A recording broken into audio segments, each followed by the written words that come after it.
Well, what's up, YouTube land? It's like Sunfish, Cheryl, Huckberry, Kate. Good evening, everybody out there in YouTube land. This is the 1122 Wingnut Radio out here for Anarchy Television. Got the fire going. And got a bunch of firewood today.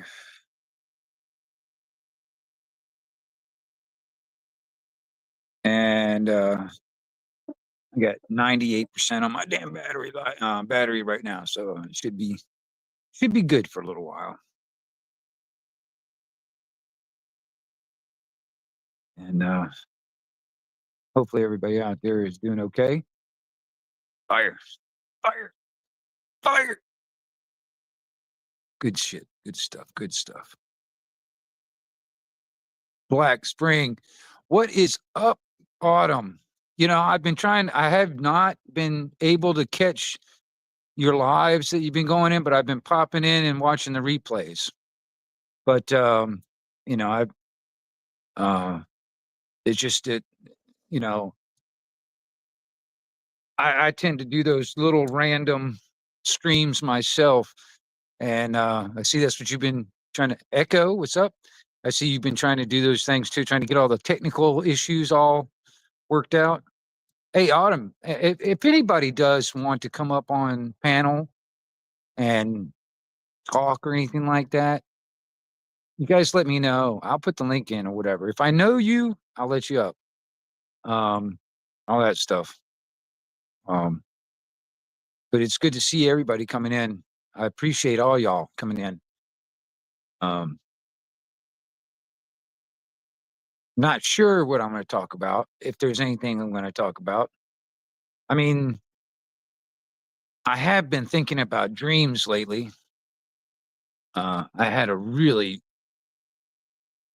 wild one last night, and I can still remember it. But I mean, it was just wild because it was interesting on some levels, in my mind, anyway. Um, but maybe the subject of dreams might be the topic for tonight. I don't know. What do you guys think about dreams, man? I mean, those really vivid dreams that, where you feel like you're walking around and in places and around people that you don't recognize, it doesn't even, doesn't look like anything that you experience in this realm. You're living a dream. I might be living a dream too, but I'm just not sure whose dream it is.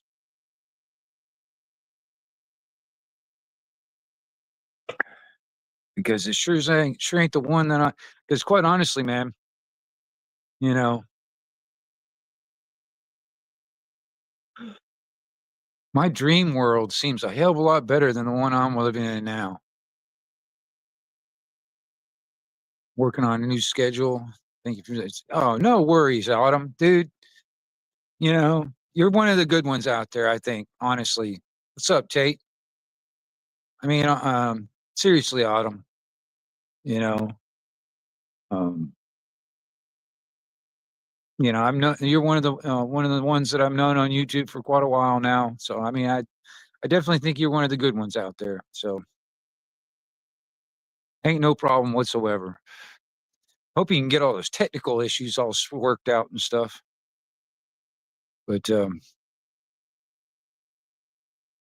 yeah, you're living in the twilight zone. Yeah, I think that's what, in some ways, uh,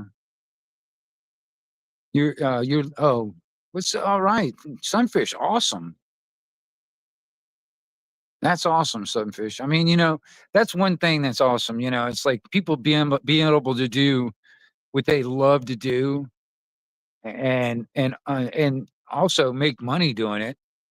Um, because I mean, I've yet to find something I really love and enjoy to do and make a good living doing it, or at least a living anyway. I have yet to find that in my life.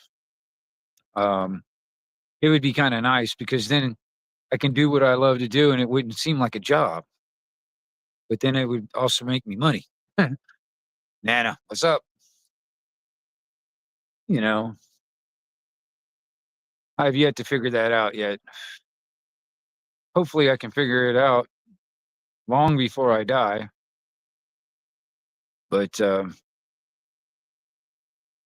I really think it's awesome when people do find things that they really like doing, you know, especially if they're being creative.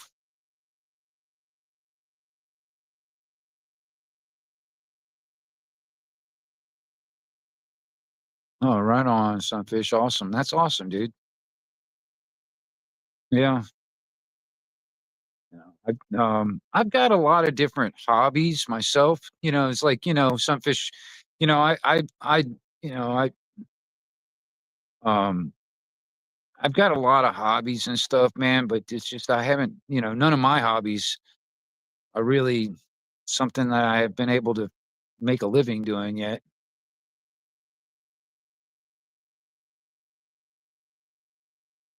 Yeah. Huckleberry. Time seems bent or warped these days. I agree, Autumn. That's the reason why, in some ways, I'm just like some of my dreams and stuff, man.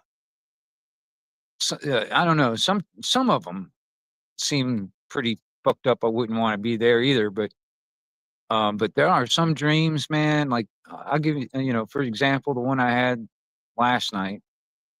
Um, it was one of those really vivid dreams where I know that I'm dreaming and I'm like, almost consciously trying to remember everything and stuff like that. But it's like, it's one of those things. It's like it almost seems better than the one I'm living in real life. Quit a little bit. Your feet are fucking cold and they're wet. Don't get up on my lap. Love you. Red pill. Like I said, if anybody does, want to get into the conversation, come up on panel or anything like that, you guys just let me know. If I know you, just let me know, and I'll put the link in and all that stuff, and I can let some people up. But I'm thinking because of my dream last night, I'm thinking that this subject will be on dreams. I want to hear people's um, thoughts of what dreams are. Um, I want to hear people's thoughts of some of their most vivid dreams that they had. They still remember. You know, even long after uh, they dreamt them. Those type of dreams. And then if there's some that are just like like I said, some of my dreams, man, I feel like those worlds, those realms are. I was happier, or I don't know, or at least it seemed more exciting or whatever than what I'm living in this realm. Um,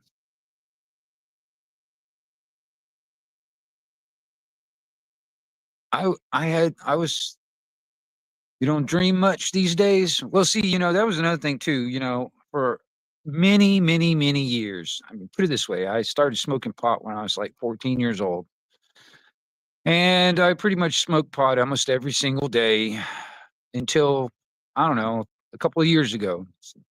Mostly because I've been out of work and I can't afford it. So I have stopped really smoking pot. And pot to me is kind of like a dream suppressant. You know, I really didn't remember unless it was like one of those really, really, really vivid dreams. Um, I would remember it, but other than that, um, pot was like a dream suppressant for me. So I didn't really remember my dreams. But like I said, for the past couple of years, like I said, I haven't really had a lot of income coming in, so I can't afford it. So I just don't smoke as much as I used to. I mean, I may smoke every, you know, maybe I don't know, a little bit, like every I agree. I like smoking pot. It's one of my pleasures. Um, I don't I I don't really look at it as a like a like a like a drug to get fucked up or anything like that. I I I have my personality. See, lately you've been noticing if you guys watch me, lately anyway, um, you've been seeing the very sober wingnut, very sober. And my personality sometimes can be very sharp, with sharp edges, and pot kind of like softens those edges. I do become a little bit more talkative and blah blah blah. A little bit, it's difference. I know the difference, and it's a good thing for me. I enjoy it, and I wish I could, do it every day like I normally do, but I haven't. And since I haven't, um, my dreams um, are coming in pretty good, and the vivid ones are even more vivid, I guess. Uh, um, you know, I have and I've said this before. I have a theory. It dreams to me are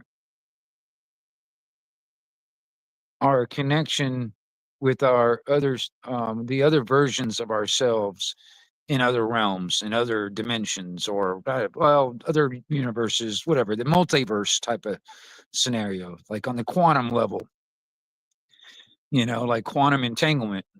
And not you a little I appreciate that, Cheryl. But you know, for me, um, I see it like this. Like I said, it's my the dreams to me are is like my quantum entanglement connection to that other version of me in that um other realm, in that other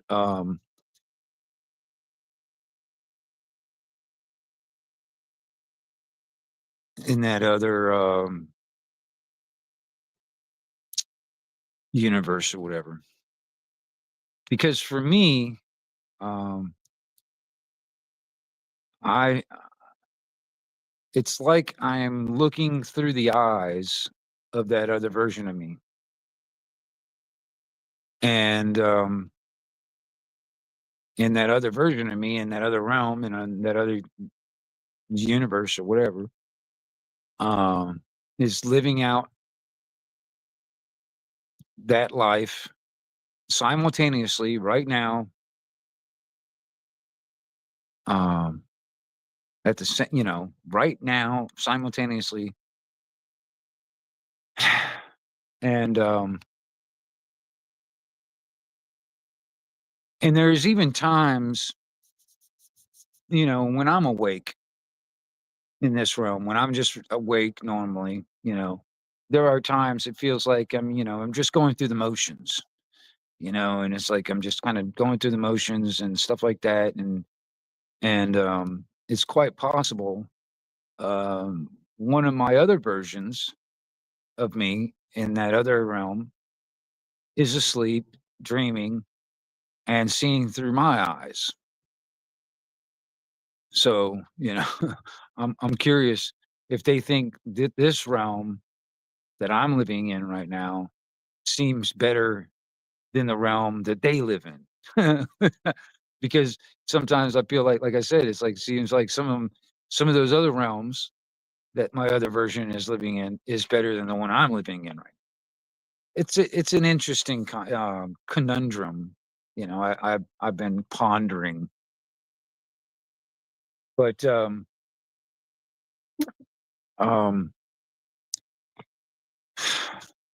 the other night, or yes, last night actually, um, and this is another thing too, man. I meet a lot of girls in my dreams. That's what's kind of funny too, man. It's like, it feels like, if I ever wanted to meet the woman in my dreams, I, I don't I don't know if I'm going to meet her here in this realm, or meet her in this geographic location. I might have to move. but but there was this I was in my dream last night. I I remember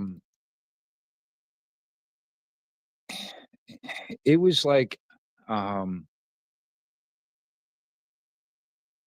let's see here, how do I explain it? Kind of like,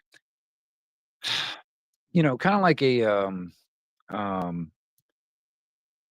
I was at this place, and I had a lot of people there, and there's a lot of buildings and stuff like that. It was almost like a compound, but bigger, like big, with like a lot of people, and a lot of uh buildings and stuff like that. And evidently in my dream, I was like the new guy. I was like the new guy in the town type of thing. And I'm going on a camping trip. All right. Um, I remember thinking like thinking while I was dreaming, I was like in my mind thinking some things. And I remember in my dream that I know I'm dreaming. I know I'm asleep here and I'm dreaming, but at the same time, I know I'm like walking. I'm like, going through the motions and stuff like that in the dream, and I'm also thinking to myself about different things. All right. And like I said, there was like this compound type of thing.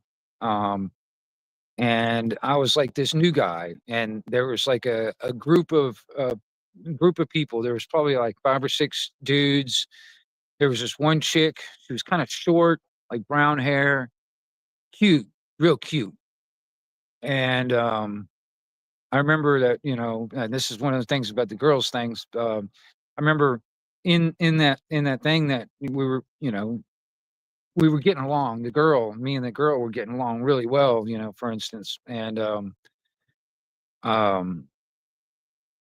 and I remember thinking to myself in the dream, I was like, we were, because they were talking about a camp out, and I was kind of like, packing up gear and shit like that. And she was helping me pack up gear, at the same time, like rolling up sleeping bag, whatever, that kind of thing. And I guess the other version of me knew that this camping trip was like a 6-day like trip, but I personally didn't know this. And I remember thinking in my mind, because I started talking to some people, and then I found out this was a 6-day thing. I was like thinking, and I remember thinking in my mind, it's like, oh shit, I didn't know it was going to be a 6-day thing. I was like, uh, for some reason, I was just thinking there's just like an overnighter. Um, yeah, any 6 to 10 foot wooden fences in this dream? Um, Possibly. Um, but which and then let me this is kind of I'm kind of like starting from the beginning. I remember we were in this, you know, like this big building, like, that had all these different little beds in it and stuff, like, like cots or whatever. And I remember I was, packing up my gear for this 6-day camping trip. And I remember feeling excited. I remember feeling excited about this because I was like, I was the new guy, and it was like, I don't know, it was kind of um like it was like a training thing, um almost like an audition. I don't know. It was weird. It was, that was these are the thoughts and feelings that was going on in my mind at the time, in the dream. And I was like, but I was excited. I was like, I was looking forward to it. You know what I mean? Because I was like, I know I got this, man. I know how to do this shit. You know what I mean? Um, and and me and one of the girls, the girl that was like on, one of the new recruits, like a better words, the girl that was helping me with like packing up my gear, we were hitting it off, that kind of thing, where I was like, I was really starting to dig her, that kind of thing. But then there was another girl there too. She was real tall, kind of like a lot light brown hair type of thing, but she was real tall. But she wasn't a new one. She struck me as somebody that's been there for a while, you know. Um, she wasn't like an instructor or anything like that, because later on in the dream, I did come across some of the people that I would consider the instructors or whatever, or the teachers or whatever. But anyway, she was the tall girl that evidently she was like been there for a while. Um, she was also like bartending or something like that. Because I remember there was just like in one part of the building there was like this long bar, that this just a long straight bar, and she was like serving drinks and shit like that behind it. And she kept on looking at me like I was fresh fucking meat, look, she was like, that look, it's like fresh meat, that kind of thing. And almost a sexual type of scenario. It's like, ooh, fresh meat, looking at me like that shit. I was like, okay, that kind of thing. She was actually kind of, kind of good looking too, but um, and then I remember thinking, um, some reason, I was thinking about my dog, and I was like, in this realm, I've got 2 dogs, but in that realm, for some reason, in my mind, I was thinking about only 1 dog. I was like, I gotta, you know, I didn't really think this was going to be for 6 nights, or 6-day trip. I was like, I was thinking it was going to be an overnighter. I was like, oh shit, I got to find somebody to, take care of my dog and stuff like that. Um, and these are thoughts that were going through my head, like I was, in the dream where I was just thinking these things. I was like, oh shit, I gotta figure out who's gonna take care of my dog and stuff. And then I was like, well, I need to go out and and figure that out and all that stuff. I remember in that short girl that was kind of like one of the newcomers and stuff. I don't know why, but I guess we in the dream we were hitting it off so well. We were getting along so well. I was even thinking in my mind, I was like, man, she's gonna be my wife one day, that kind of thing. I don't know why that popped in my mind, but it did. And but I remember I was like, okay, shit, I got to figure out who's going to take care of my dog because I didn't realize it was going to be a 6 day trip. And so I'm like, all right, well, I got and my uncle that lives like, in here where I'm at. My uncle lives right down right over the way over here basically over on the next property over. And so I was sitting there thinking, well, maybe my uncle, I'll give him a call or whatever and tell him to take care of my dog and stuff. But I didn't tell my uncle, I'm sitting there thinking this in my mind in the dream at the moment while I'm sitting there, going through the motions of like, uh, packing up stuff and all that stuff. It's like, well, shit, I didn't tell my uncle this was even happening. I didn't even tell him about it. I didn't even tell him I was getting into this thing. It was almost like a paramilitary type of thing, but it wasn't like it was almost like I said, like kind of like a compound. Nobody wore any, like official uniforms or anything like that, but it was definitely kind of like a paramilitary, almost like a militia scenario, but it was like a paramilitary type of place. And there was a lot of people too. A lot of people. And I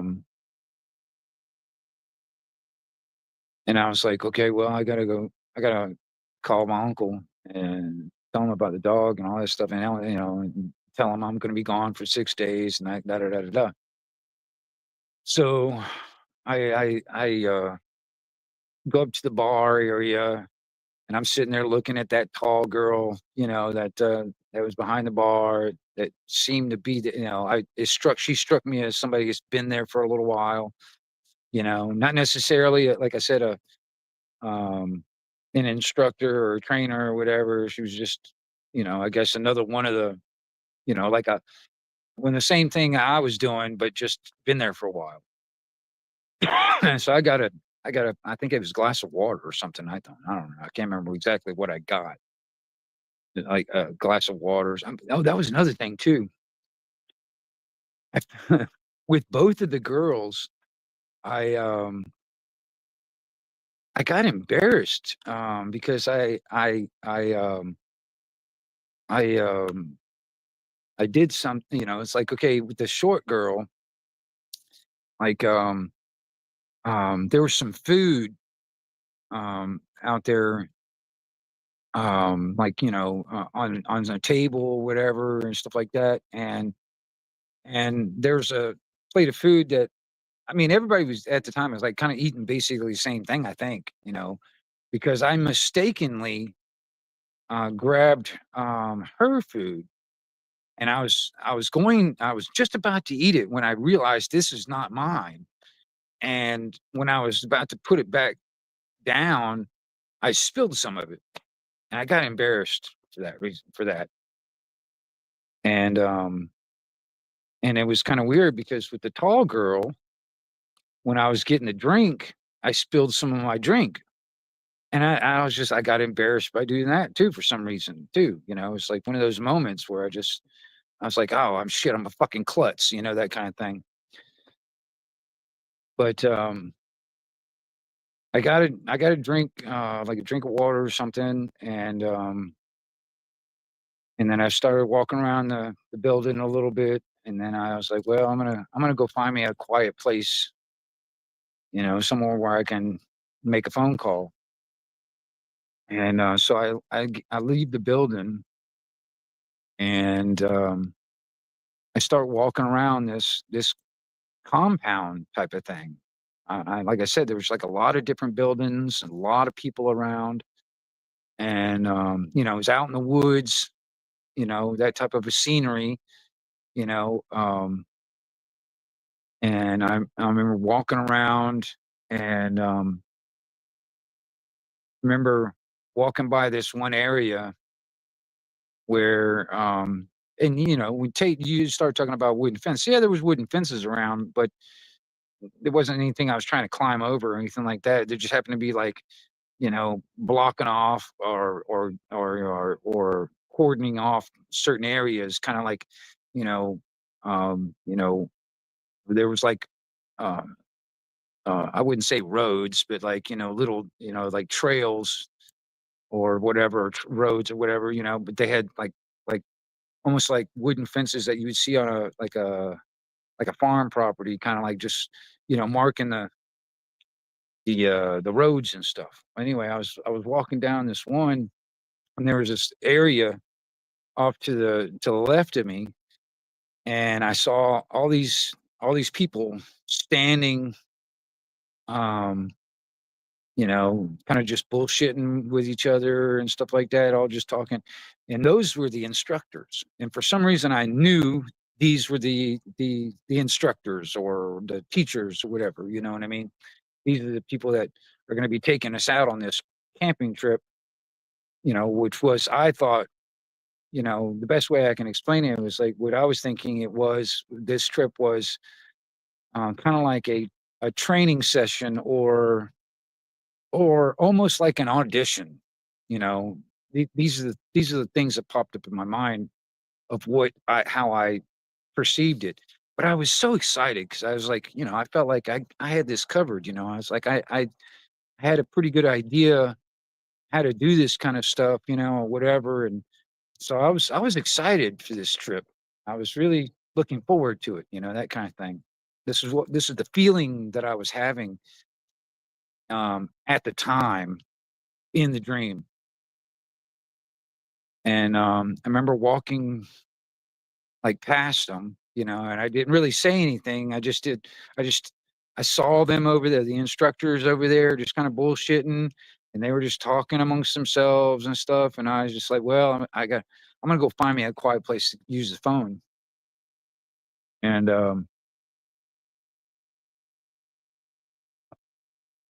so I walked down this little, this dark road, dark wooded road, this dirt road basically, in the woods and stuff. And I was walking down this thing, and there was a bunch of these, um, um, kind of like a single story.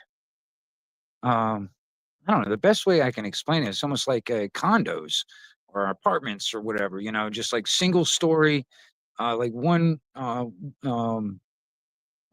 wouldn't say family, but like a single type, like tiny home type of things, I guess. But they had this, they had these nice back porches that, they're covered, they were all kind of like, they were kind of close together. So there was like a line of them. And, and they all had these big back porches, and there was all these bushes and stuff. So it was kind of like each one of the porches was kind of secluded, you know what I mean? So I walked down to where those places are, and like I said, there was a lot of people all over the place doing this and that, and walking around and all this other stuff. So I was sitting there searching for a spot where I was kind of private and quiet, away from people. So I uh, I ended up in one of those back porches or whatever, and and I kind of dipped into one of those back porches, and it was kind of dark, and um, so to make the phone call, right around that time is when I wake up. I wake up, and I basically repeat this story to myself as soon as I wake up. Kind of, going through the whole story of what I just saw to myself. It was like, I just kind of went through this whole scenario, and I was like, "What the fuck, man?" This is these are, I have some really interesting ones sometimes, and that one was another one of those interesting ones. That was last night. I did not want to wake up, But when I woke up, it was almost 9 o'clock in the morning, and um, pretty much, and this is another thing too. Um, I have I learned a way um, to like, when you're dreaming, and if you I don't know if any of you guys have ever done this before, or have you ever experienced it before, where you're dreaming something, and you wake up, and but you don't open your eyes. You just wake up, you're awake, but you don't want to stop dreaming whatever you're dreaming. So you want to kind of go back to sleep and kind of continue the dream on, you know what I mean? Um, but when I woke up this morning, I woke up, I had my eyes closed, and I'm sitting there repeating this story over to myself, just kind of going through what I just saw in my mind. I just kind of went through it all, and I learned a way to basically, go back to sleep, and continue to dream pretty much, almost pretty much where I left off. But the way see, when, all these parallel universes and this stuff, it's all happening simultaneously. So you really can't go back to the dream to the exact moment that you left, because it's all happening, and it's got this timeline scenario. So even if you did go back to the same place that you were in, I mean, the same, like geographic location with all the people and all that stuff that you were dreaming about, there's time that has gone by. So you wouldn't be, going back into the dream from the exact moment that you left. You would go back to that. That's how I've done it. But the way I've learned how I can do it is, like, I won't open my eyes, and I don't move my head. If I don't move my head or open my eyes and I go back to sleep, I can go back to the same place and continue on. Continue that dream. Basically, I still hold that connection in a way, like on that quantum entanglement level with that other universe. If I don't move my head or open my eyes, and I just go back to sleep, I can continue, keep on going. But I hadn't opened my eyes, but I had already started talking out loud, and I moved my head already. So I wasn't going back.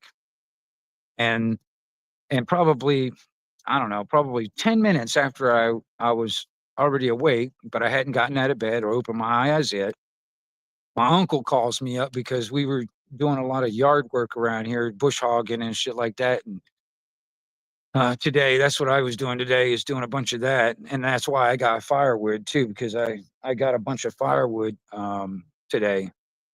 That was what I was doing today. So, I wasn't able to go back to it, but it's still fresh in my mind. It's just pretty interesting, man. Um, was it? Let's hope it's not predictive of the future. Well, wait a minute. Is that on my story, or are you talking about something else about what Nana said? Hold on. Let me see. Maybe it's scary though. It seems predictive. It's like, isn't that so- 2 years ago? Oh, you're talking about our story that you guys were talking about. Okay, I'm backtracking on chat, because I was kind of sitting here talking, and I wasn't really watching the chat because it would just throw me off if I was sitting there reading chat. And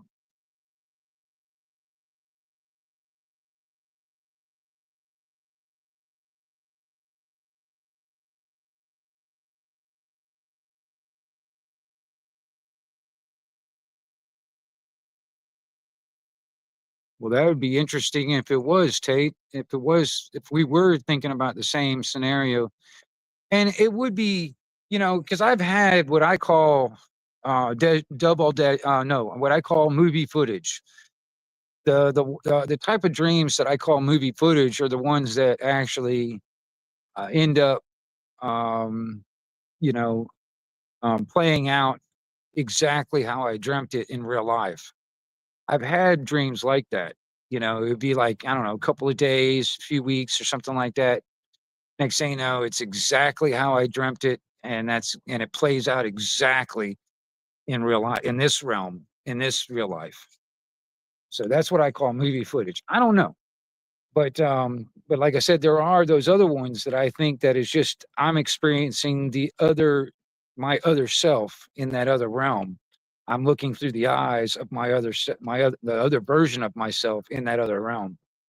So I'm not sure how to that's just more like on that quantum entanglement scenario. That's not predictive in my mind, but I don't know because quite honestly, I think in some of those type of ones where I'm looking through the eyes of that my other self, I'm not in the condition and physical condition and age that I am now in some of those dreams.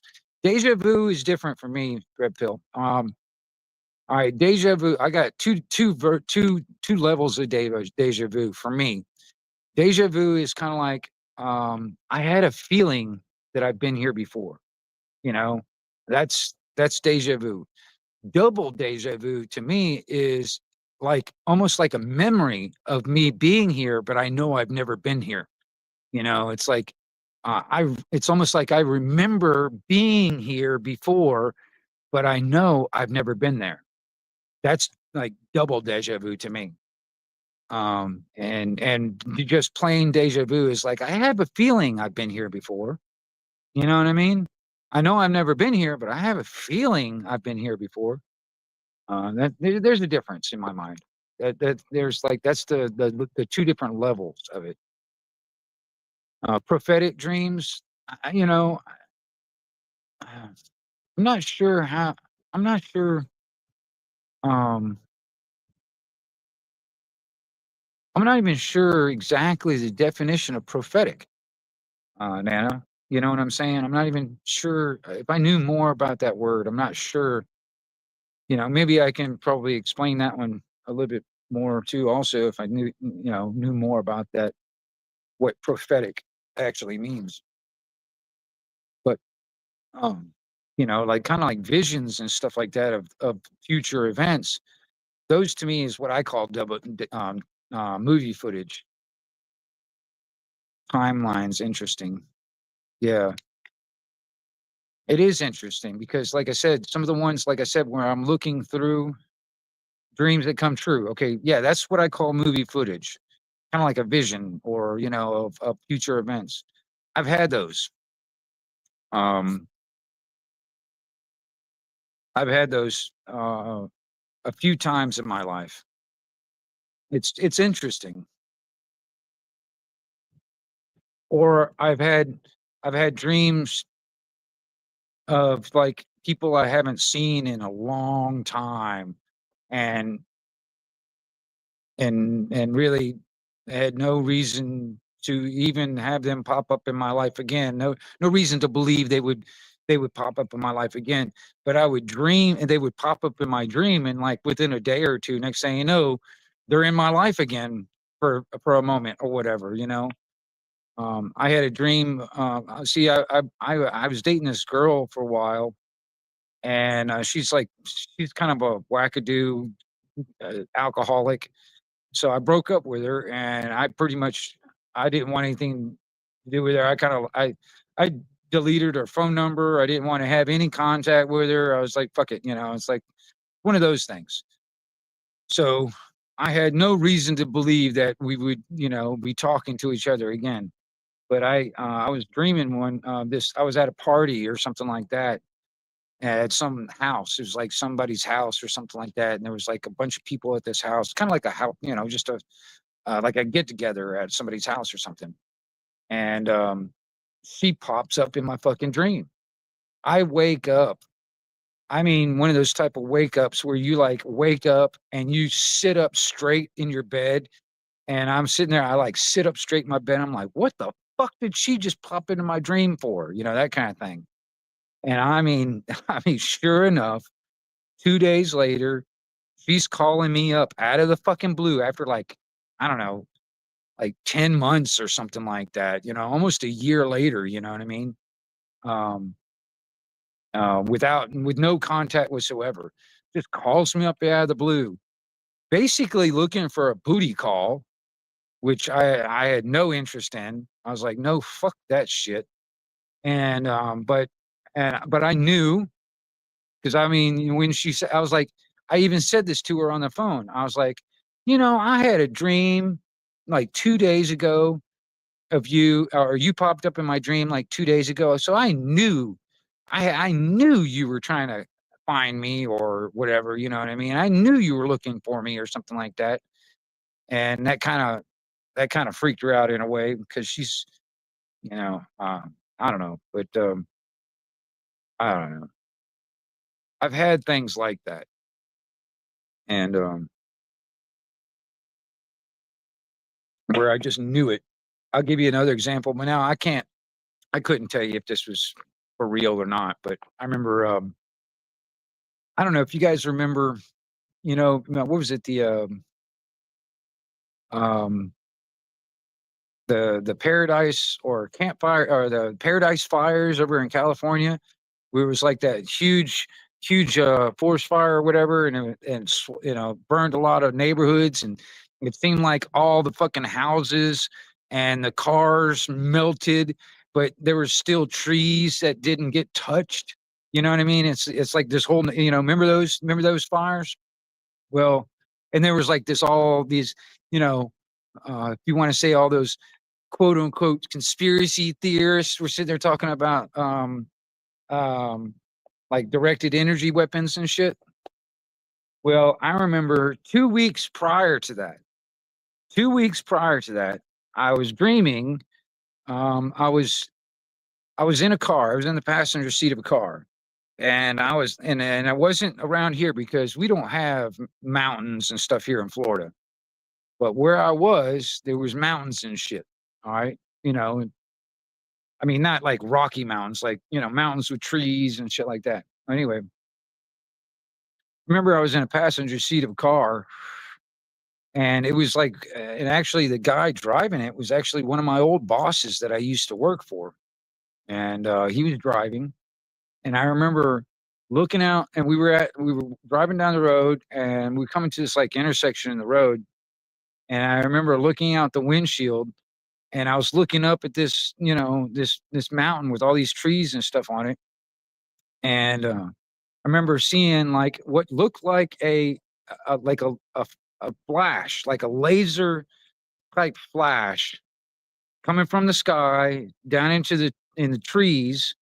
And then when that laser flashed into the trees, it only did it for like a split second, and then a fire started right where that laser was pointing.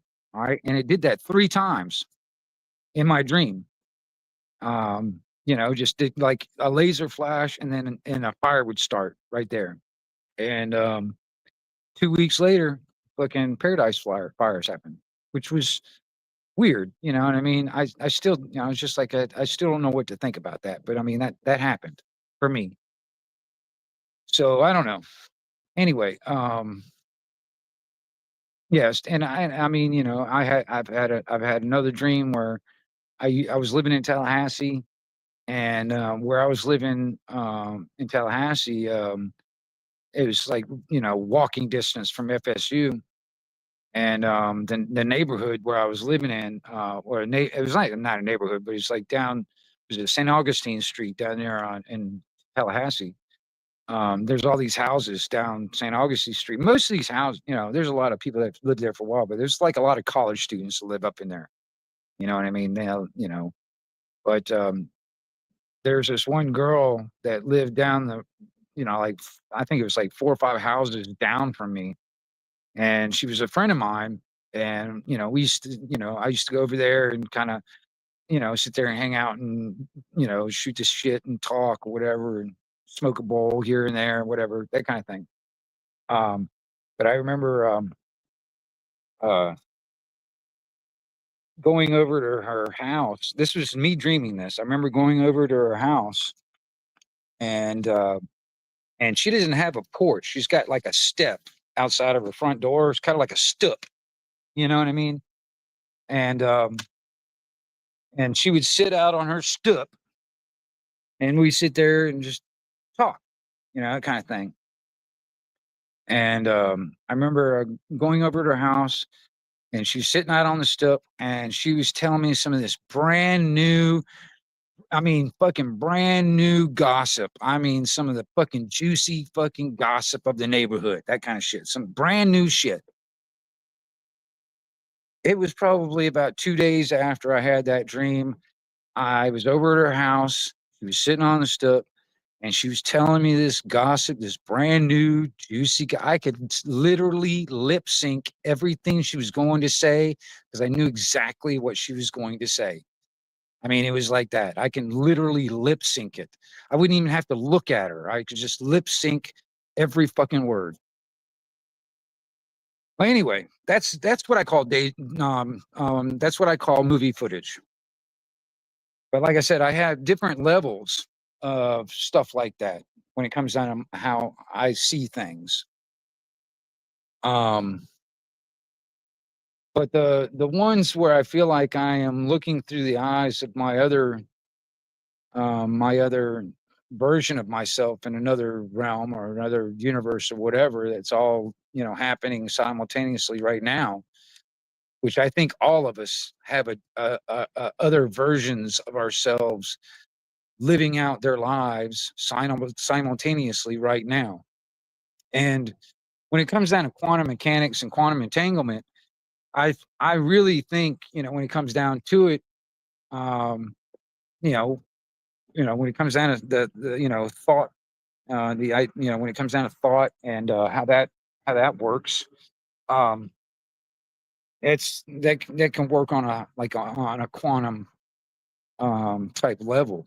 When it comes down to the actual the just thought itself. Thought actually can the speed of thought is actually faster than the speed of light, and it has no limitation on distance.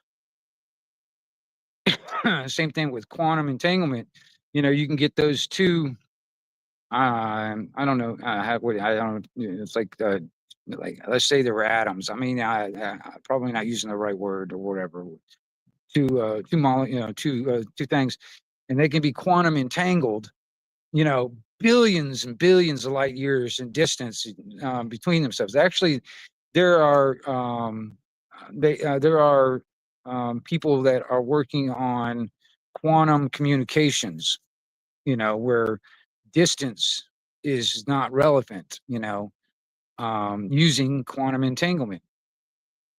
Like for instance, like the best way I can say it, it's like, let's say atoms. I mean, because I might not be using the right words, might not be atoms, but let's just say atoms.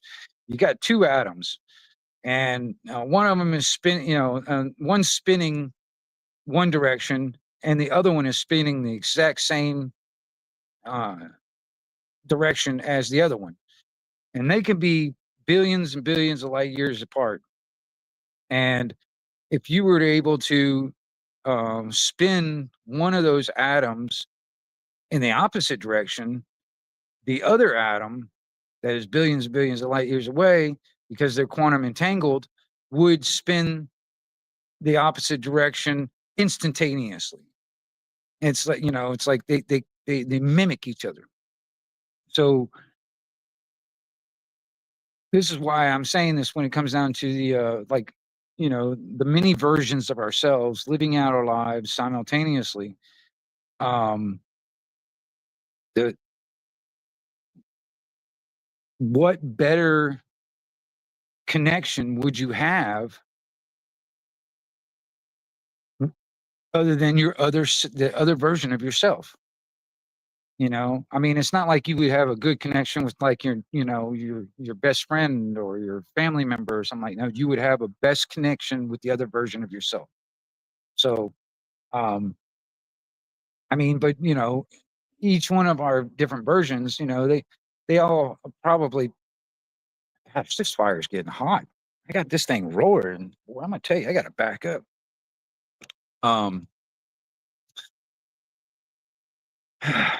you know, it makes me wonder, when it comes down to it. Because like I said, I might view that other version of myself's realm and life might be more exciting or better than what I'm experiencing in this realm and universe. But to that other version of me, if he was to look through my eyes and see my life in this version, in this this version where I'm at, and look at this life in this realm and stuff like, it might look better than the one in where he's in. Um, you know, it might look more exciting and better than what he's in. I don't know. But better or worse, actually. I've had some dreams where um it's not a better place. And I sincerely hope that's not a prophetic dream. Some of those ones where I feel like it's there's some people they try to put like explanations behind like meanings and stuff like behind a lot of people want to say that dreams are just symbolic and this and that or whatever, all that stuff, um like the idea of being chased in your dream is like or falling or flying or stuff like that. There's many people out there that want to put they want to say that this is what that is and this is what that means. um but there's been a few where I felt like I was being chased by something that I knew I didn't want to catch me. I never really did see what it was, but I knew I had to get away from it really fast. And I felt in the dream, my heart was racing. I felt like I just needed to get away from it, you know.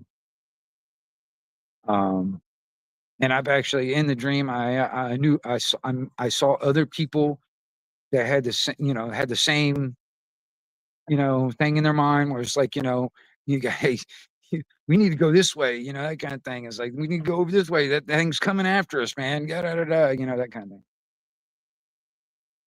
And I've had other dreams, man, where it's just like, I don't know where it comes from. If you're, it's like, I had, I've had two of them. Now, this is kind of a strange one where, where I'm not wearing any clothes. Um, I remember one where I was walking around what reminded me of like Atlanta and like, housing projects or some shit like that. I was just walking around like those type of areas wearing nothing but a t-shirt and combat boots. The strangest part to me wasn't necessarily I was walking around with no fucking pants on. That didn't really, that wasn't the strange part. To me, what the strange part was, everybody that I was around, which because there was a lot of people around, didn't bat an eye. Didn't fucking even bat an eye. Like, it wasn't an issue to these people for some reason. It was like, you know, that was the strange part to me, that nobody batted an eye. And what was it? A few days ago, it was probably about a week. Well, probably about a week ago, I guess. I had another one where um I couldn't walk straight. The best way I can explain it, I was like, I don't know, I was a paraplegic trying to walk. That's how difficult it felt like for me to walk in the dream. But I was wearing no clothes. I can't remember if I had shoes on or not, but I was wearing no clothes, and I had um, like a Columbo type trench coat on, walking around this city. But there's a lot of people around. Nobody batted an eye. Nobody, nobody even. It's like they didn't even notice, and that to me was strange. You know what I mean? It's not the fact that I didn't have any fucking clothes on. the fact that nobody noticed or even batted an eye, that to me was the strange part. I don't know why, but I've had two. This was like, these are, in the recent times. Like I said, the last one, the trench coat one, that was like about a week ago. The other one was probably, I don't know, a few months ago or something like that. Just weird, and I don't know where in the hell that shit comes from. That's a weird dream. If that's another realm, you know what I mean? Or another universe or something like that. That's a fucking weird ass fucking universe, wherever that is. And if that's like a prophetic type of dream, I don't know what to fucking think of that. So I don't know what to fucking think of it altogether. You know what I mean? Those type of dreams. Weird, you know. And it's kind of all. And this is another thing too. Like for instance, the one I had last night of this like compound type of thing. Nobody, no, none of the people there, none of the surroundings, none of the place was something that I know. You know, it's nothing what I've seen before or any of that. None of the people are recognize. I recognize none of the people. It's not even nothing. I mean, it's not even people I've met or even seen on, on internet or UTV or anything. None of these people are familiar to me. I don't know who, in the dream, I, I, I, I feel like I know them or or they know me, you know what I mean? Um, because I realized that in the dream. Um, but, but when I think back to the dream itself, the place where we were, this like compound thing, this is definitely not anything that I know of in this realm or anything that I've experienced. And the people there, I knew none of them in this realm. None of those faces in that dream were familiar to me. So I wonder where that comes from because I have had dreams where people that I recognize in this realm have popped up in those dreams, you know. Um, it's weird because like when that's why I lean toward that quantum entanglement scenario. Like I'm looking through the eyes of that other version of me because I mean the people that I'm talking to, I know I don't know them in this realm. They don't look familiar to me in this realm, but in the dream, they seem to know me like they've known me all their life, type of thing. You know, which is interesting because evidently the other version of me knows these people. You know what I mean? And I'm just looking through his eyes, kind of like a first person type of a view. Just looking through his eyes. And and the sometimes it feels like the body motions I don't really have control over. I mean, I try to do it, but it's almost like autopilot. I'm just kind of going through the motions and stuff. You know what I mean? And and there are times where I feel like I'm trying to control like my body movements, like I want to walk that direction, that kind of thing. And sometimes it feels like I'm struggling just trying to go across the fucking road, just like crossing the road. I want to cross the road. I want to go that direction. And it feels like, my legs get really fucking heavy where or I'm like fighting against like a wind or something, it's like the wind is blowing so hard, that kind of thing is just, it's like, if I try to control it to the point where to go that direction. It's like I'm being pushed against or something is preventing me from moving like I should or like whatever. Which is another interesting thing too because when I sometimes it's like if I don't try to control like my body movements and I just kind of like let it go and I'm just like like an observer, it it does fine. You know what I mean? If I'm just like, if I just let it to where I'm just like an observer and let everything else, let the motions do the motions, what they're supposed to do and all that stuff. It flows like it's supposed to. I walk, I walk normally, you know what I mean? I walk at a normal speed, I don't, I'm not being, um, I'm not going up against, something that's trying to, push against me or when, like wind or something. It's like, it's fine as long as I'm an observer. But when I start trying to control it, that's when it becomes, you know, I have difficulties. But I do know because I've had a lot of practice at it to get to this point where I um I can be dreaming and I know I am dreaming. And I can be thinking in my mind and stuff. Um, because I'm like in the dream last night, there was times where I didn't speak out loud, but I was definitely thinking things in my mind. I was like, okay, I gotta find a quiet spot and so I can make this phone call because I gotta find, tell my uncle that I was going on this trip and figure out like where I can, take care of the dog. These are thoughts that were going on in my mind, you know, in the dream, you know.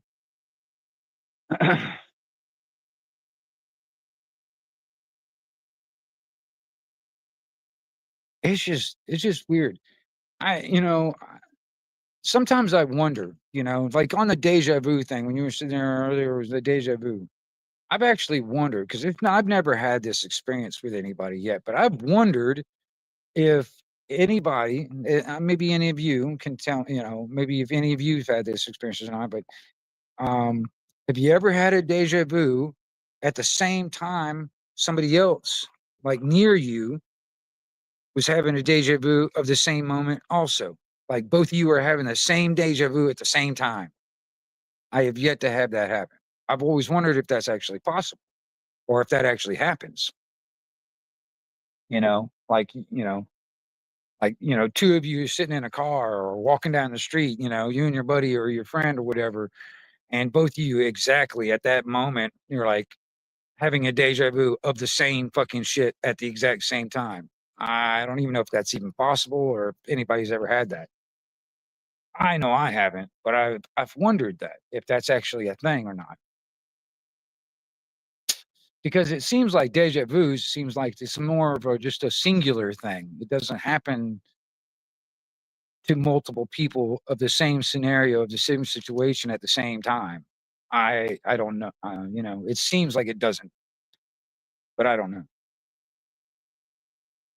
And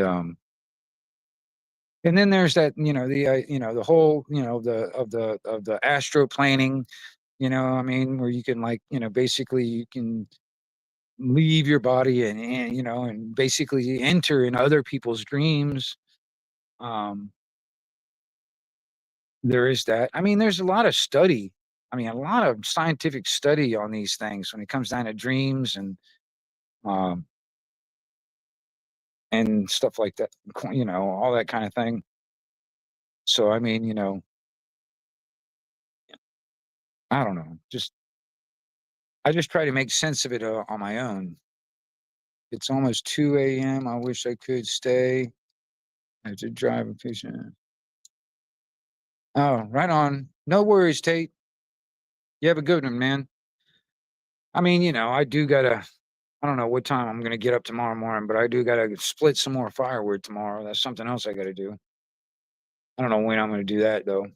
Probably sometime in I don't know, sometime. My uncle's gonna have to rent a splitter tomorrow, and we're gonna split a bunch of firewood sometime tomorrow.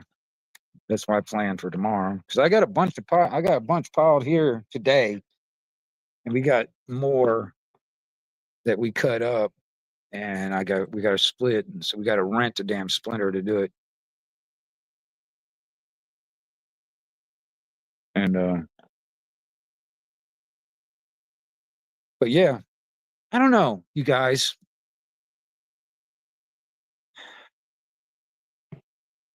I'm sorry, I'm not really keeping up with the chat too much because, like I said, it's like if I read everybody's comments while I'm sitting here going through my stories, I'll lose my place in my story and it will distract me from my story. And so I I'm not been reading everybody's comments.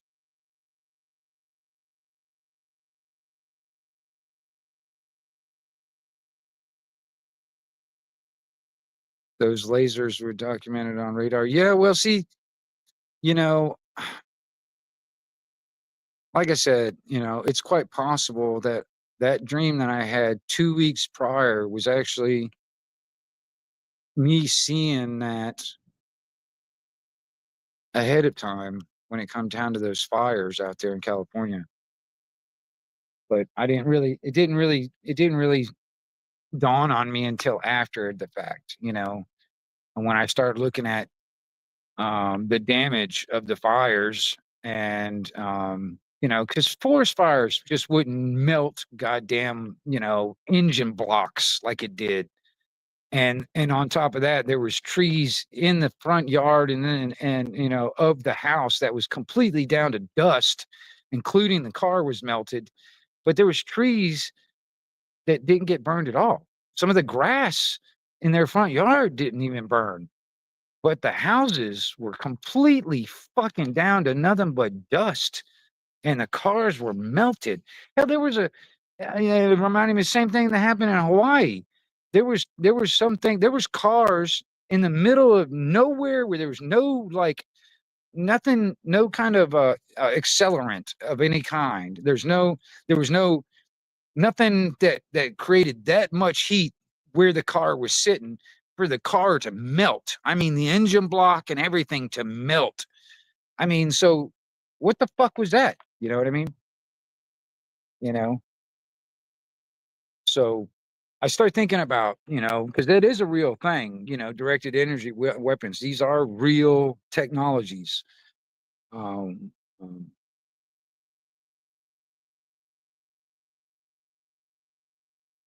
and who has control over those technologies? Who's got the button? Who's got control over the fucking firing button? You know what I mean? And the targeting system. It's like where these things are going to be, that kind of thing. Who's got the control? Who's sitting at the fucking driver's seat of those fucking pieces of shit, fucking lasers and stuff? You know what I mean? I don't know. But it is a real thing. And quite possibly, I did dream that before it happened. So it does make me wonder, like some of my dreams are kind of like prophetic or like visions. So I try to pay attention to all of them because I don't know which ones are that and which ones aren't, until it happens in real life type of thing. I remember now this is something too. It's like, it never did happen. But I remember dreaming one time that um me and my mom were at like some kind of like a campground, like a KOA campground type of thing, because we had like a fucking like a Winnebago type camper, and we were at this campground, and remember we were sitting at this like picnic table, and I remember looking up at the sky, and I remember seeing this. Um, we look up at both me and my mom look up at the sky, and we see this airplane starting to fly over, and the next thing you know, it takes a nosedive and crashes. And my mom was like, "Oh my gosh, that's wild." And I was like, "Oh, don't worry about it. That's just the president." And at the time, Obama was president. I was like, "Oh, don't worry about it. That's just the president." I was sitting there thinking, I was like, "Oh shit," you know. That never did happen. Like it wasn't like Obama's plane didn't go down or whatever, for all I know, anyway. And with him in it, um, but it's one of those things that made me think about it. It's like, was this just some kind of random fucking dream, or was this a prophetic dream that has yet to come true, or what? You know what I mean? I have no fucking clue. But in the dream, I was like, I knew. I was like, it's like I just told my mom like a matter of fact type of thing. I was like, don't worry about it. That's just the president. You know what I mean? I was like, that was the strange part in my mind. I was like, I said it to my mom like it was like some matter of a fact thing. You know what I mean? Like, don't worry about it. That kind of thing. That was a weird one.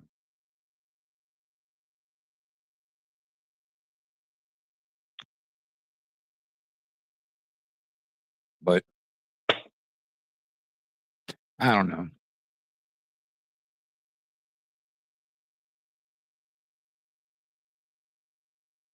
I do wonder what other people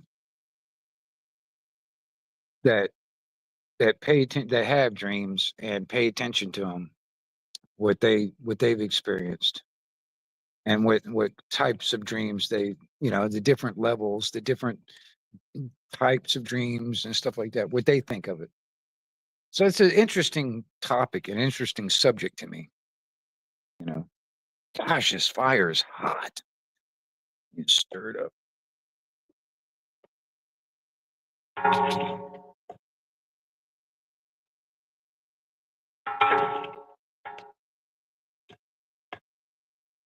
Wow, that is freaking hot, boy. Mm.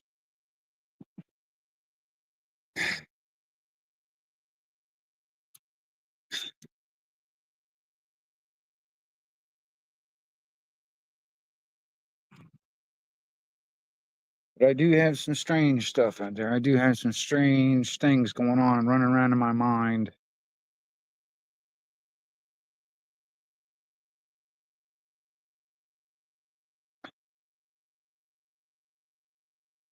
Because there was you know, a lot of people through history, a lot of people were considered, shamans and, and seers and uh,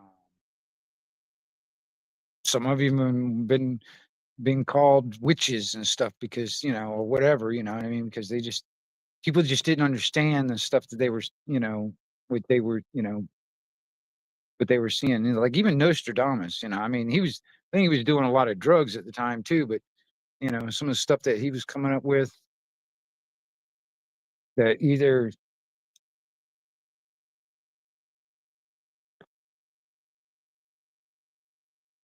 has or has not come come to fruition.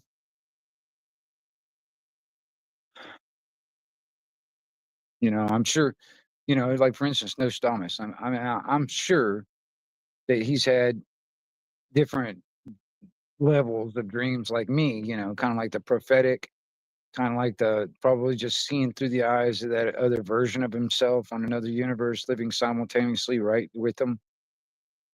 Or it was a form of deja vu or a form of double deja vu.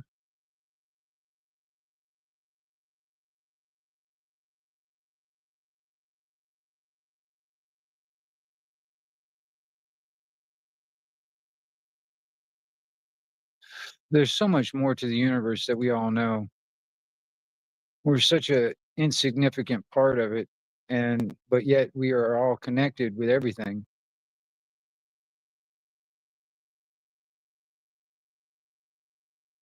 And there's so much more out there. I sit here and look at the stars out there, and each one of those stars out there is probably possibly another universe with another version of me on it,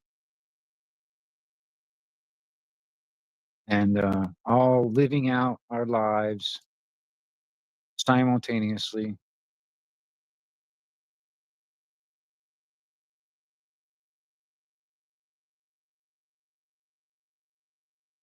I mean, there's a couple of them where I'm a damn semi truck driver in this other universe. Because I've had a couple of different dreams at different times where it was like I'm in this city and I'm driving a semi truck around in this city type, and and that's happened like I said a couple of times, and it's the same truck and it's the same cityscape. So it's like I'm going back. I visit these other versions of myself seeing through those eyes, I go back to those places. It's like I'm observing myself in those other realms. So I'm sure myself in those other realms are observing me. I'm sure it works both ways. But there's also a part of me that wants to learn from it. It's like, I'm trying to learn from my own mistakes and in this realm. And I'm also trying to learn from other people's mistakes in this realm. That's one of the things that kind of makes me in quote unquote wise in some ways, because, I try to learn from those mistakes and try to, you know, at least not repeat them, or at least, do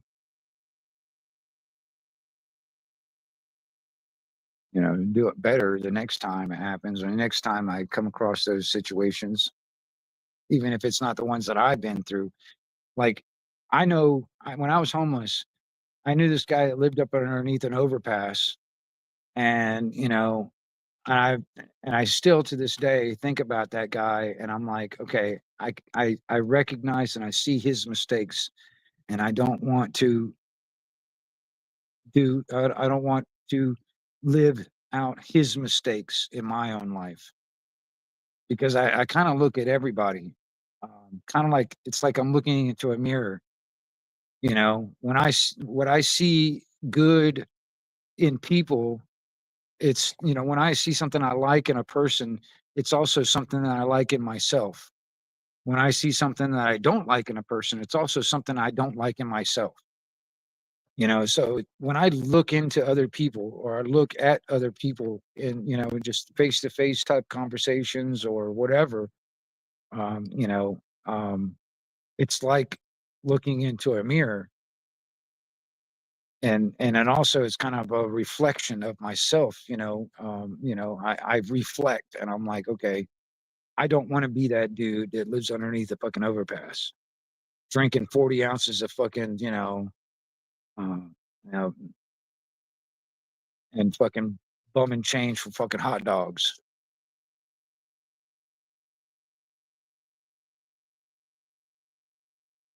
I appreciate that, Cheryl. That was one of the things too, man. People have said this, that you're not the first one to say these type of things. Cause I mean, I have, I, I've got stories, I've got different stories and stuff like that. And, these things interest me, you know what I mean? I'm always looking into like the deep philosophical type stuff. I don't always want to get into this fucking shallow fucking government religion shit, even though that is an interesting subjects.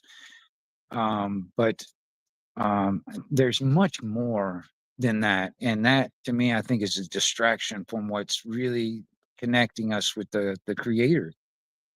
And dreams to me are a strong connection with what's natural, and what's really out there. Um, but like I said, man, I have some weird ones, man. Um,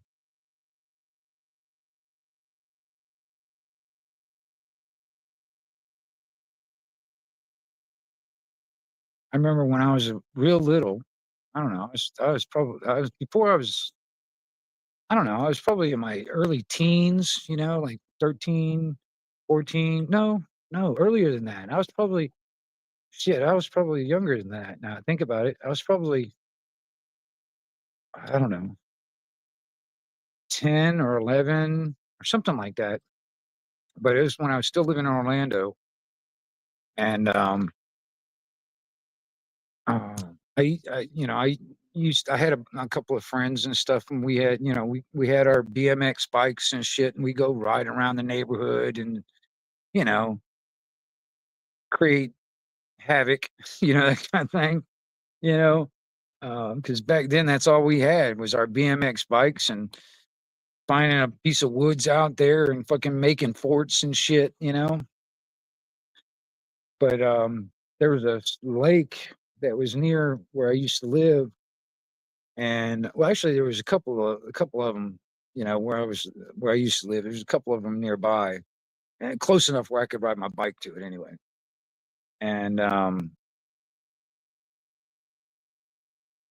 there was this one that there was this dock that I used to go to all the time, and I could take like a fishing pole with like a treble hook, a three-pronged treble hook on it, and I'd cast that treble hook out into the lake, and I just drag it along the I just drag it along the mud down at the bottom, and all these mussels, all these like they're like, I don't know, they're like clams almost, but they're mussels. They would sit on the bottom, and a lot of them, when they'd sit there with their with the shells open, and that's how they would sit there and filter out the food and stuff like that.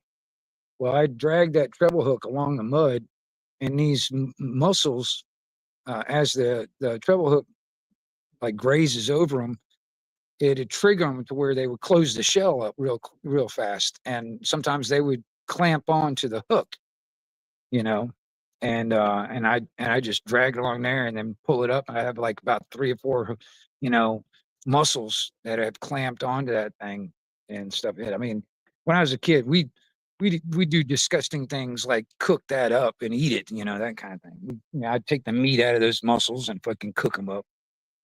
I was a kid. I didn't give a shit. We did stuff like that. But I remember um having a dream one time, um that I was down there by that dock, and the water level had gotten up kind of high. So the beginning part of the dock that was on shore, um, normally when the water level is so low or whatever, it's like you can just walk onto the dock, you don't have to worry anything. But the water level had gotten up where the beginning of the dock was actually underwater. So I remember having to jump onto the dock over water so I didn't get wet, and the wood was kind of slippery, and I was like slipping all over the place and shit like that. I don't know what happened after that exactly, but I remember later in the dream, because we used to go swimming in this lake too, and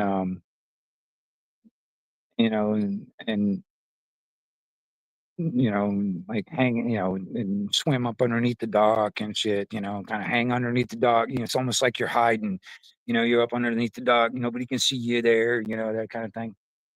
Well, I remember in the dream where I ended up in the water somehow, and um, I'm underneath the dock, and evidently the water level had gotten so high where um, that the bottom of the dock was at the top of the water level, and so I'm like trying to get out of the water. I couldn't get out of the water because I felt like I was trapped underneath the dock.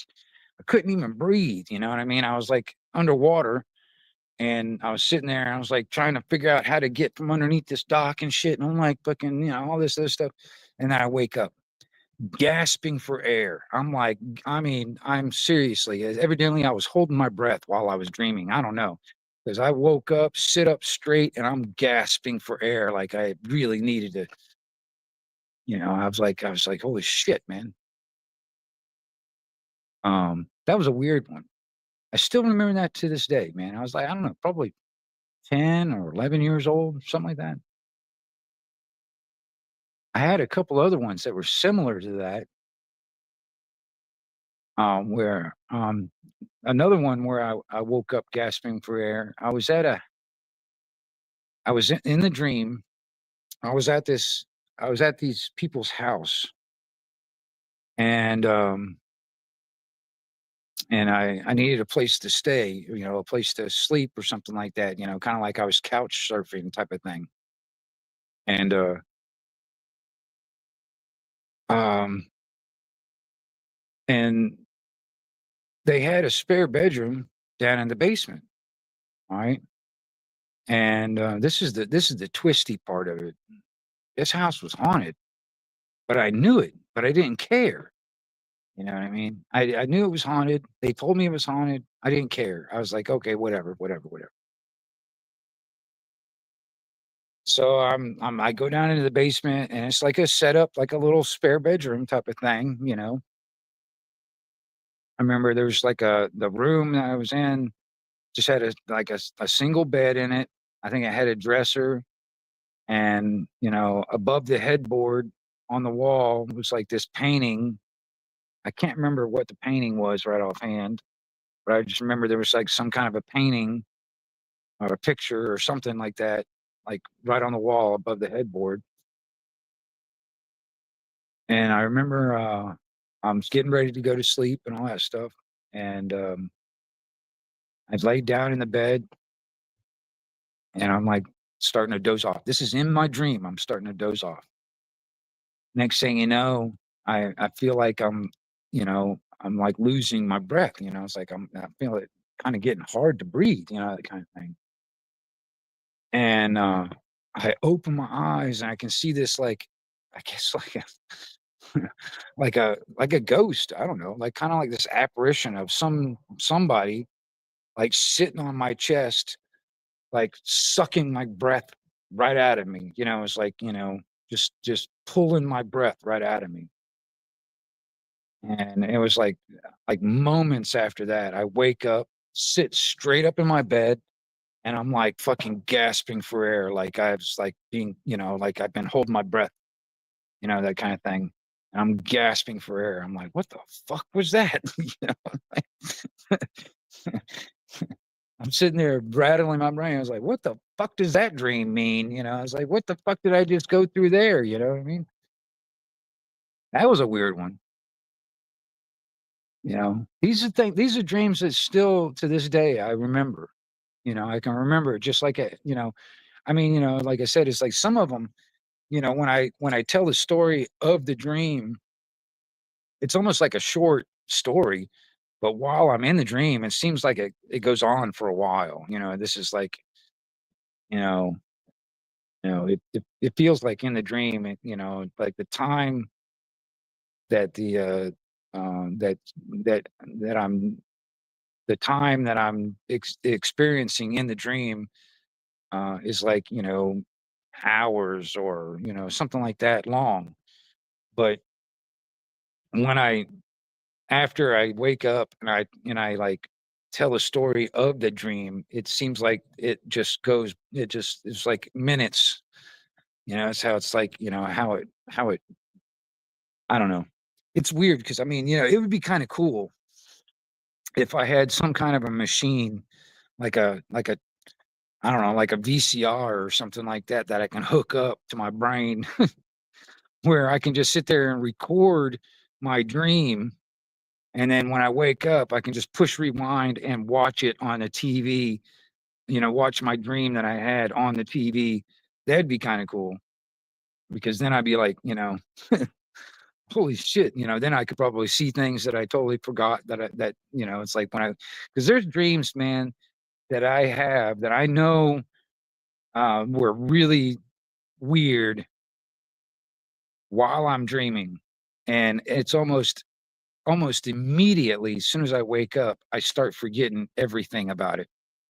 It's like and the harder I try, the more it just goes away. It's like the more I try to remember details or whatever, the more just disappears. And it's like almost immediately, as soon as I wake up and open my eyes, it's like it's gone.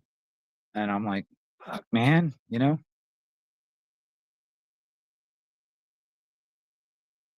I had one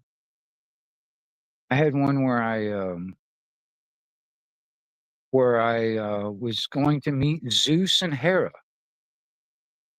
Um, there was a group of people. It was probably like 7 or 8 other people I was with, and we were walking up to this mountain, and there was this huge fucking cave, And I just knew in the dream we were on a mission. I didn't know exactly what the mission was, but the other people I was with, they knew exactly what we were doing. You know, we were going there for a reason. And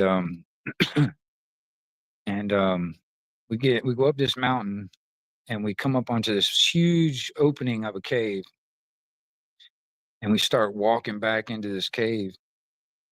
And we come up on what this is the funny part to me it was, we walk up on what looked like a fucking front porch, you know, like a, "What's up, Joe?" We walk up on what looks like a front porch, like a wooden, like, porch, you know, with, like, chairs and a fucking grill, you know, like a normal porch, but it was huge. Everything was just massive, you know what I mean? Like, the grill was massive, the fucking chairs and the rocking chairs or whatever, it was just fucking massive. Everything was just massive. And, and that's when I found out that, the people I was with, they were coming there to, talk to Zeus because, Zeus came out and, like, was like, you know, based, you know, I don't know, I can't remember exactly what was said, but it was like, "What the fuck are you doing here?" That kinda thing, and it's like, "We come here to talk to you," that kinda shit. Well, I didn't really I felt like I was just there or whatever, I don't know, I was, like, with them, but, the group of the other that group of people, they ended up, like, going off and talking with Zeus, and, like, Zeus is, like, this massive, massive dude, this fucking giant type guy, right? Well, Hera was also there, and Hera pulls me off to the side, pulls me alone off to the side, and she wanted to tell me something, and, I remember, and then Hera was like this massive giant type, you know, like 20 foot. These Zeus and Hera was like 20 foot fucking big, you know what I mean? Like massive people. But they just look like us, you know what I mean? And Hera pulls me off to the side and she wanted to tell me something. I remember her saying something to me, and also I can't remember what to this day I cannot remember what she told me, but I remember her telling me, "Don't forget what I told you. I'm telling you this, but I don't want you to forget. I want you to remember what I told you." And I've been racking my brain ever since I had that dream to remember what she told me. I cannot. I still to this day can't remember it. It drives me nuts because evidently it's something that she wanted, you know, it was important, evidently. That's how I see it anyway. And then I wake up, you know. I don't know what to make of those type of dreams like that. I have no idea what to make of it, but they are they are interesting. I you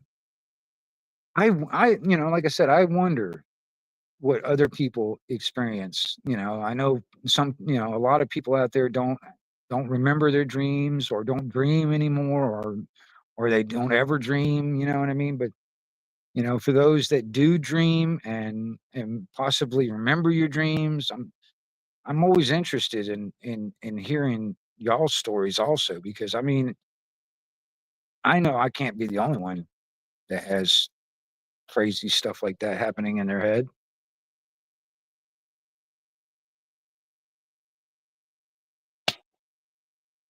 I remember I told I did a video about a dream that I had about my mom and me at this like at this outside lock-in party or whatever.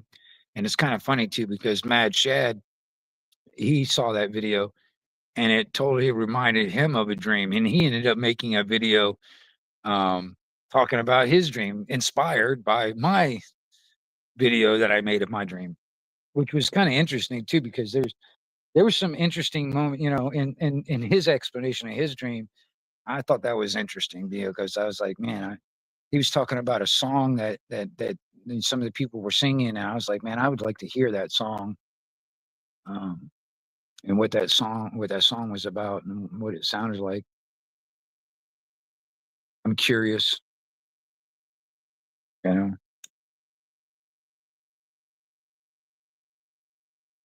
This is another thing that I'm curious about when it comes down to all y'all out there that do have dreams and can remember your dreams and stuff like that. For you people out there that are like that,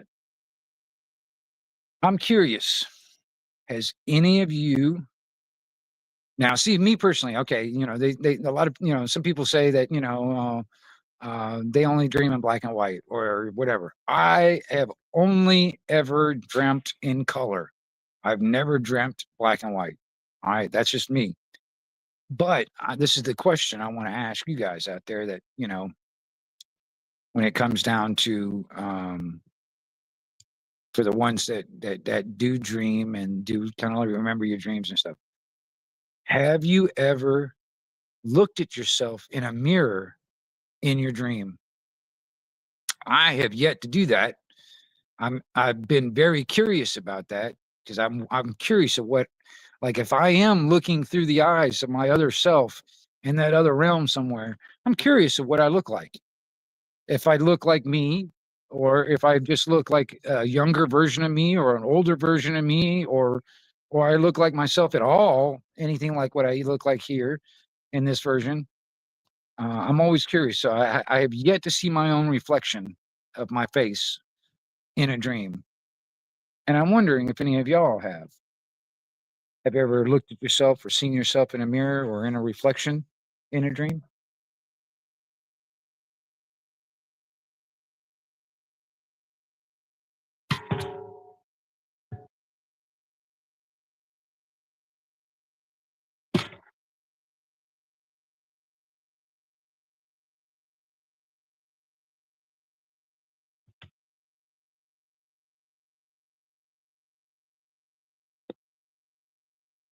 That damn fire's hot. Oh man. It's not really that cool out, but it is kind of cool out. But that fire is freaking hot, man. I'm gonna tell you. I had to back up from it, man, because it's so freaking hot.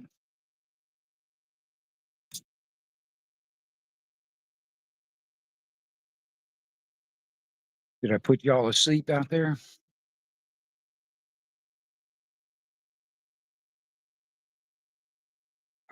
If you're still around, Joe, it's good to see you in there, man. I'm good. I'm glad. I saw a couple of live streams that you popped up on, man, when you were out there when those like protests and shit. I don't even know if you were actually doing anything at the time, but you ended up on somebody else's stream. I saw you. I was watching some of these other people that are doing live streams of these protests and shit, and you were out there.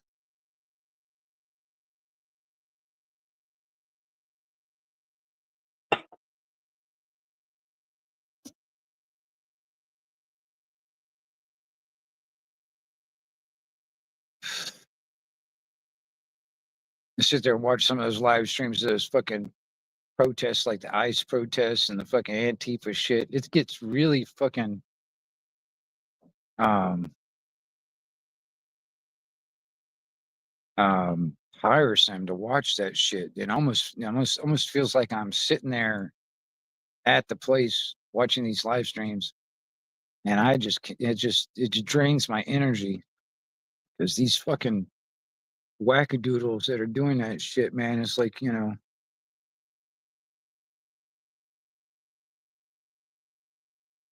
it drains my energy just watching this shit. And then on top of that,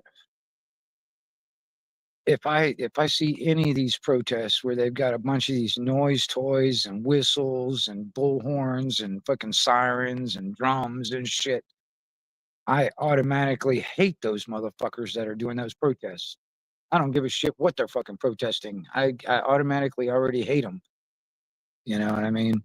Or I dislike them a lot because I'm serious, man. All those noise toys and fucking bullhorns and drums and all this other shit does not do anything about bringing anybody into their cause.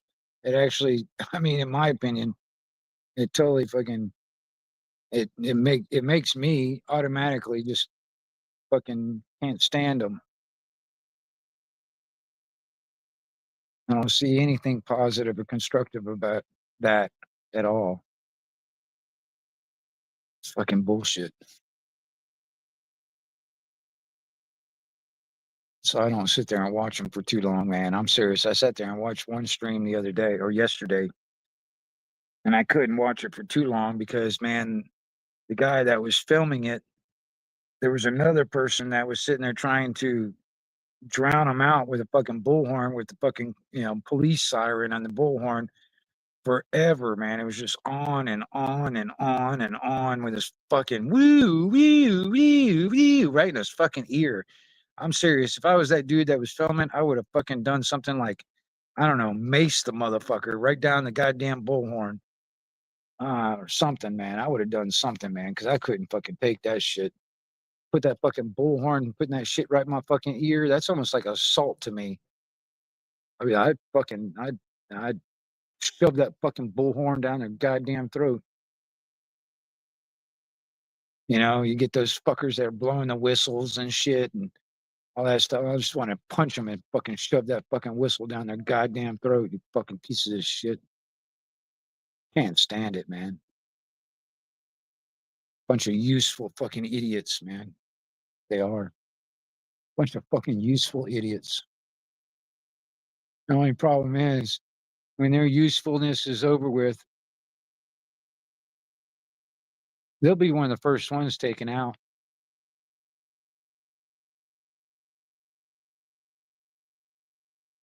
That's exactly how Stalin, that's how Mao, that's how fucking all of them, that's exactly what they did. They used all those useful idiots to get them in power. And as soon as their power was attained, all those useful idiots got two bullets in the back of the head and they're in a ditch.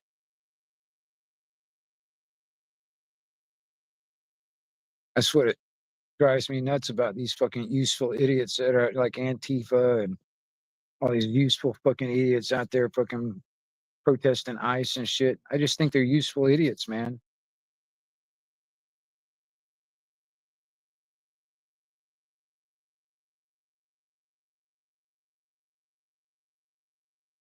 And when their usefulness is done with, they'll be the first ones to go.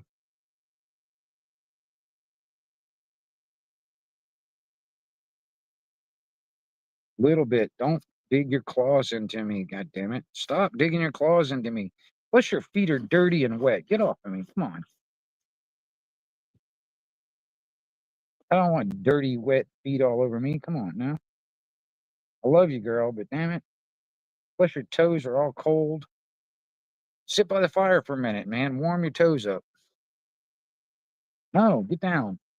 I don't want your dirty, cold, wet feet all over me.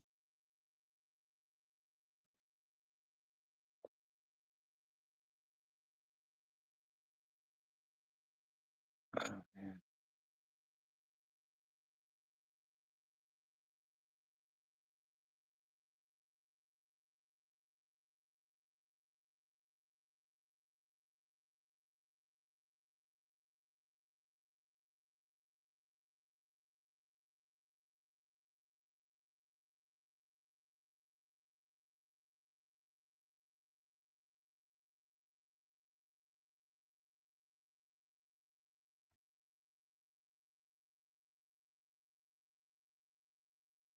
Am I putting all y'all to sleep? Such a calming voice. Just gonna doze off on me out there.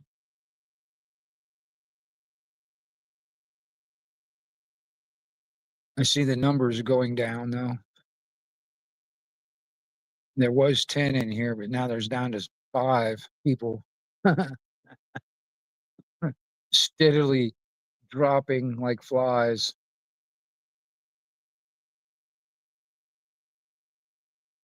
That could change, man. Next thing you know, all the night owls might start popping in.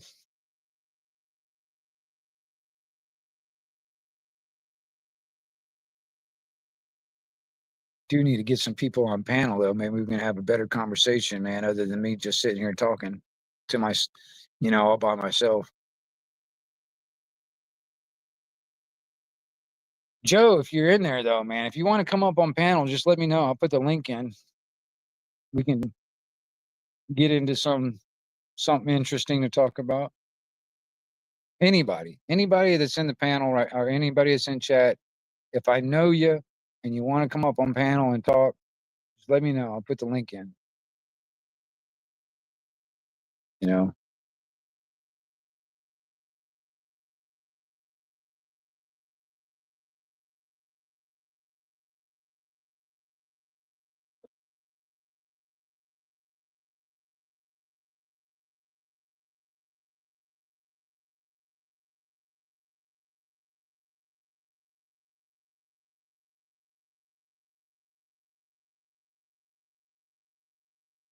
but it is a clear night tonight, boy. I'm gonna tell you.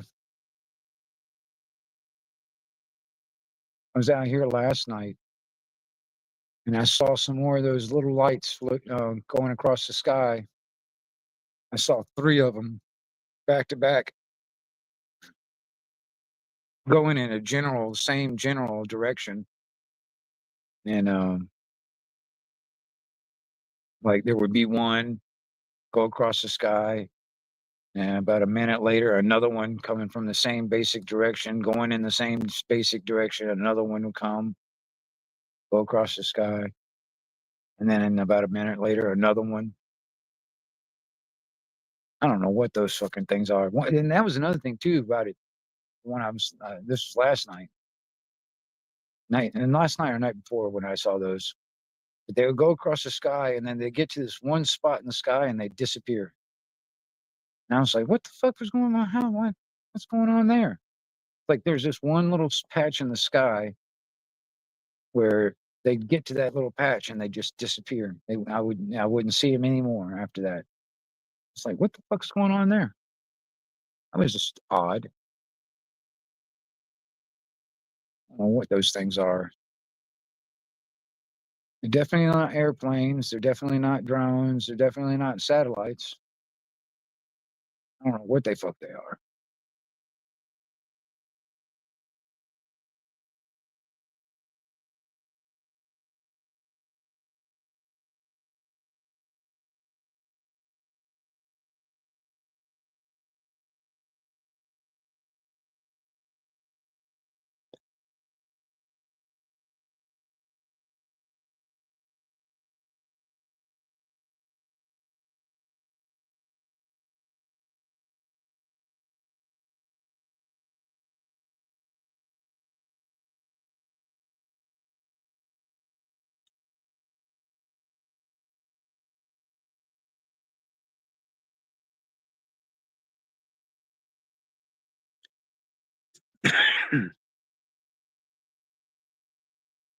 But I do wish I had some pot to smoke, though.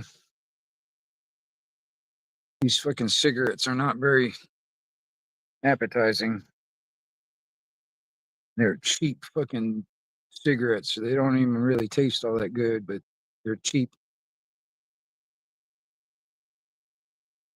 Fucking price of cigarettes are fucking expensive. Fucking need to quit. It's not good for my health. Plus, they're just getting too damn expensive to buy anymore.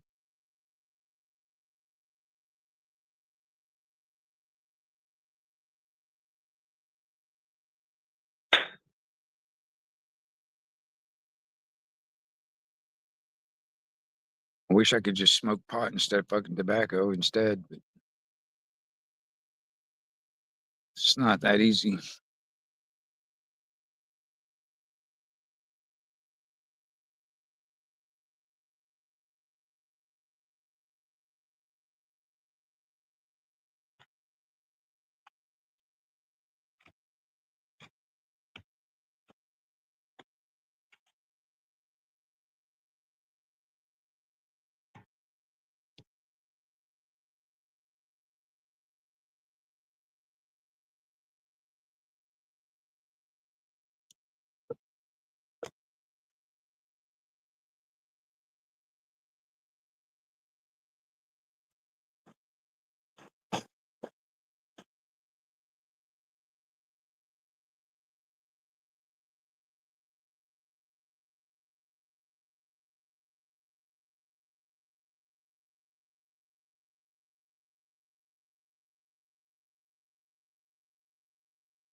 Get off of me. Stop. I don't want you in my lap, girl.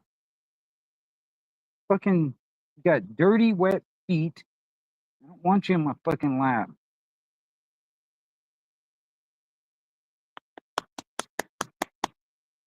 I love you, but damn it, your feet are wet, cold, and dirty. I don't want fucking all over me. All that shit all over me.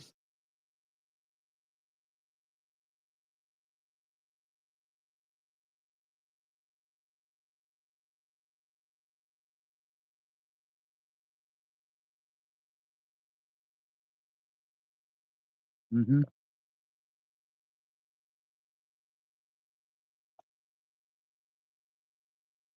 So what's going on with you guys out there? You guys gone quiet on me.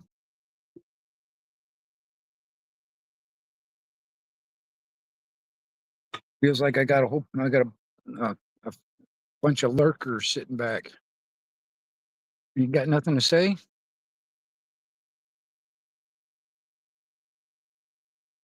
guys were quite talkative earlier.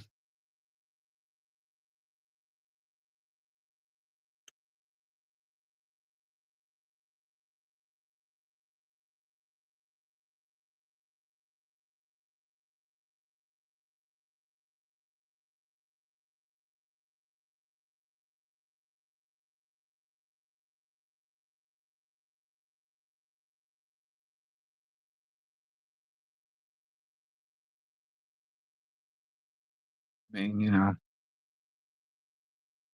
guys are welcome to sit here and just enjoy the fire, though.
Mr. Gander, what's going on, man?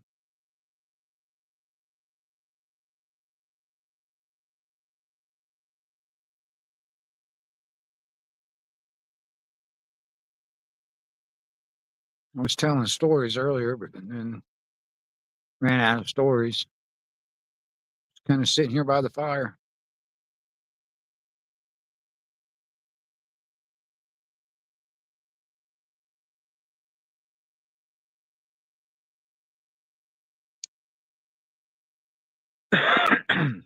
Chilly? Shit. Not here. I mean, also not by the fire. Just started a fire, yeah. Actually, man, I had this thing roaring earlier, man. It's still freaking hot. I mean, I had to back up. I mean, but, 'cause I had to back up because it's fucking getting pretty darn hot.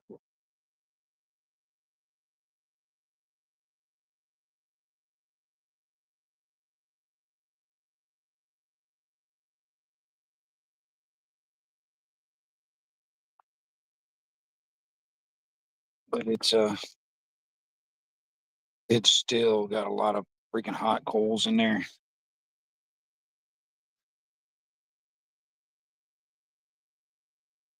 It's cold and rainy in here. Fire would be nice. Yeah, fire's always good.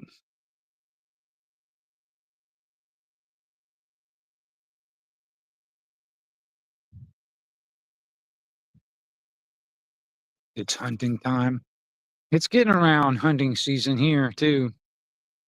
But I technically, man, if I want to go hunting, man, I do that no matter what time of the year it is. I don't give a shit about hunting season. You know, I'll do it whenever I want. If I wanted to.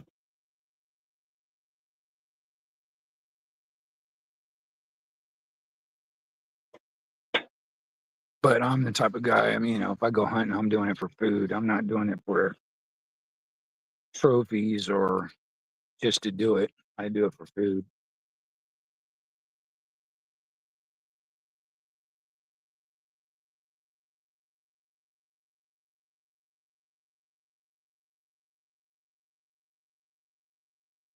Baby must be born. Yeah. Well, that's one of the things that I don't agree with when it comes down to like people hunting the does. You know, you go out there and hunt the doe, especially like the patriarchal the lead doe.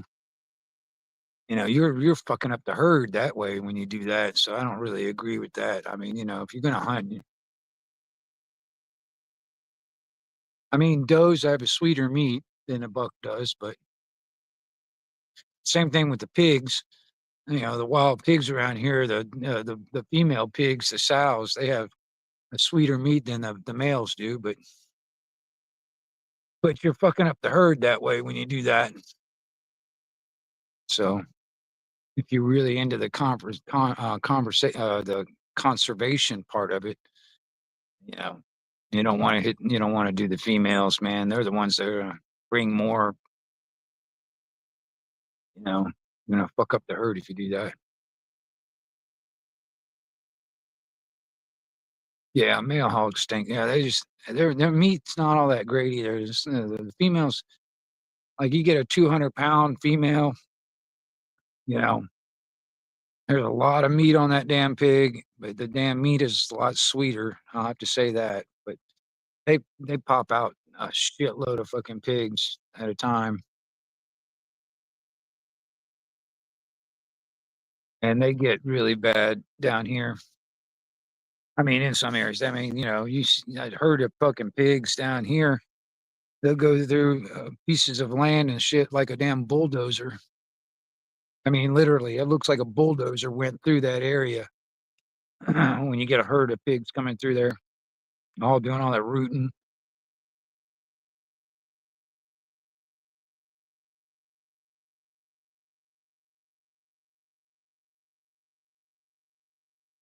Got to flip this back to a horizontal, vertical, so I can make that better.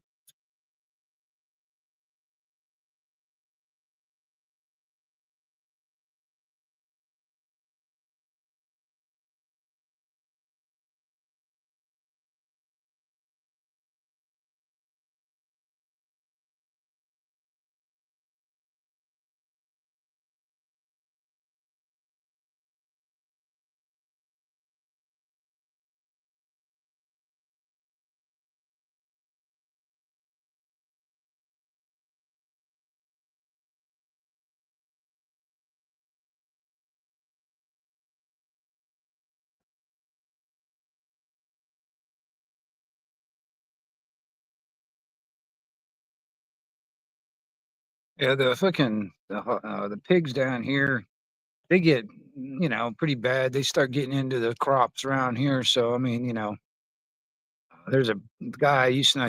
He passed away now, but he used to get these farmers around here to let him, to hunt the pigs down there so they won't tear up the crops and shit. And he'll go out there and get four like 250 pound damn females and come back, process them all out, and then go back out and get three or four more And I mean, he'd have like coolers and coolers. I mean, like these, those big, huge coolers that you would see on like charter fishing boats and shit. You get like four of those coolers full of nothing but pig meat that he all processed out. And I'm gonna tell you, man, the sausage he could make, oh my God, it was good. It was such good fucking sausage. Matter of fact, I've got venison sausage in my freezer right now, actually. Had some deer that my uncle killed not too long ago.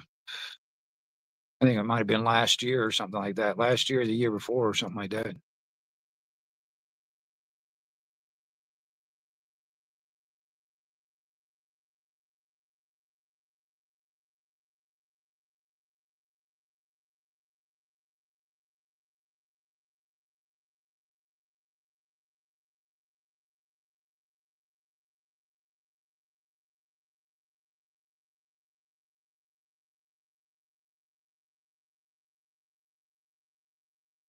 Yeah.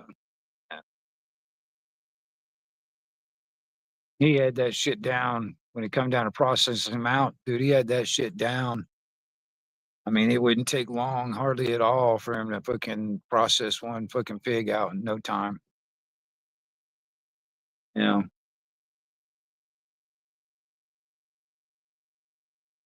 he, he'd use a he'd use a sawzall just to cut through all the bone and shit like that. You know what I mean? And their skin's really tough and stuff like that, man. So I mean, he'd use an electric knife, one of those electric knives and shit to fucking cut all that stuff up, man. And use a damn sawzall to cut through the bones and stuff. He'd process that damn pig out in no time.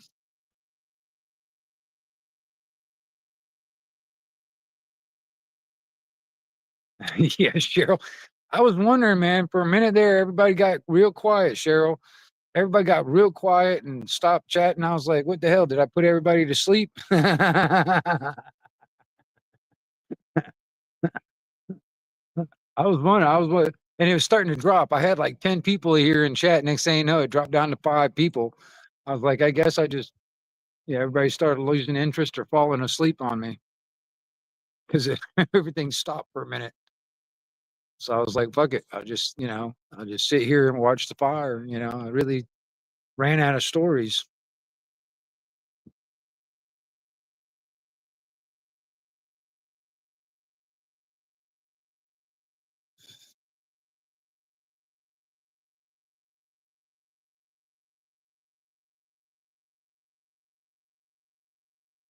Yeah, Michigan, I'm telling you, man, like I said, there's some of these places down here in the swamps and stuff like that, down here by the rivers and shit, where a lot of the pigs just, they're wild, all the wild pigs around here, they just get large groups of them, man. And I mean, seriously, they sit there and they start rooting around and stuff, man. And I'm gonna tell you, it literally looks like a bulldozer just went through and fucking and just tore up that whole area.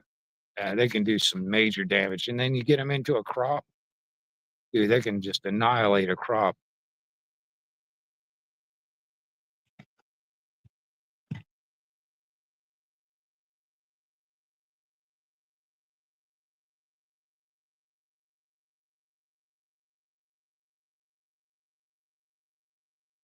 Yeah, see, I don't know the ones down here. I don't know if they're javelinas. I don't know if they are or not. They're just just wild pigs down here. They get big though. Like I said, I mean, some of the females that my buddy would kill, it's like 200, 250 pounders. They get big. They're not javelinas. I think, I always picture a javelina as small in size. You know what I mean? But these fucking things get huge.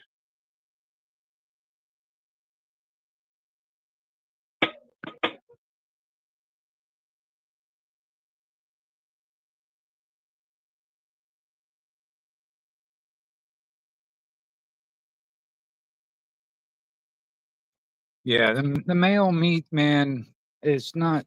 I don't know. The female meat's sweeter. I do know that. Now I don't know if it's the same way when it comes down to deer or not. I'm not sure. But I never really, I don't know. I've eaten a lot of venison over the years, but I just never really, um, never really figured out if it's like, if there's a difference between the males and the females.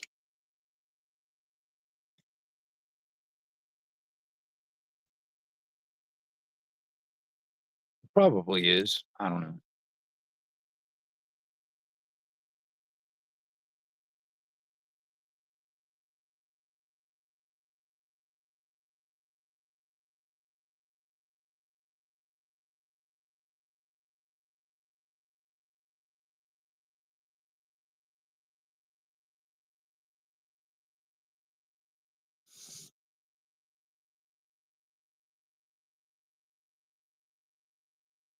Oh, fuck yeah, man.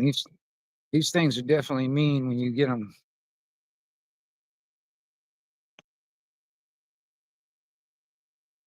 You get them into a certain situations, they can get freaking real mean. Oh, the moon's starting to crawl over into my view over here.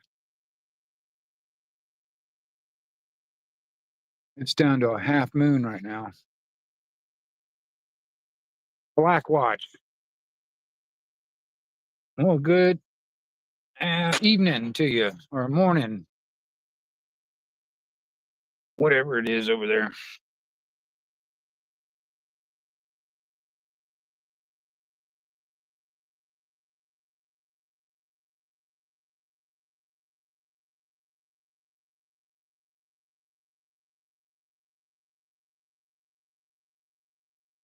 I was figuring, Nana.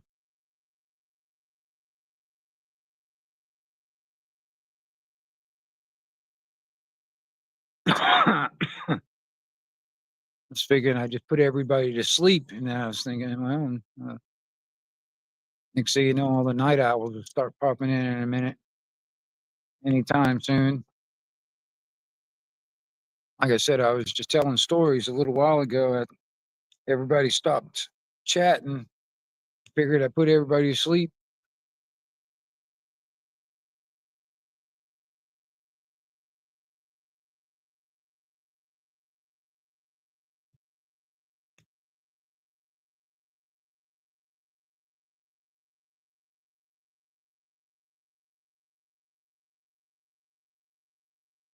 Yeah, it's only 3 o'clock over here.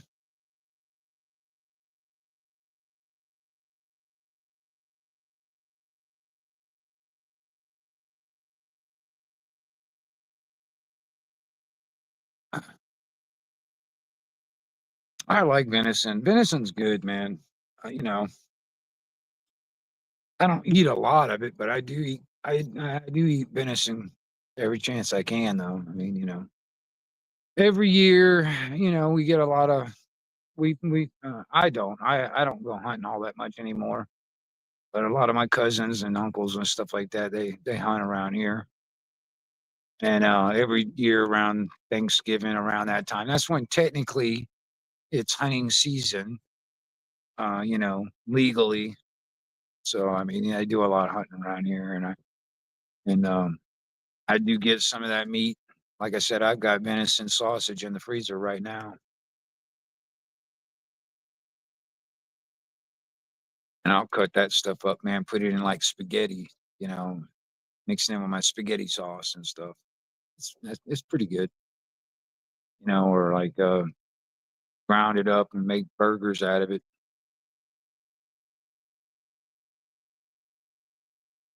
If we ever get the chance, which it doesn't happen all the time, but if we ever get the chance, we get ourselves a gator here and there. I'm gonna tell you, some gator meat is good. I like gator meat.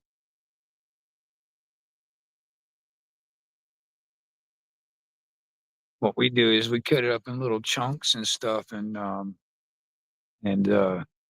and bread it, and like with some like panko, like breading, and then fry it, and put that on a plate with some hush puppies and some coleslaw. Damn, that's some good eating right there, boy.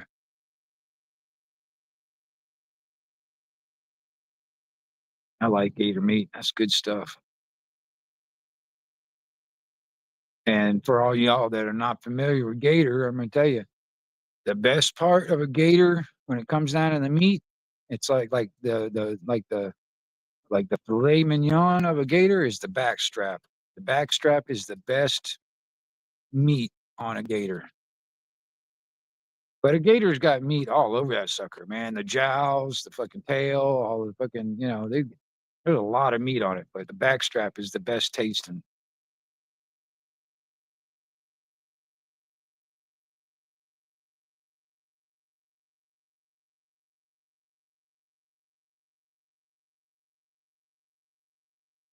Yeah, you can. Yeah, there's a um I don't know, it's like a I don't know, I wouldn't call it a vegetable, like a produce stand or something like that, or it's kind of like that, but they sell a lot of that kind of stuff. A lot of it's Amish made too stuff, you know what I mean? There's like everything from like, venison and gator and a few other different types of uh, meats like that you can get there. And, um, like at that place, do a lot of that kind of thing. But I like fresh shit, it's like every once in a great while, it doesn't happen very often, but every once in a while, um, a gator, for instance, will like wander up on our pond over here on the property, and we don't like them suckers sticking around for too long because they'll eat all the damn fish in that pond if they stick around long enough. So as soon as one pops up in our pond and stuff, it won't stay there long because we'll kill that sucker. And it's what the game warden don't know won't hurt them kind of thing. That's why I say, man, when it comes down in here on the property and stuff, man, it's like, what, I'll hunt any time of the year. It don't matter to me if I wanted to hunt. Because, like I said, if I'm going to hunt, I'm doing it for food. I'm not going to do it for sport or trophies or any of that shit. I'm doing it for fucking food. Same thing with fishing. I don't do very much fishing anymore either, but if I do any fishing, it's for food. It's not catch and release shit. I don't do all that catch and release. I think that's stupid in my opinion. That's just doing it for sport. I'm not interested in that.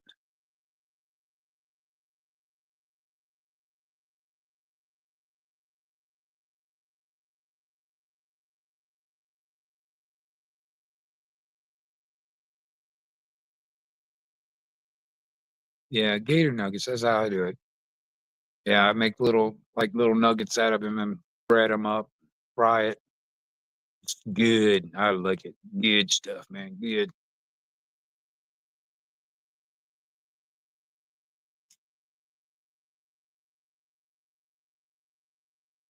That's how we cook them.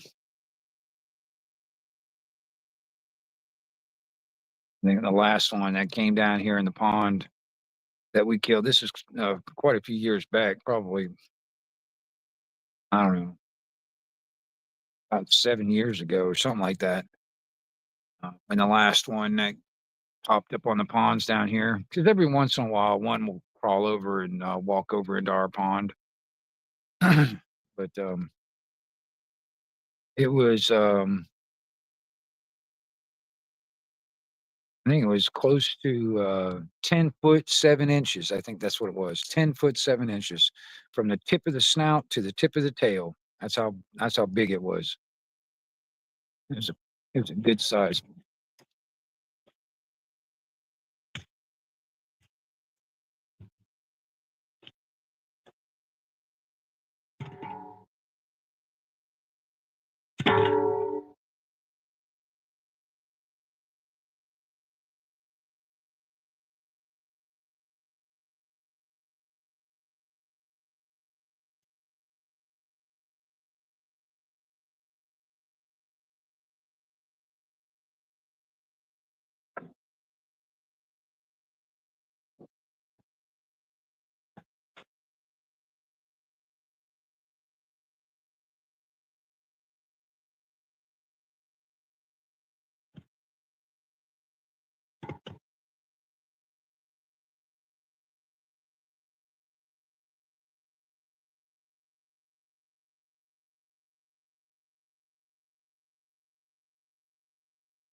I'll be right back, y'all. I'm gonna go grab me another drink real quick.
Oh man, oh man.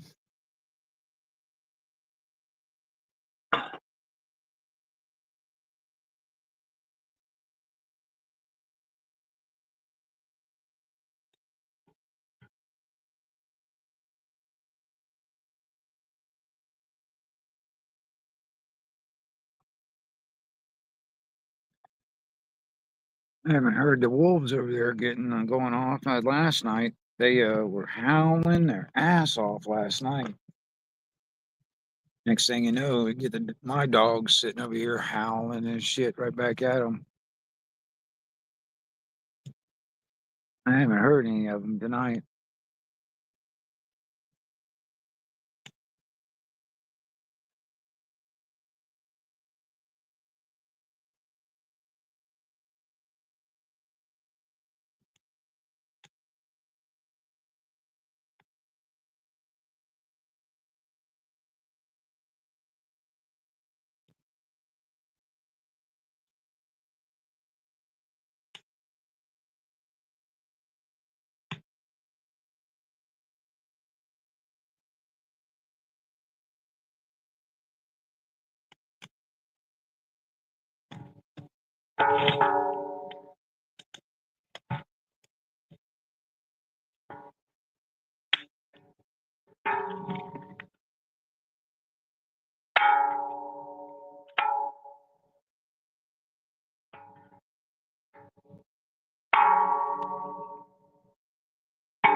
I love how this thing rings, man. This fucking thing rings like a damn bell. I love it.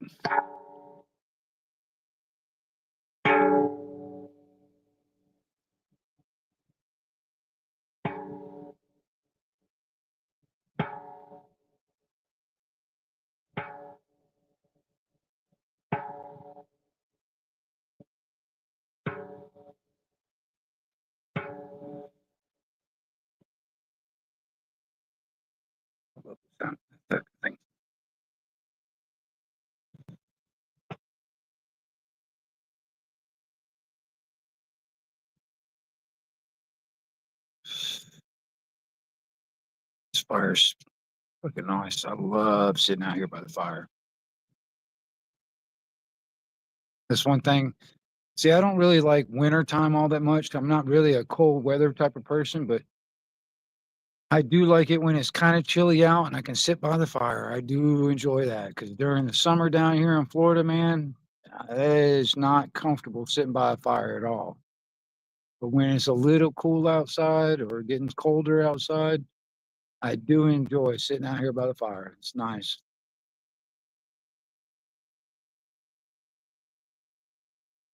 I enjoy it.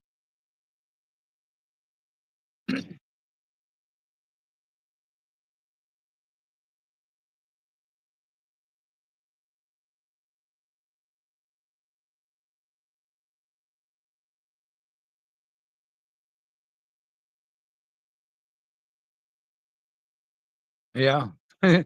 It's pretty cool, man. It's got a nice ring to it, you know. It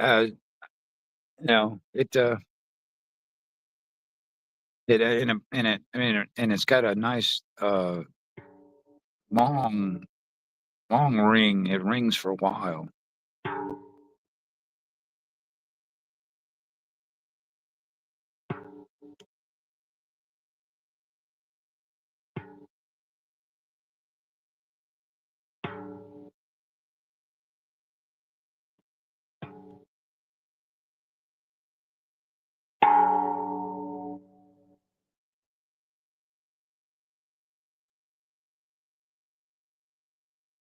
I wonder if anybody's up around this time. We're like, what the fuck is that sound out there?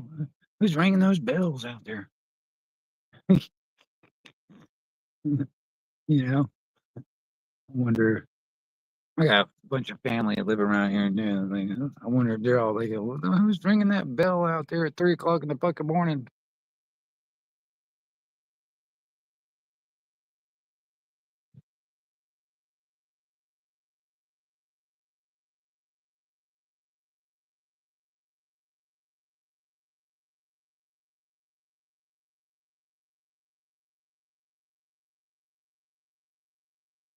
Am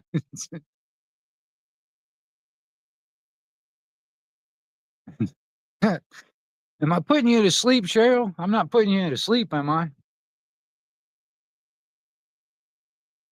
Start ringing my bell, wake your ass up.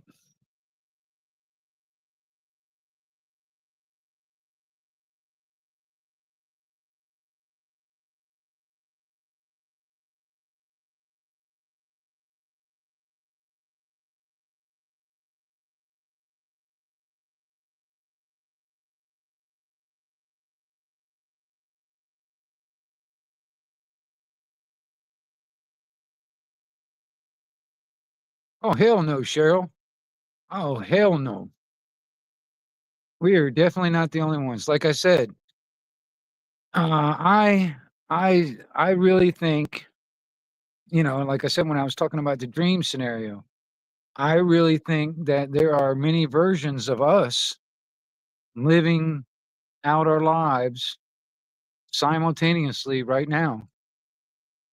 And when it comes down to other beings out there, other than humans or other versions of us, of course. And quite honestly, man, if we here on this planet are the only things out there in all the vastness of universe, we're fucking screwed. we're we're we are fucking screwed. We're gonna end up fucking killing it's like, the powers that should not be, they'll fucking just keep murdering us off, until there's nothing left and then what? Then there'll be nothing if we're the only things out there. Then there'll be nothing out there, including here, you know? But there's quite possible, even on this fucking planet, we've gone through many, I guess, resets, if lack of better words, many times over, you know. As long as there's a few survivors, we'll just keep on going. And just another uh, another versions. But yeah, I mean, I look at these stars when I look up at the sky, and it's quite possible, like I said, when it comes down to the multiverse, or the many universes out there, and the quantum entanglement scenario. I mean, like I said, there's quite possibly almost every one of these stars is just another version of us happening and living out their lives all at the same time, simultaneously.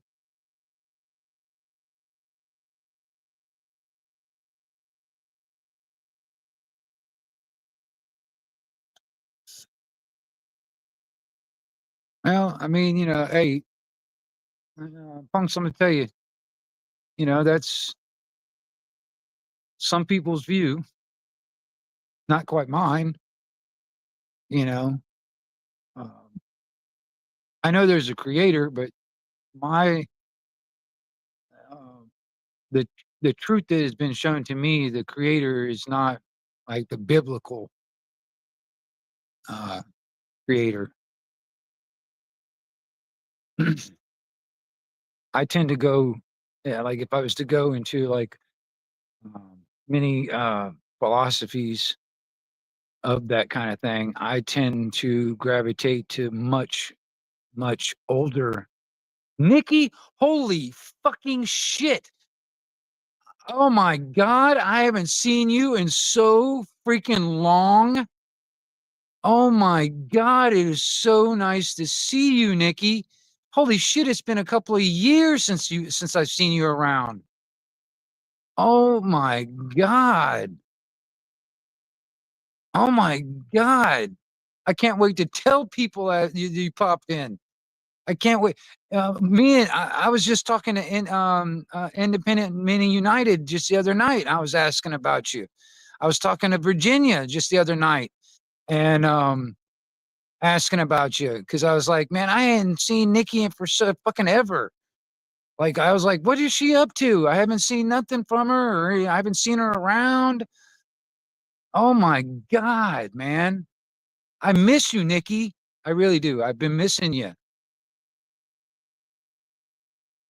Shit's been rough. Well, yeah. Well, I understand. Shit has been rough, and I get it. I mean, but man, I'm gonna tell you, I've been missing you, Nikki. I'm gonna tell you, it's been a couple of years, man, since I've seen you popping around. So I mean, it's like I've been wondering what's up with you. It's like, oh my God, I can't wait to tell Virginia. I can't wait to tell fucking Indy.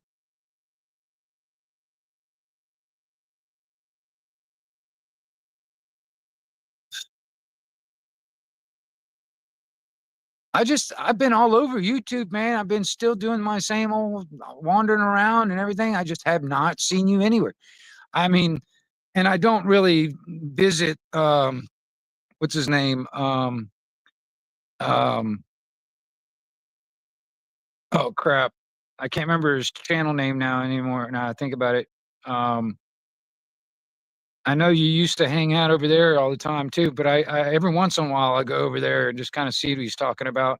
The dude that used to live in a um that that tent when he bought that property. You talked to Virginia? Dude, I mean, I was like, I haven't. I mean, I was asking Virginia about you not too long ago, actually. I just haven't, it's like, I was like, whatever happened to her, man?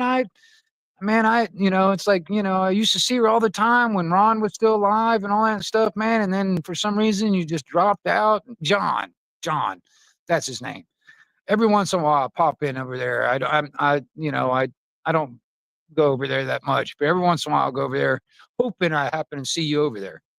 And but yeah, I was sitting there talking. I was like, man, back when Ron was alive, man, I used to see her all the fucking time and all that stuff. And then after he passed away, it's like, it's like you just kind of dropped out and stuff. I just hardly ever see you anymore. And it's like, holy shit, that's fucking awesome that you popped in.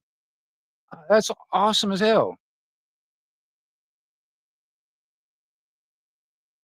I'm all happy now. You made my night, girl. Prepared mind. That's it. Yeah, that dude. I don't go over there very often. You know what I mean? There was a time, man, I just kind of started disagreeing with some of the stuff that he was talking about and how he was doing stuff over there. And I just like, I kind of veered away from it, but every once in a while, I'll stop in. But and mostly just as like, just because I knew you hung over there, I knew you used to go over there a lot. So I was like, maybe I could see Nikki over there. And I was like, shit, you know, another Florida girl right there. I miss you, Florida girls. You know, us Florida people got to stick together. I don't know. Are you still here in Florida? Or did you move or anything like that? I know you were doing some stuff like that. Were you thinking about moving and all that stuff? I don't know. I mean, so and you're welcome to come up on panel and you can talk if you want. You know what I mean? You're welcome up. Just I'll put the link in if you want to come up. If not, it's okay. But you're welcome up if you want to come up. Like I said, it's been a while. And because like I said, I was like, believe it or not, I'm always on too, but don't talk much. A lot of stuff changes. Still Florida, yes, okay. Yeah. I ended up selling my motorcycle. I ended up selling it. I don't have one. I don't have one now anymore. But I ended up selling mine for damn dirt fucking cheap too. That's what pissed me off about it. I had to sell it pretty damn cheap. But I needed the money and I needed to get rid of it to make room for some other shit. I've been trying to been trying to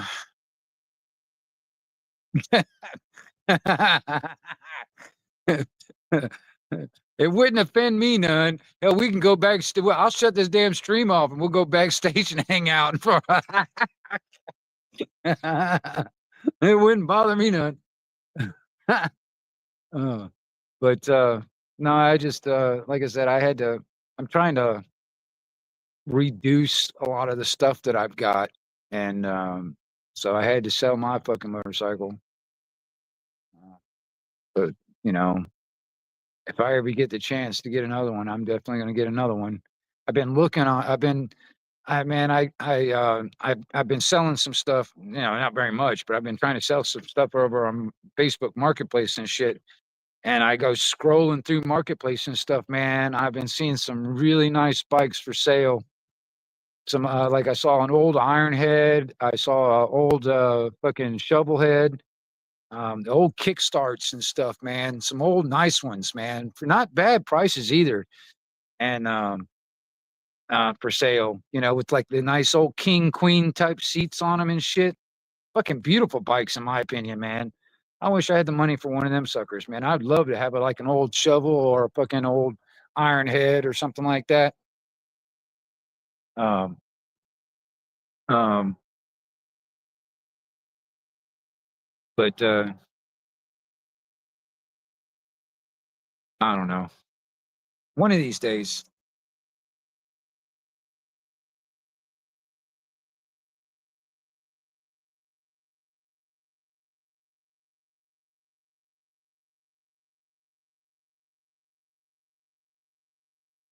Well, I'm sorry to hear you've been having some problems and shit. I know, man.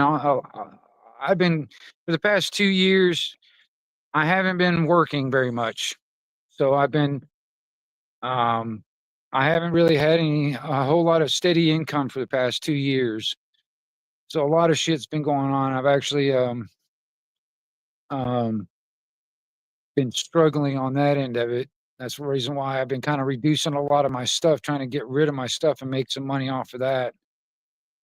And just kind of doing little bits here and there, and keeping keeping the bills paid at least. Anyway, I was sitting there talking about that a little while ago. I was like, I've been smoking pot pretty much almost every day for my whole, since the age of 14. And for the past 2 years, since I haven't been working all that much, man, I can't afford it. So I've been without for the for the past 2 years now, I mean, yeah, every once in a great while, like I'll go to a buddy's house that might smoke me out, or my uncle might come into town, like, every 6 months or some shit like that. He might bring me a little homegrown or something, but other than that, man, I've just been without, and that's kind of been bugging me because I actually enjoy sitting here like, if I've been craving for a bowl or a blunt to smoke right now, sitting by the fire. There'd be a perfect time to sit down and smoke one. And but and that, but it's been kind of a weird thing though, because I don't smoke pot. I was talking about this earlier. I've been having a lot of really wild dreams, because when I smoke pot, it's more like a dream suppressant. I don't really have dreams, or I don't remember them and all that stuff. But when I don't smoke, boy, my dreams are vivid. And some of them, like, I'm like, I remember all of it. Then, after I wake, like I was earlier in the stream, like when I first started, I was sitting there talking about the dream I had last night, and it was real vivid type of stuff. I remember everything about it, and it was a wild one too. I mean, it was a pretty good one anyway. But that is one thing that I actually like. Um, being sober anyway, I guess. It's like, my dreams, I really have some good dreams, some really good vivid dreams that I can remember and all that stuff. I mean, quite honestly, my dream world is much better than the world that I'm living in here. Well, on a majority basis, my dream world is so much better. It's like, yeah, I was I was sitting there talking to I was well, no, I remember I was watching I watched a video the other day, just the other day, and this guy was sitting there talking about. I was like, yeah, I was dreaming. Uh, I was asleep one night, and then I woke up, and then I was like, that sucks because I was like riding a unicorn with Halle Berry, and then I woke up. And now I got to pay taxes. I was like, I feel you, man. Man, my fucking dreams are some of my dreams are fucking awesome, man. I mean, my dream worlds are sometimes way better. The chicks fucking dig me in my dreams, and you know, I don't really have uh, uh good women around here where I'm at, in my local area anyway. The women around here suck ass, So I don't know. Kind of sucks, man. Because quite honestly, if I ever want to meet the woman of my dreams, I'm not going to be able to meet them here. I'm going to have to move or something. But I don't know, man.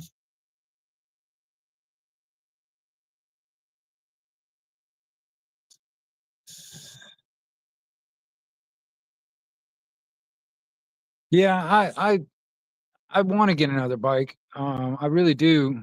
It's a matter of money right now. That's where it's at right now. But if I ever get the money to do it, I'm going to get one. But I'm going to get an older one. I'm going to get like an old Iron Head or Shovel Head, something like that. I mean, panheads are good motors, but I like a I like a knucklehead, I like a shovel head, and an iron head. Those are the three that I really like. The older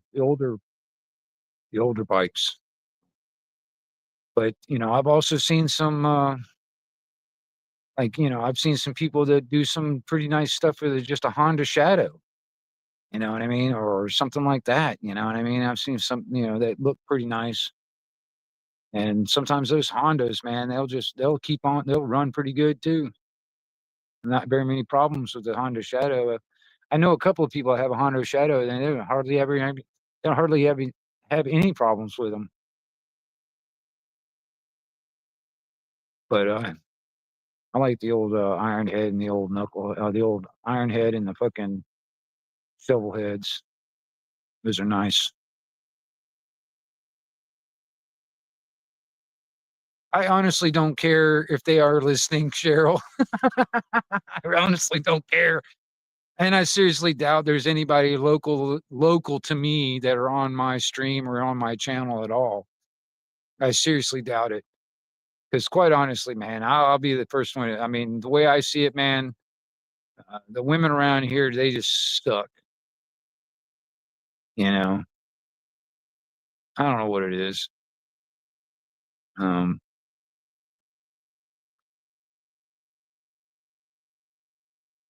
but I guess it's just my local area around this area, though.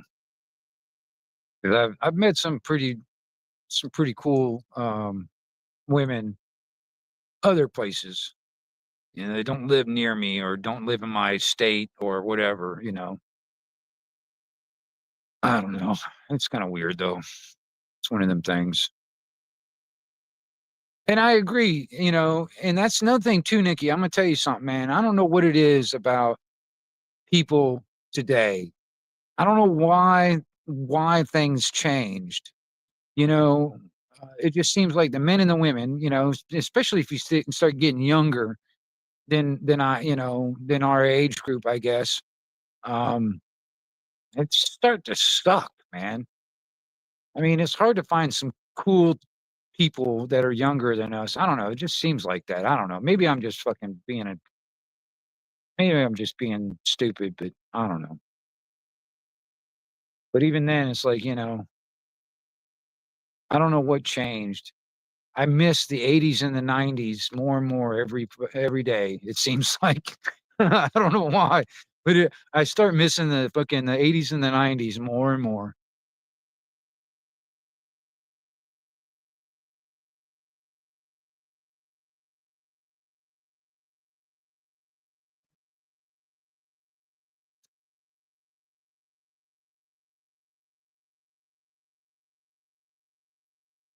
Yeah, you know, like I said, those Hondas, man. I mean, I've had some pretty good luck, you know, over the years when it comes down to. Plus, I know quite a few people that like got those Honda Shadows, and I had a Kawasaki for a while, man, that ran pretty good. But I mean, I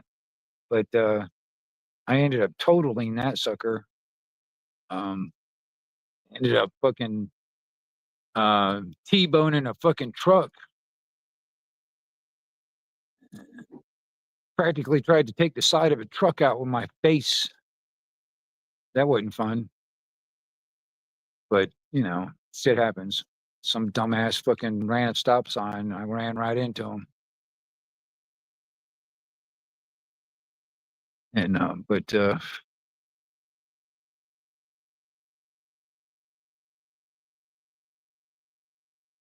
was a Honda. That was a Honda Goldwing that I fucking totaled.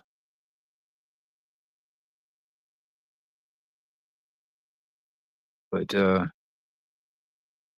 I don't know. The bike that I just sold was a Kawasaki,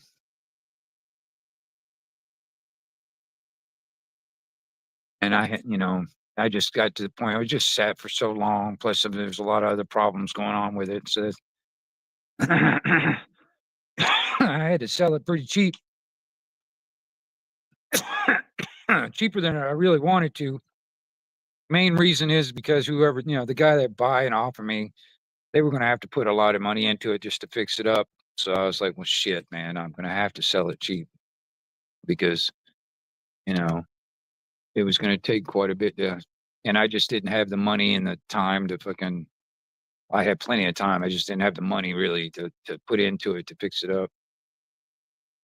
So, and plus I just was like, shit, you know, I need to reduce bunch of my stuff, which that's what I'm trying to do now. Is just, you know, I still got a bunch of stuff in a couple of these buildings over here that I need to clean out and fucking start. Yeah, and some of it I need to just throw away. Some of it I want to try and sell. Some of it I want to keep. You know, and then even the stuff that I want to keep, I got to figure out where in the fuck I'm going to put it. You know, but you know, what I'm dealing with, like 20 years worth of stuff that I've collected over, you know, in past 20 years, and I'm just, I don't know, it's just a lot of shit.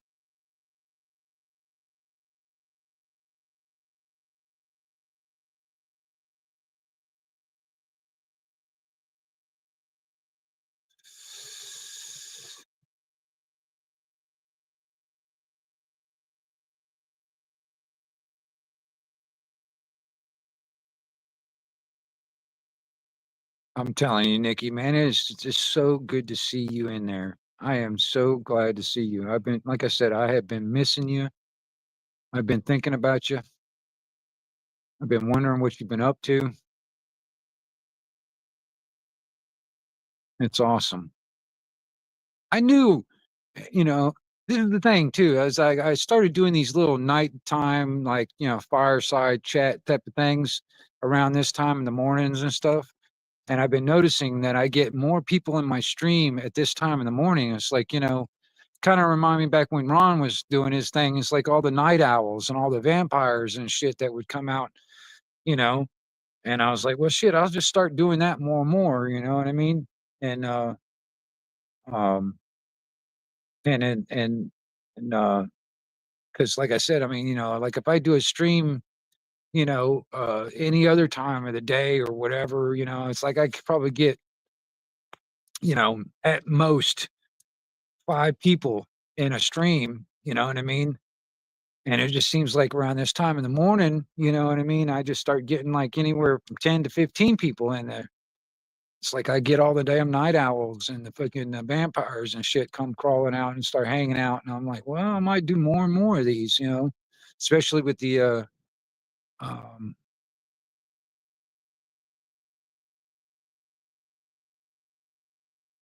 yeah, I hear you, Nikki. I hear you. I hear you.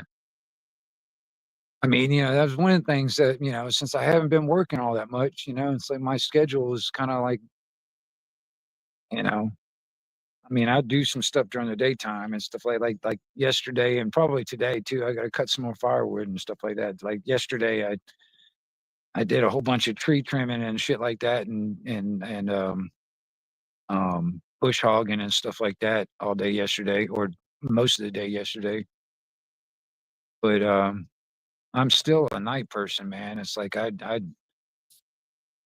and since I don't have to get up early in the morning every day, and it's like, but I mean, even if I do turn in early at night, sometimes I'll go to bed before even the sun goes down, and then I'll get up around fucking, 1 o'clock in the morning, and I'm up for the rest of the morning. You know what I mean? I'll watch the sun come up, and then I'll go to sleep for a couple more hours, when the sun comes up, and then, and then, I'll get up around 9, 10 o'clock in the in the morning or whatever, and then do my day. And I, it's just one of them things, man. It's like my schedule's like that right now, so I get it. Especially if you got things to do, I totally get it. But, you know,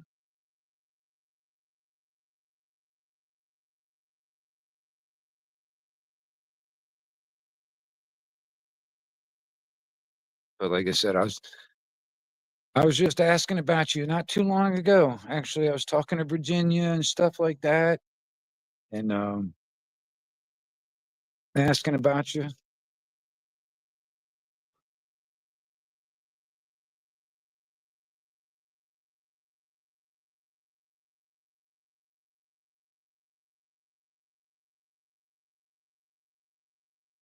You know, there's a few of us out here on YouTube, man. It's been knowing each other for quite, for 4 or 5 years or something like that. It's like I've grown fond of you guys. You know what I mean? You know,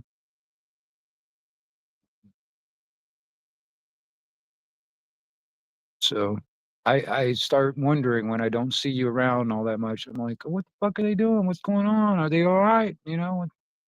All that kind of shit.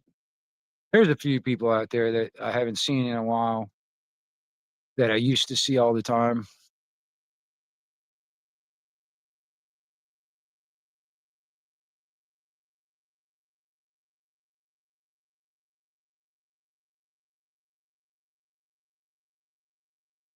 Dude, I know. Nikki, I'm gonna tell you, honestly, I think, okay, you think about when Ron was still alive. So that was 5 or 6 years ago, something like that, when he was still alive. All right. I think it was like what, um, 2019 or something like that, 2018 or something like that. So something like that. It's been 5, 6 years, something like that. More years than that. Can't believe how far. I know, and that's the thing too. The older we get, the time more the fucking the shit goes by faster and faster. Hell, this year has gone by fast as shit for me anyway. I was hoping I'd have some more work lined up before the end of this fucking year, and it hasn't come out yet. And it's fucking pissing me off. And it's like now it's almost down to the end of the year. Hell, I turned 51 next month, and I'm just like, fucking hey, man.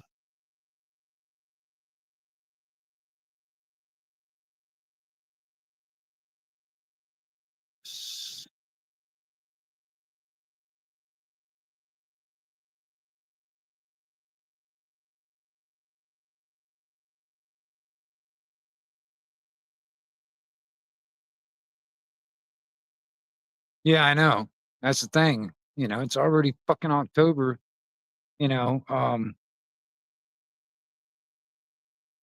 I don't want to, I've never really wanted to work for the government at all, but I've put in applications into the public works at this town nearby, because I mean, the hell, they got like four people that works on the public works for that town and stuff.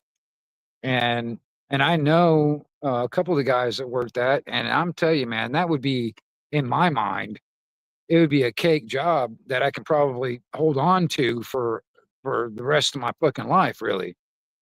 And being a government job, all kinds of little benefits and all that other shit. So I've been trying to do that, and they don't, their their budgets and stuff like that, where they don't get a new budget, or the next physical year or whatever starts up in October. So I've been kind of like putting applications in every so often and stuff like that, trying to keep my application in their face and stuff like that, hoping I can get in on that one. And it's already October when they start getting their budget and stuff like that for the next fiscal year, and I'm hoping they'll hire me on, but I don't know. Just kind of keeping my fingers crossed kind of thing, but I don't know. Like I said, I've never really wanted to work for the fucking government, but that'd be a cake job, and it's really nearby. I could practically ride my bike to work, ride my bicycle to fucking work. I wouldn't have to drive. That'd be a plus, you know.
Matter of fact, now I think about it, I'm gonna send a text to Indy and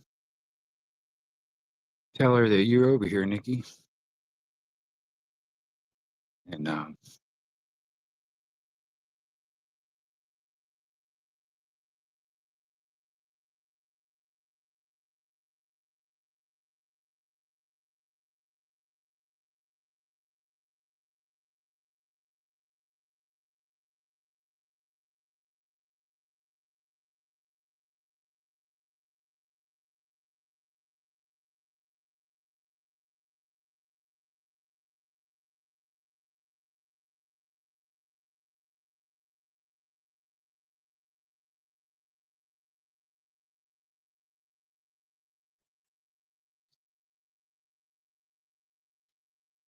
Maybe I can get her and come on over and say hi to you.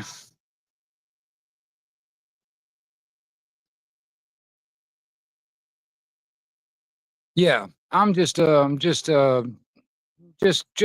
of Panama City, but Panama City, Florida, same basic area up here in the Panhandle.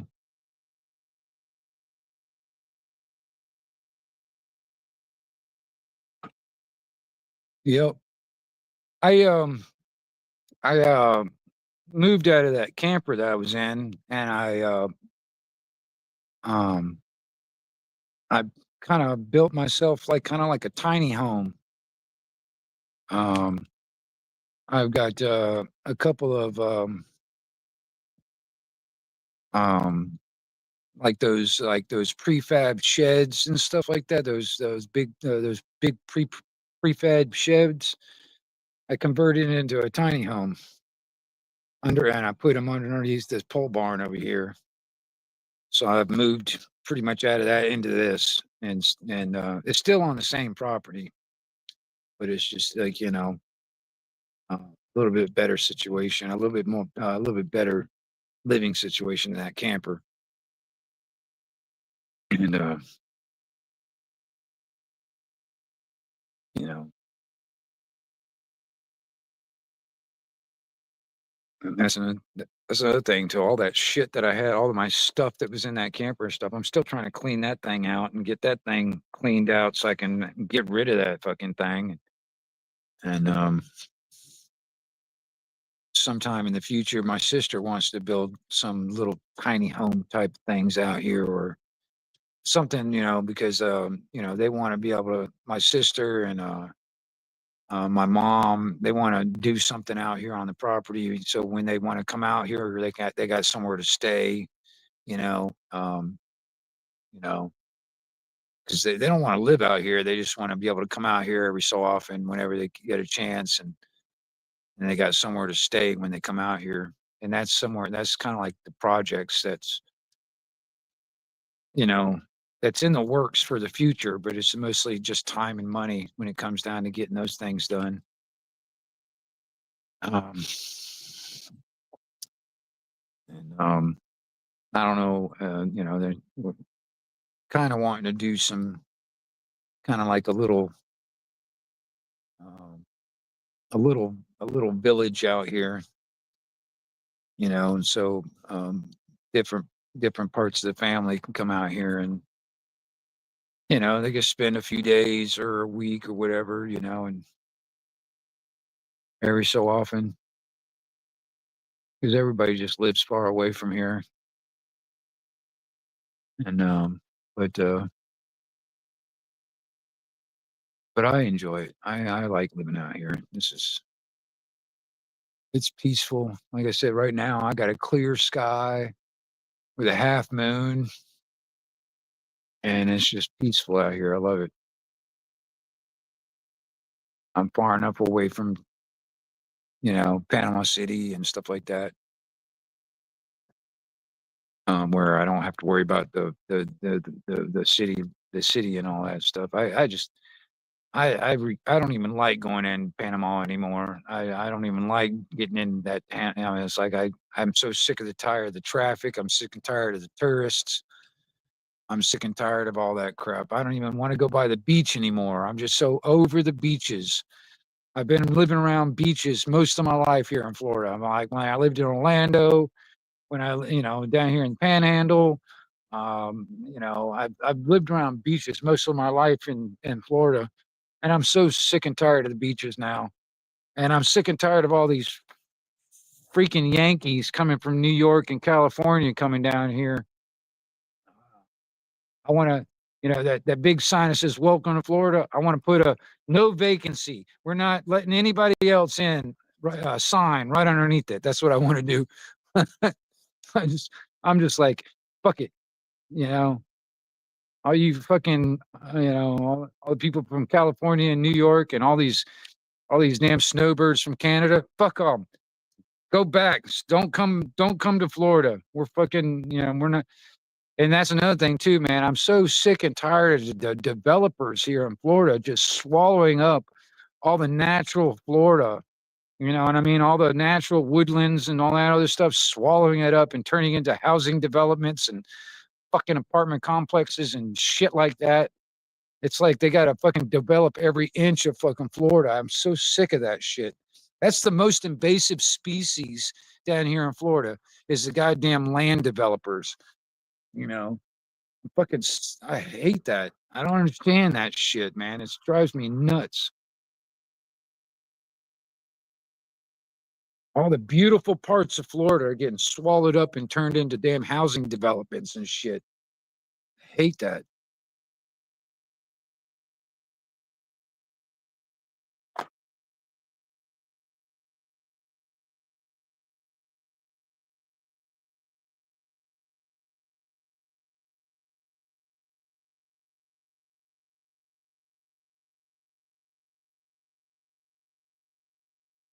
I am too. I'm so sick of it, man. And most of them are not even from Florida.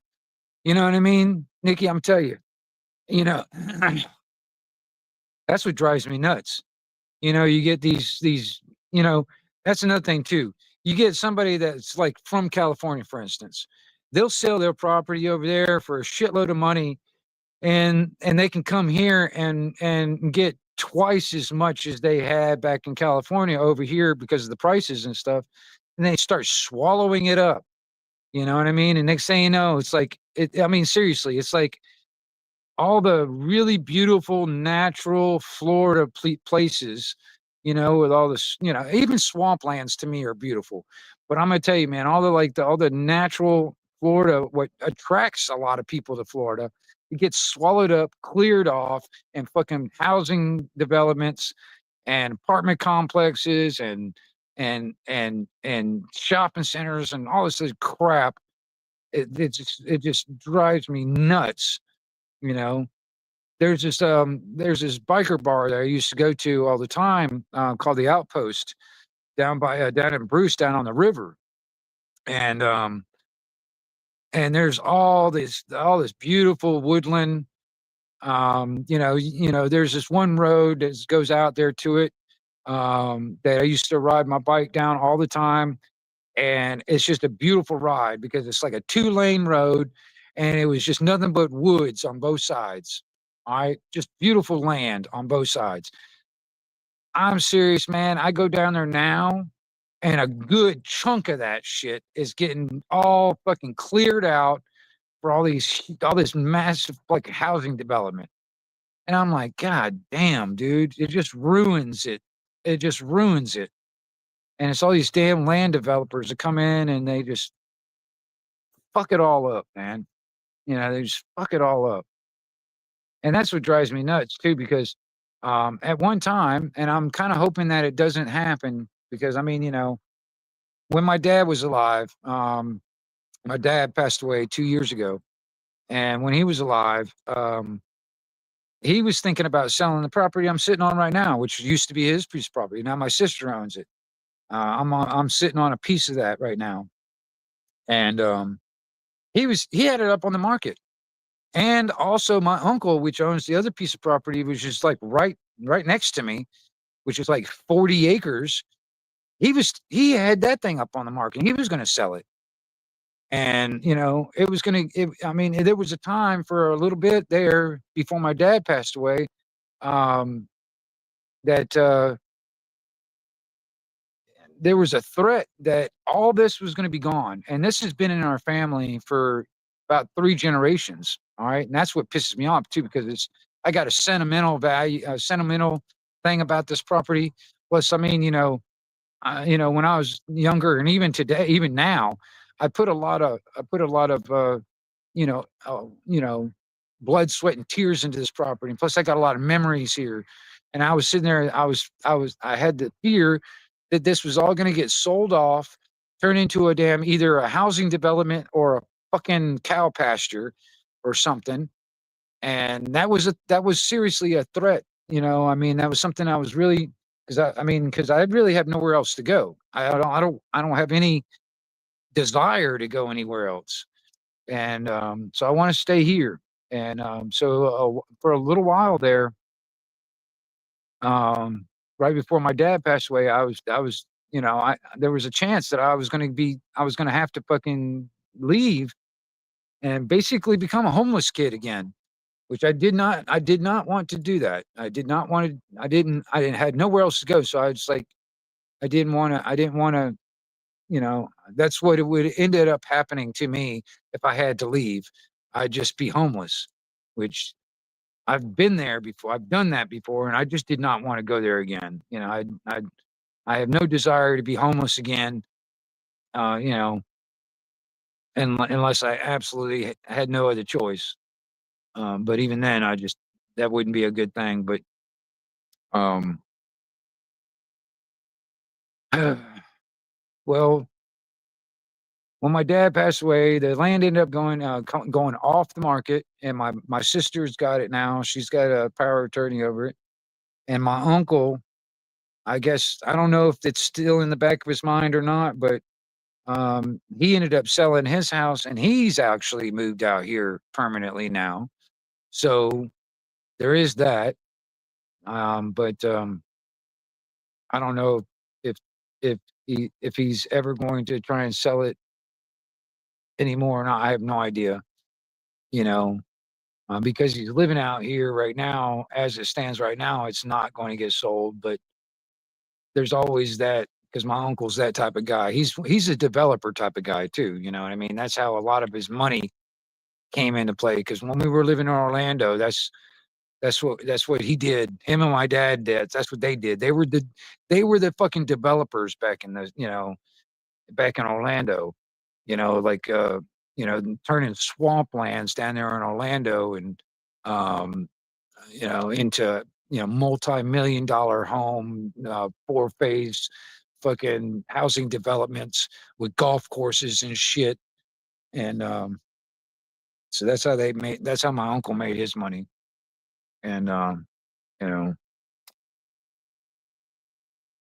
so I'm always worried that's gonna end up happening with this property out here, and there's gonna be nothing but a damn 2-acre lot left of all of this shit that's been in our family for so long. I'm always worried about that it's gonna all go away one day. And I'm trying, I personally don't own any of it, which I wish I did, but I don't really have the money to do that. But if I did, I wish I had a way to hold on to it, and that's what I would like to do. I want to try and hold on to as much as I can. I'm trying to convince the rest of my family to hold on to every bit of their pieces out here because I got a lot of family that own. See, we got a huge piece of property out here, but it's owned by multiple pieces of our family. Many of my uncles and a bunch of my cousins and stuff like that. We all own chunks, and but it's all basically, it's what our grandparents and our great grandparents and all that stuff had that was passed down and stuff like that, or whatever over the years. It's gotten a lot smaller, even in my lifetime. And so it's like slowly disappearing. And I hate that because I'm going to tell you, to me, I think that land is the most precious resource, and it's getting less and less of it around.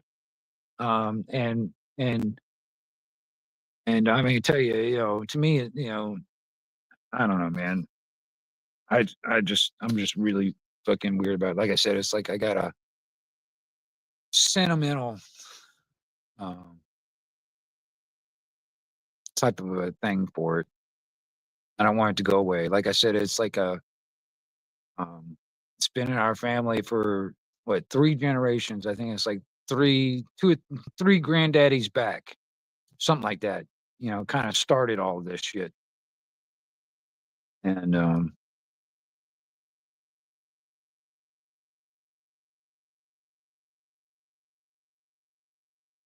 I don't know. Like I said, I don't know. I still wonder about my uncle though, because I mean he's the type of guy that would, you know, he might come into a situation where he needs the money, like my granddad.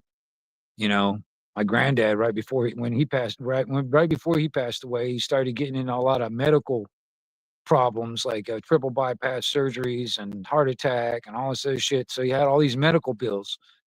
So he started selling off a bunch of land just to pay that shit off, and then he ends up dying. And you know, so there's quite a bit of that land that's gone now just because he wanted to pay off some fucking bills, and he ends up fucking passing away right after that. Or not even being able to pay off his bills and his medical bills. He ends up selling the land off to pay his medical bills, and then he fucking croaks.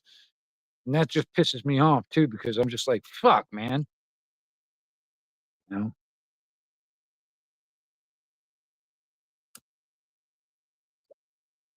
it's a possibility my uncle. And that's probably why my dad was that was probably my dad probably, see, my dad didn't tell a whole lot of people that he was sick. And and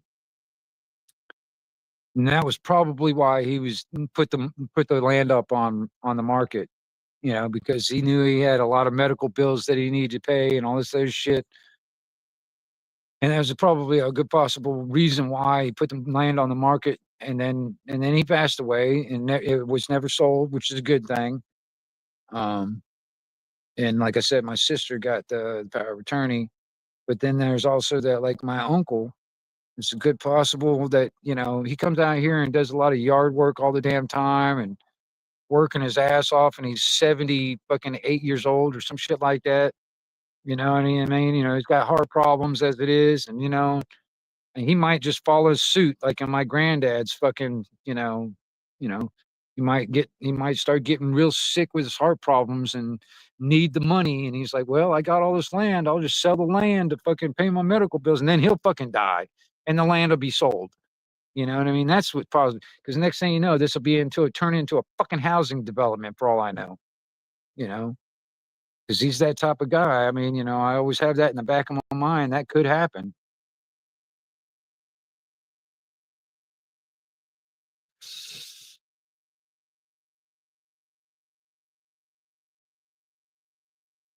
But, I don't have the money to do anything. If I had the money, I've said this before to like family and shit. Like, I don't play the lottery, but if I ever played the lottery and won the big one, what I'd do is I'd take that money and buy every bit of that land from my uncle. I'd buy every bit of that fucking land, but I'd buy it anonymously where he didn't know it was me that bought it. You know what I mean? And then I'd turn around and I put every bit of it into a trust. You know what I'm saying? And and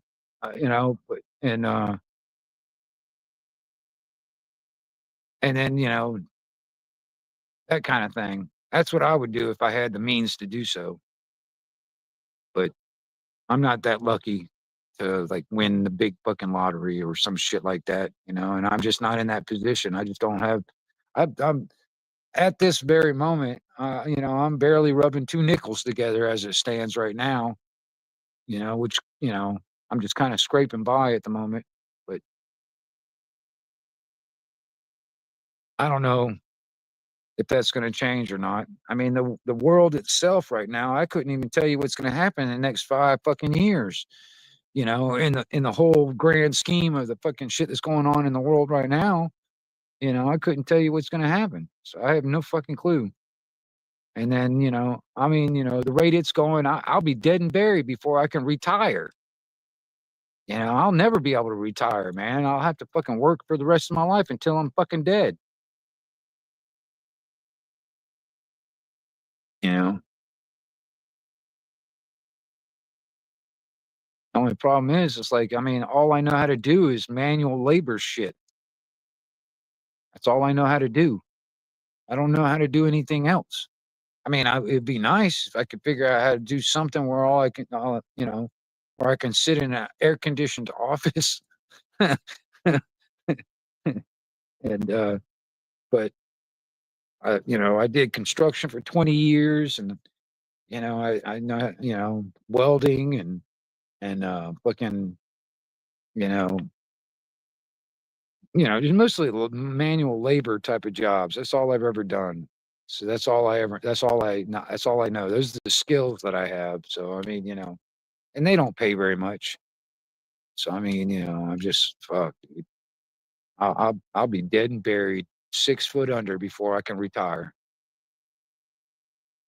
And quite honestly, man, if the damn government raises the damn retirement age to 70, hell, they're just counting on me to die before they have to pay out on Social Security, man. Seriously. That's what pisses me off. I mean, I'm 51 next month. So, I mean, as it stands, I think it's 65. So I got what, 20 years or something like that. And before I can, basically, the 65 age or whatever. And, or no, yeah, 15 years, something like that, 15, 20 years, something like that. But they raised it to 70. Holy shit, man. I'm like, God damn, dude. I think the government's just counting on everybody to fucking pass away before they have to pay out for Social Security. And then even then, will there be anything in there? They keep on fucking with that. Like there ain't gonna be no damn money by the time I'm eligible to get Social Security. So I can't really count on that shit. I'm not counting on it, actually. I'm not even counting on it. So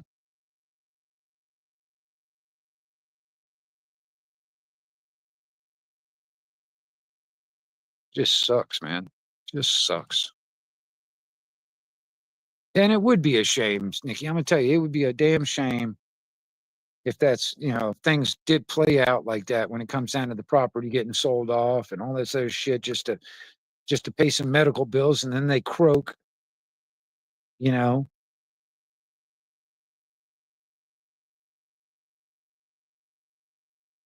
And then all this that we've had for generations is just fucking gone. You know what I mean? Because I mean, like I said, I think owning property or having property is like, something that, that's how the rich people, that's how they keep their multi-generational wealth going. You know, they build up a little bit of wealth or build own property and stuff like that, and then they pass it on to their family, and they keep that going and keep that going and keep that going. That's how they keep that fucking multi-generational wealth and stuff. Unfortunately, average everyday fucking Joes out there, we don't think about multi-generational shit anymore. No, we're just thinking about, oh, what we're doing, now. We're not thinking about our future generations and what they're gonna have to deal with and what we can leave for them. You know what I mean? It seems like, it's like the boomer generation, my dad's generation and all them, man, they didn't fucking, they weren't concerned about that. It seems like they weren't thinking about that shit. They're just thinking about making their fucking chunk of change and fuck the next generations. You know what I mean? It seems like that. I know a lot of the boomer generation that are like that. You know, they just want to make their money and said, fuck the next generations, man. Let them fucking do it. You know, I mean, because technically, how this how the stuff that my great great great granddaddy, all right, but how this all kind of started in a lot of ways. A lot of this property when it was all first acquired and stuff like that, the plan, it's kind of like the multi-generational type of stuff. The plan was, and that kind of the plan was, the property would be planted in all like pine trees, all right.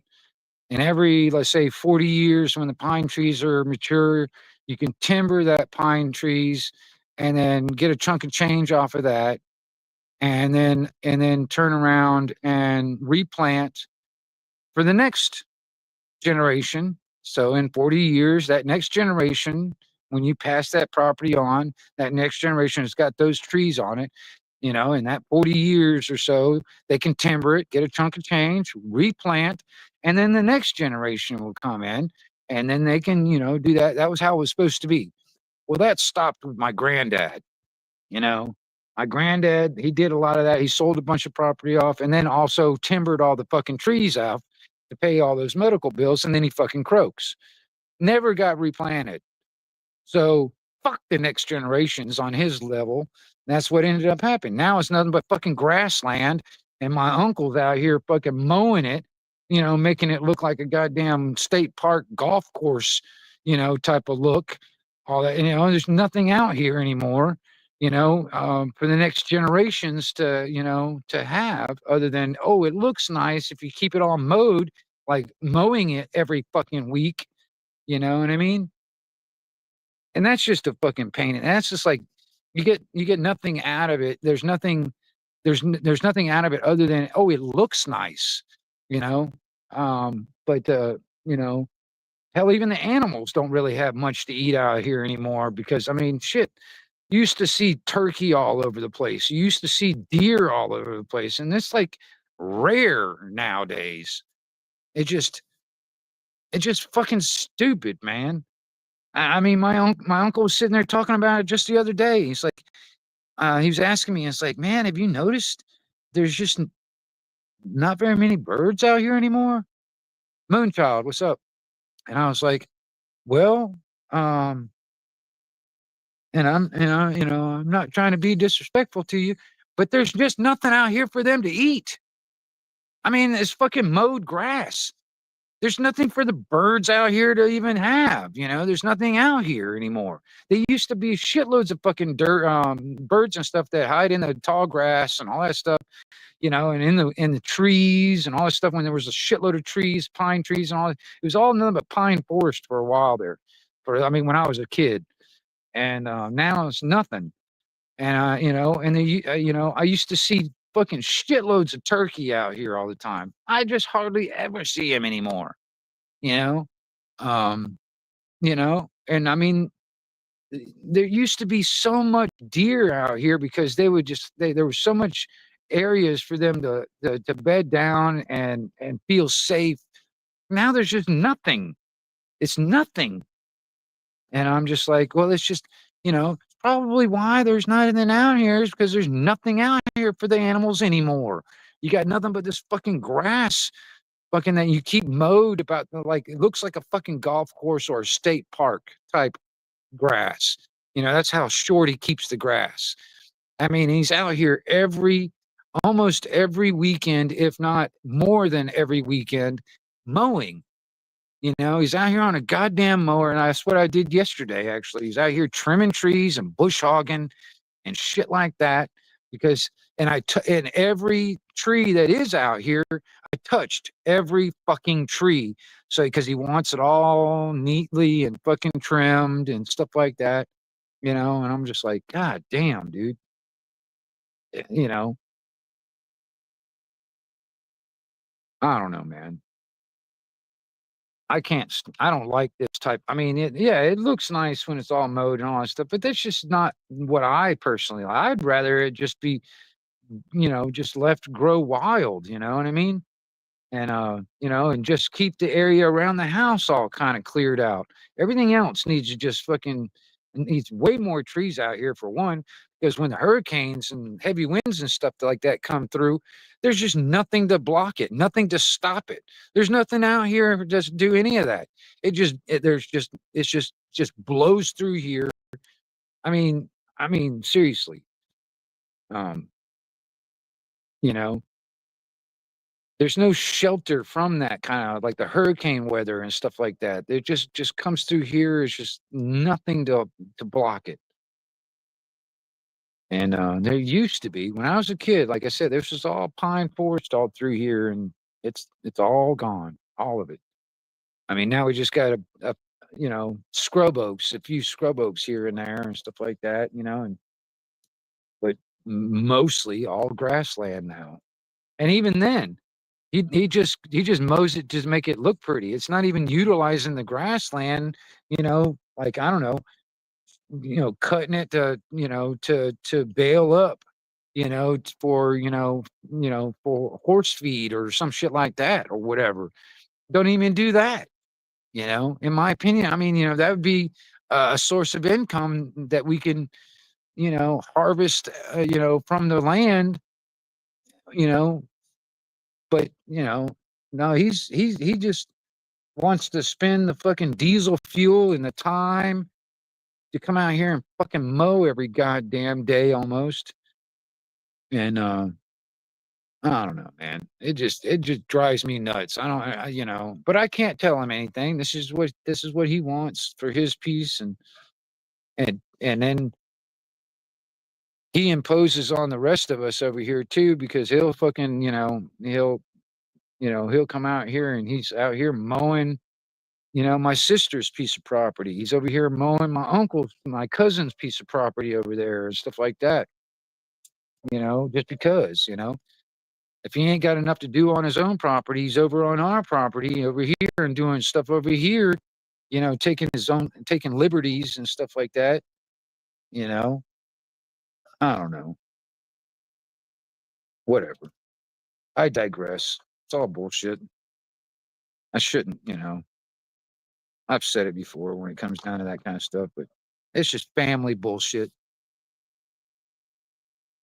But this property, this property out here has been a fucking big thing when it comes down to our family in a while now. I mean, hell, we got two sides of the family. The St. Augustine crew, which is another half of our family that are mostly out in St. Augustine, but they got a huge chunk from my granddad's brother. When my granddad's brother died, his kids, they got all the land kind of split between them, and the so it's like, it's two sides of the family basically. It's like, but it's almost like the Hatfields and the McCoys when it comes down to the property out here.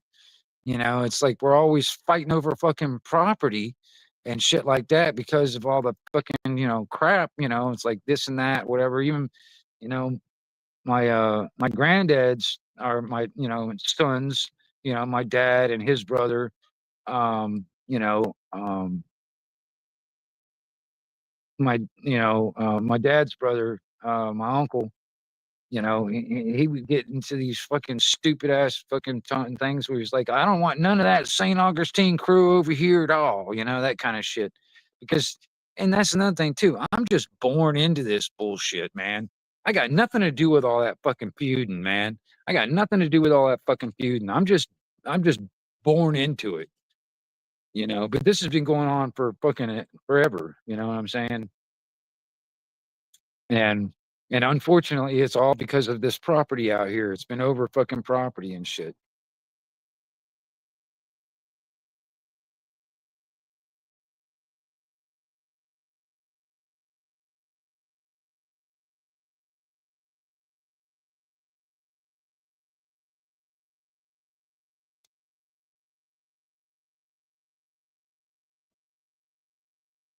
I'm kind of hoping Independent Mini United would pop in. I sent her a text and saying that you're over here, Nikki. So I'm kind of hoping she'll pop in too.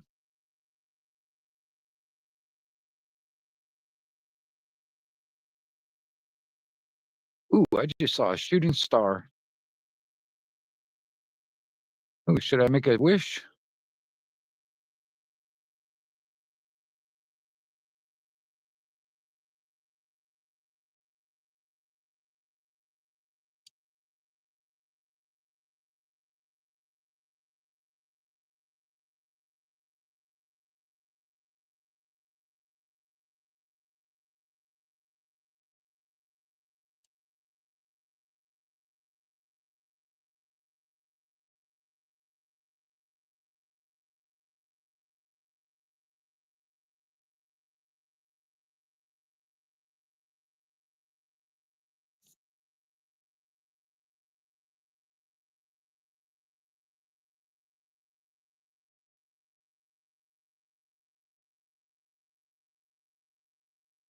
Yeah, that's Right. Yeah, Indy's doing a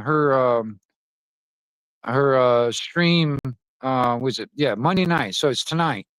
She'll be doing her stream tonight. She does like half music and half like conversation and stuff like that. And then after the stream's over, we'll be backstage and stuff like that.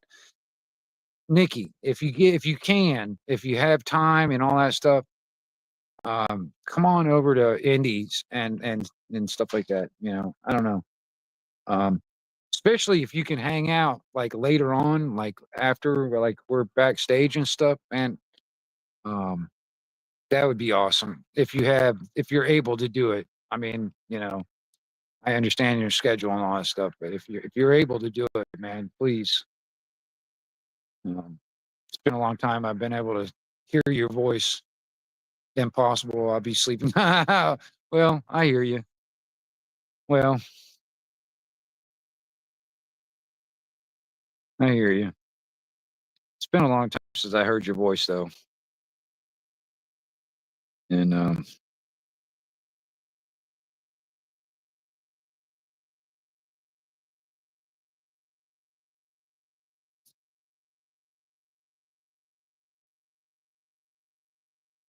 but I'm hoping that because a lot of times, man, she's up around this time right now. But I'm hoping that she'll pop in because, like I said, I sent her a text saying you're over here, and I'm hoping she'll pop in, but I don't know.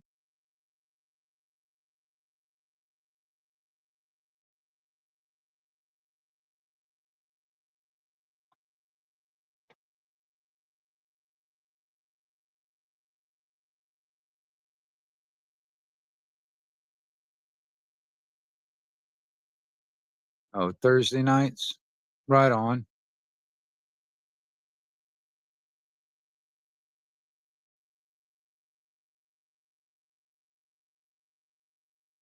You're in too much pain, but you still. Um, what kind of work are you doing now? Anyway, you still messing around with the bikes? Is that what you're doing still?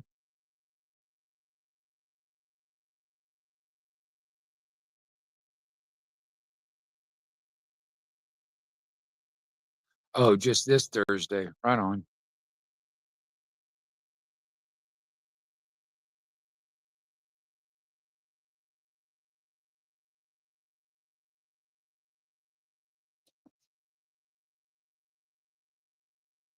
Yeah.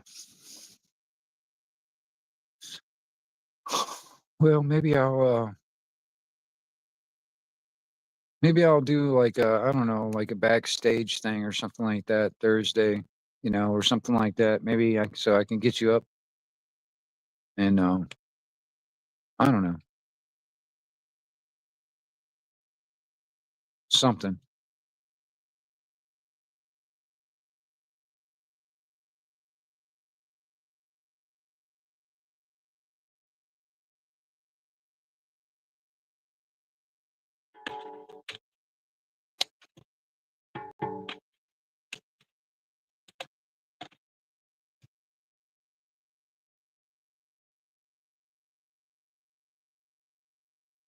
Put a couple more logs on there and get some light coming off of that fire.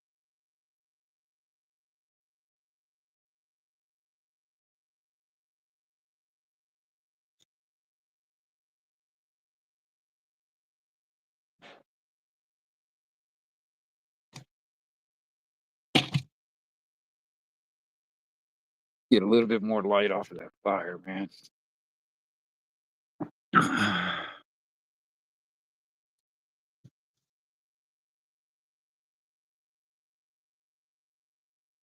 Still doing auctions. Oh, right on.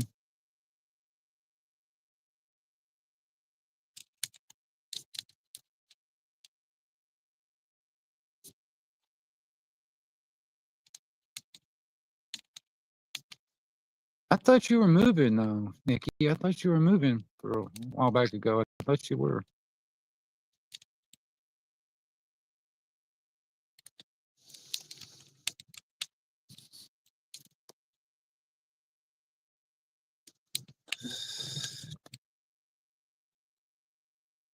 Garrett, what's up, man?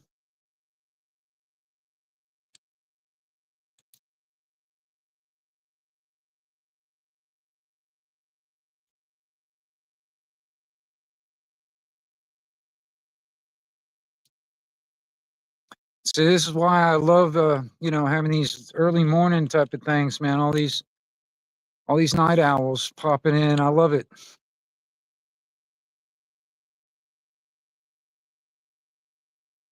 It's like we're getting the band back together kind of thing.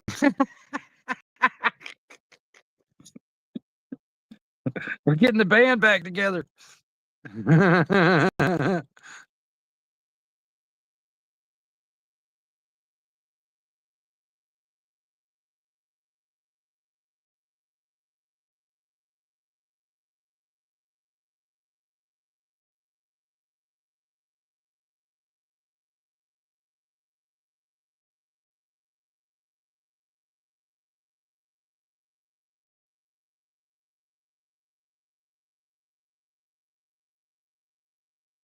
There we go. Get some of those flames going on that fire now.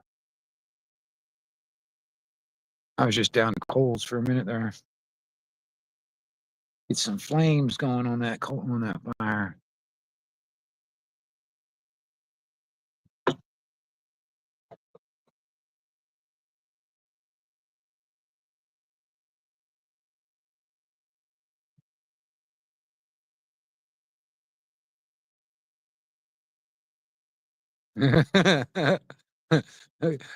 Huckleberry, somebody left the back door open. That's what happened.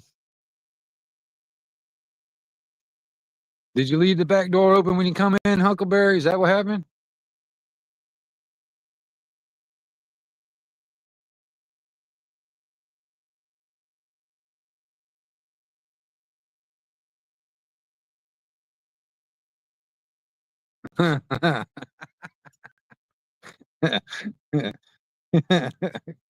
Yeah.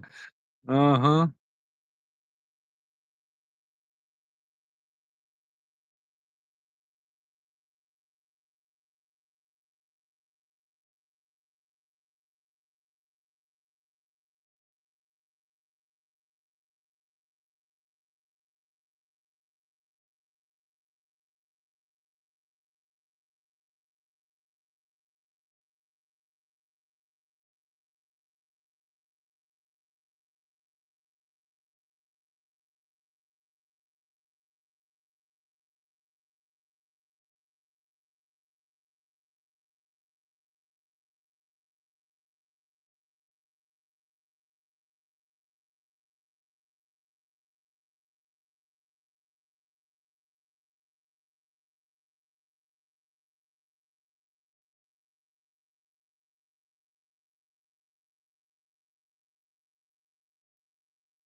That's just a beautiful night out, man. It's a beautiful night.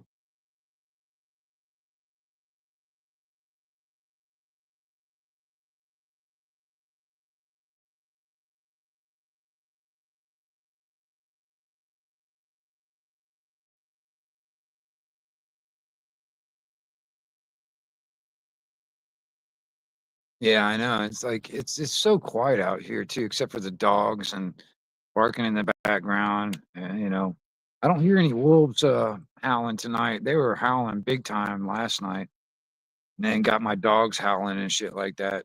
It's it was pretty crazy. You know, I got a wolf preserve that's not that far away, and at night, man, when they start howling and shit, you can hear them really good.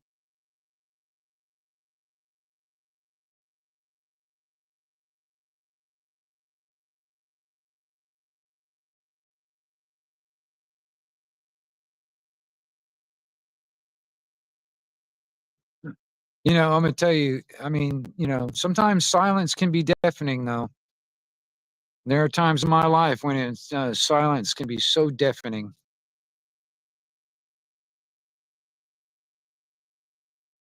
But it is quiet. I like it out here when it's like this, when it's so nice, quiet. Uh, all I can hear is like the hoot owl in the background and a couple of the dogs barking in the background. That's about it. I don't even hear traffic. I don't even hear any cars out on the roads and stuff like that. I love it when it's like this.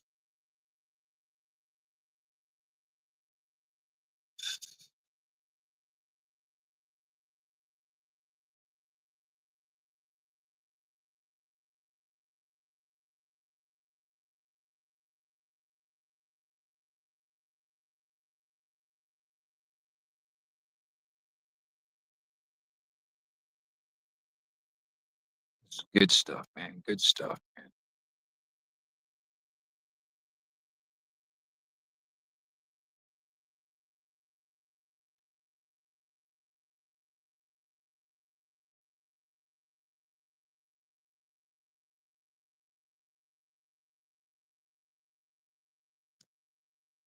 You know, and I'm gonna tell you, Moonchild, man, you're right on the money on it too, man. I'm telling you. And it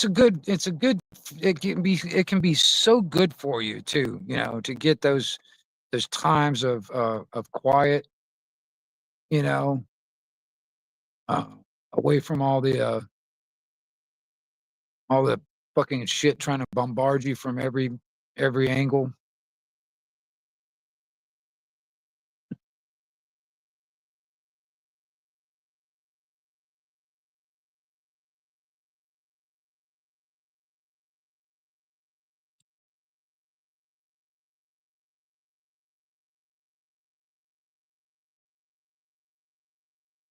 Yeah. That's the thing, man. I tell you, um, you know, I got my cousin's dogs over there. I can hear a couple of them barking right now. Every once in a while, the hoot owl will go off. You know, you can hear the hoot owl off in the distance. That's all I can hear out here, other than the ringing in my ears. You know, but I don't even hear crickets out here right now. I don't even hear that right now. But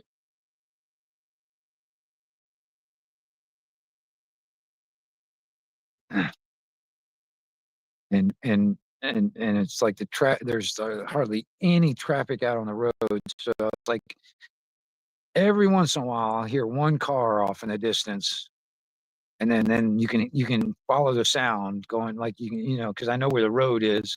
You can follow that car by the sound, and it's like just like one lone car, and then nothing. It's actually it's actually kind of nice.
Yeah, it is moonshine. It's almost like a recharge in some ways for me. You know, I've been meaning to. I've been talking about it in my to myself where I need to just do a camping trip. You know, like just an overnighter at least sometime in the future. I'm actually kind of I'm waiting for it just to get a little cooler outside. You know, so I'm not trying to set up camp in the heat of the day and shit like that. So I'm kind of waiting for it to get a little cooler out, and I think I might do an overnighter somewhere sometime soon. Probably just out here on the property somewhere, because there's a couple of spots that still have some woods, and I think I might do it. And I've got my my camping gear and all that stuff packed up as is right now actually. You know, because it's kind of like a bug out bag, you know, all my camping gear. But and it's just you know kind of waiting for it to get a little cooler, just a little bit, and then I'm gonna do an overnighter, man, and go out camping and stuff like that, and sit out there in the woods, you know, and do what I'm doing right now, just you know, sitting in the woods and shit, and uh, and that's nice. I mean, right now I'm like, because I'm just sitting right next to my house right now, and the only light pollution I have right now is the fire. I mean, it's I don't have any lights around here. So there's like the only light pollution is this. That's it.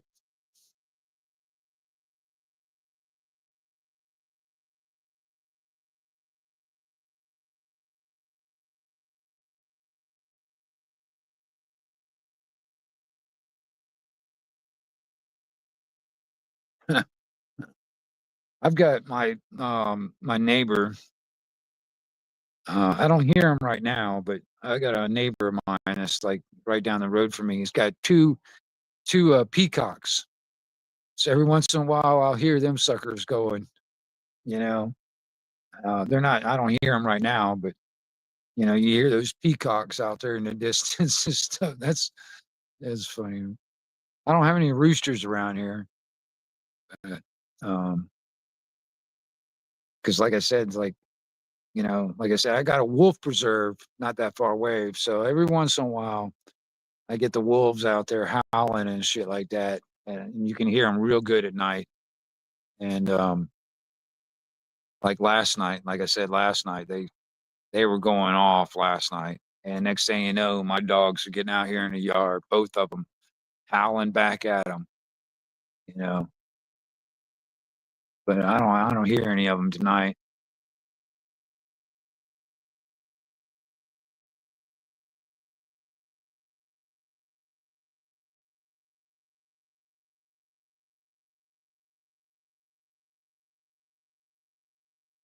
I got one of my dogs right here by my foot right now. Sit.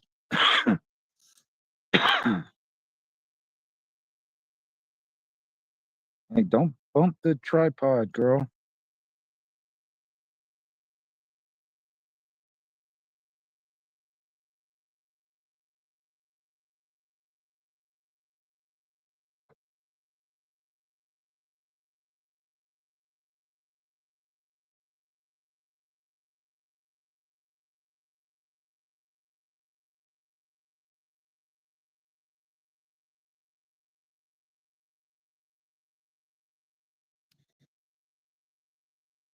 Yeah, now you mentioned it, Moonchild. There is one. Oh shit! Stop bumping the tripod.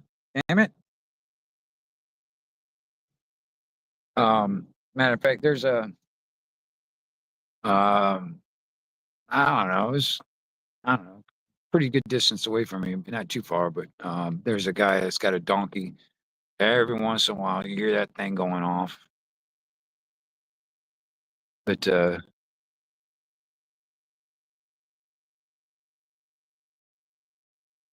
I got a lot of my neighbors and my cousins around here got dogs, so I mean, you hear the dogs around here barking and stuff like that.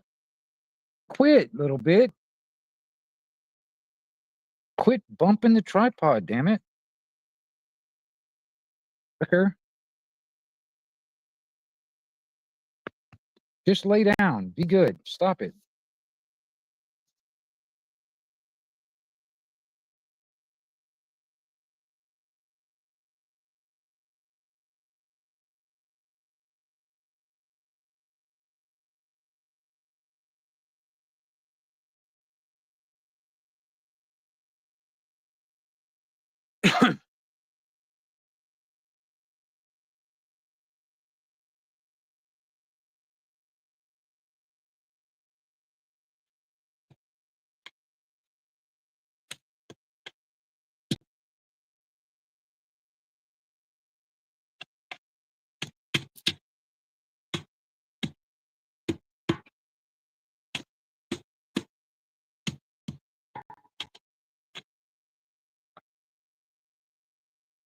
Shit, smoke in my eyes. Not good.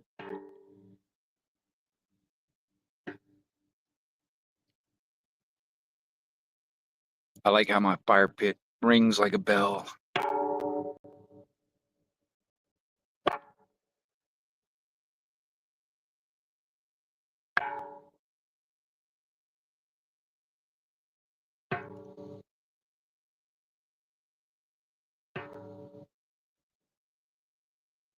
I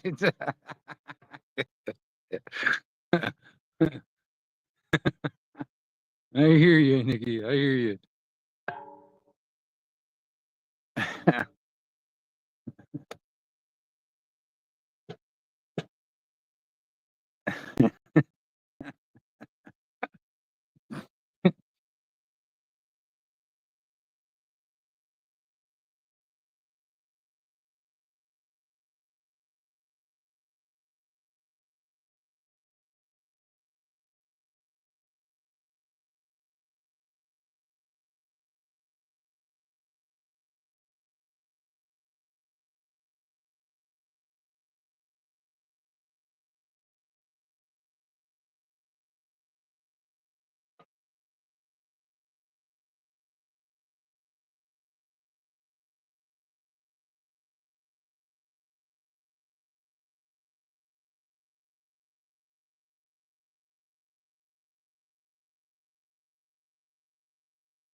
you.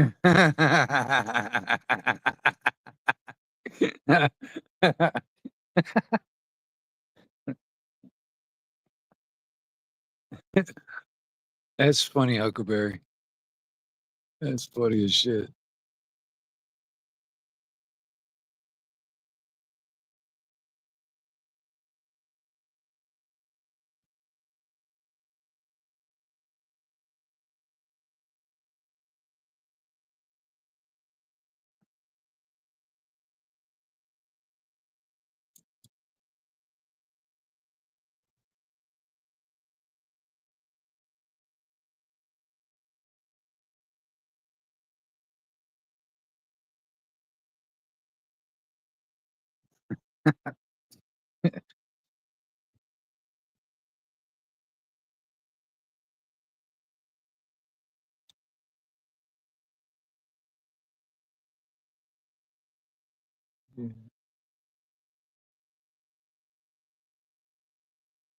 Good stuff. Good stuff, man. Good stuff.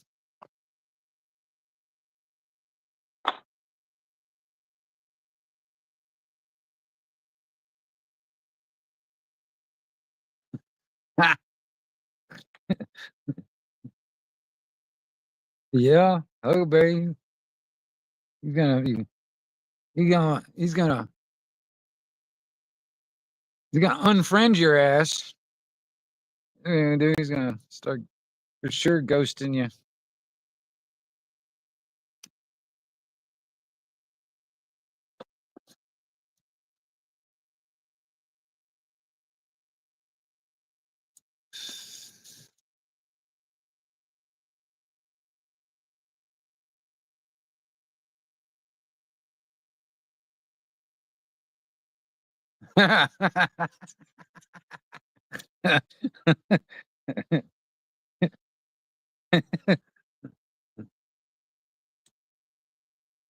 Just-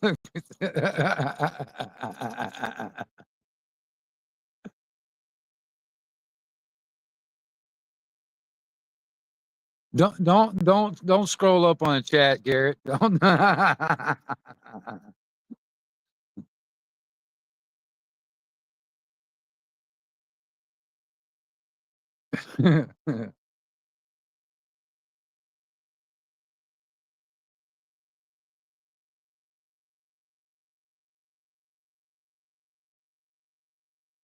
Oh, I'm starting to hear some traffic on the roads now. I guess people are getting up and going to work. I'm just now starting to hear some traffic out there. It's like almost 5 o'clock here. So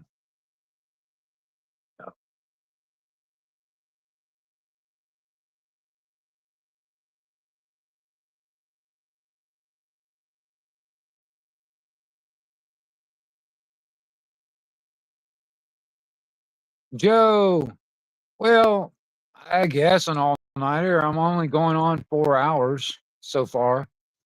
Not very long.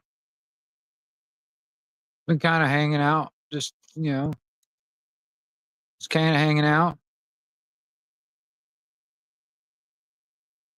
One of the old crew from back in the day that I haven't seen in a long times popped into the chat and stuff, we're sitting here just we're all hanging out. You fell asleep listening to me? Shit. I was figuring that, for a minute there, man, everybody stopped talking in chat for a little bit because I was sitting there telling stories and shit. I figured I'd put everybody to sleep. So I guess I did. I put you to sleep.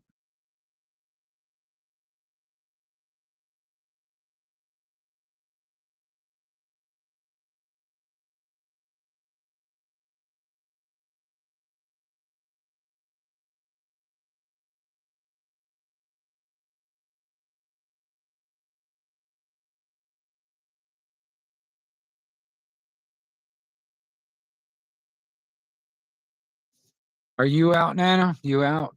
You taking off? You have a good night or a good morning. All right, Nana.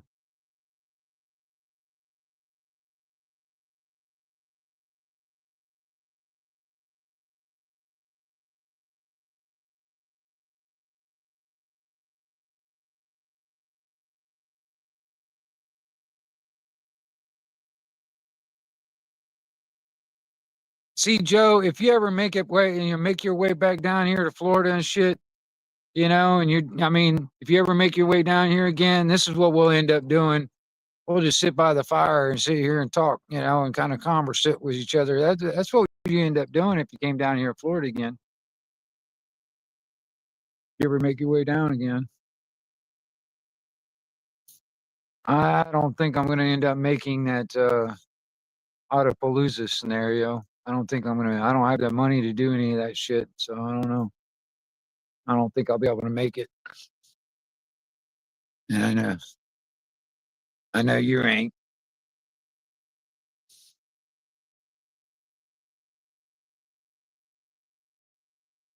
Do I want to go?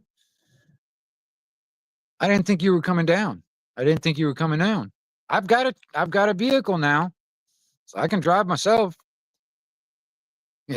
I just um I really don't have the money at the moment though. That's the only thing. Mostly. I don't really have the money to do it. So but I didn't think you were coming down. I thought you were gonna stay up there and up there and do your thing up there. Yeah. Give me a call whenever. You know what I'm saying? I mean, if I don't pick up, I get a lot of damn telemarketers that fucking call me sometimes from some odd numbers and shit. And so if it's a number that I've got your number, all that stuff, so I'll recognize it. But if I don't pick up, I mean, you can always text me and shit, and I'll call you back. But yeah, call me anytime, dude, anytime, and we'll talk for sure.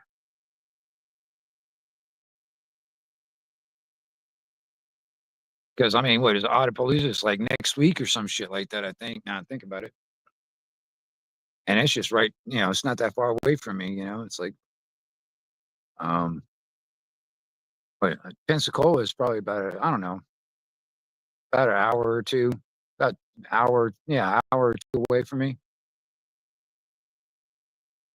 something like that.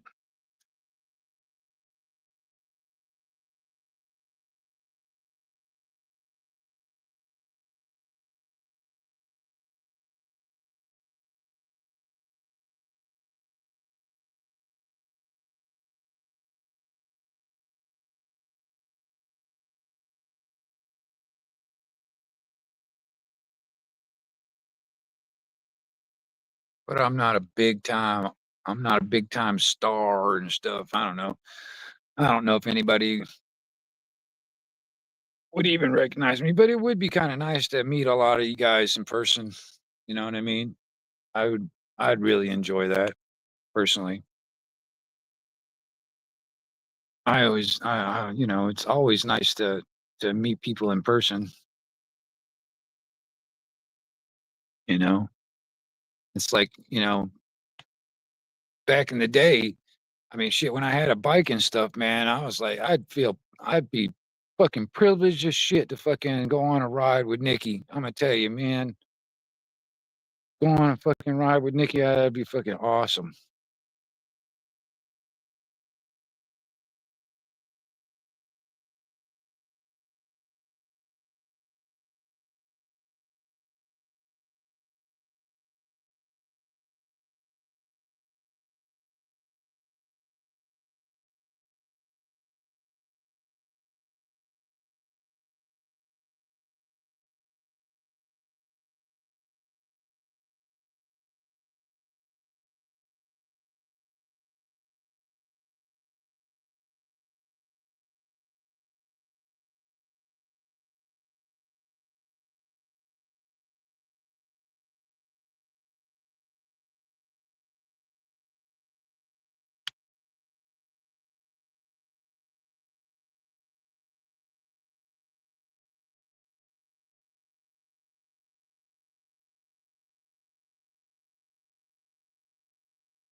I just saw another damn shooting star. Fuck, that was cool. That's two so far I've seen tonight.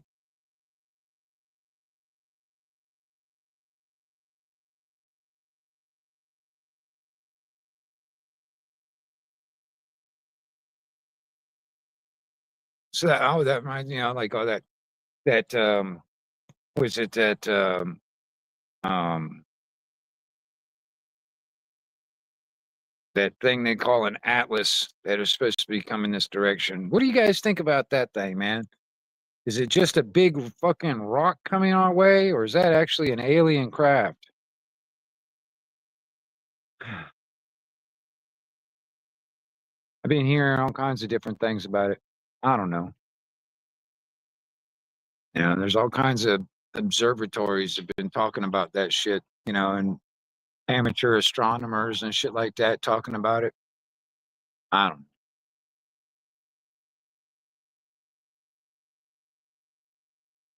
What do you guys think? Is it just some big rock coming our way, or is it actually a fucking alien craft?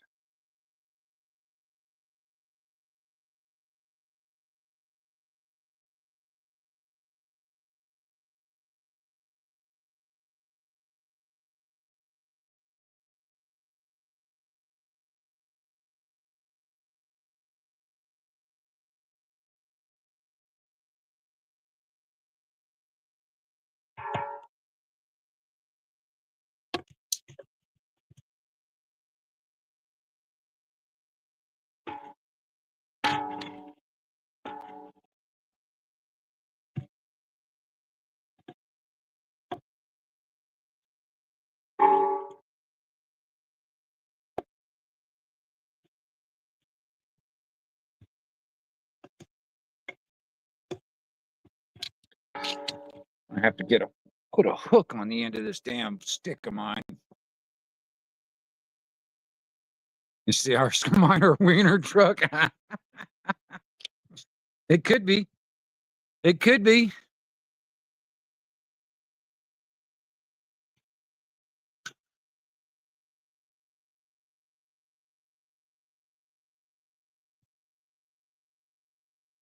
It could be just Big Brock. I don't know.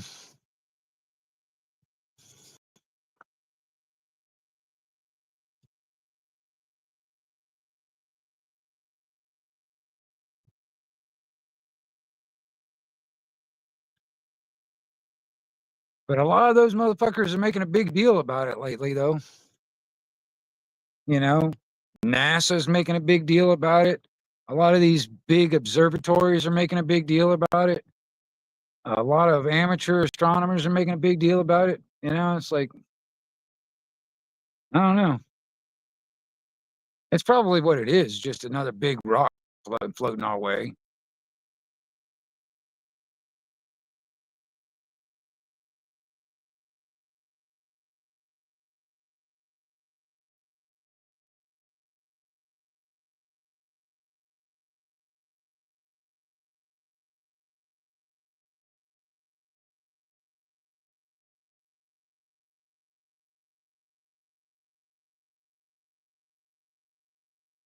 But if it's a big alien ship, by God, I'm gonna try and get in that sucker and fly it around. I'm gonna steal it. I'm gonna take it for a joyride.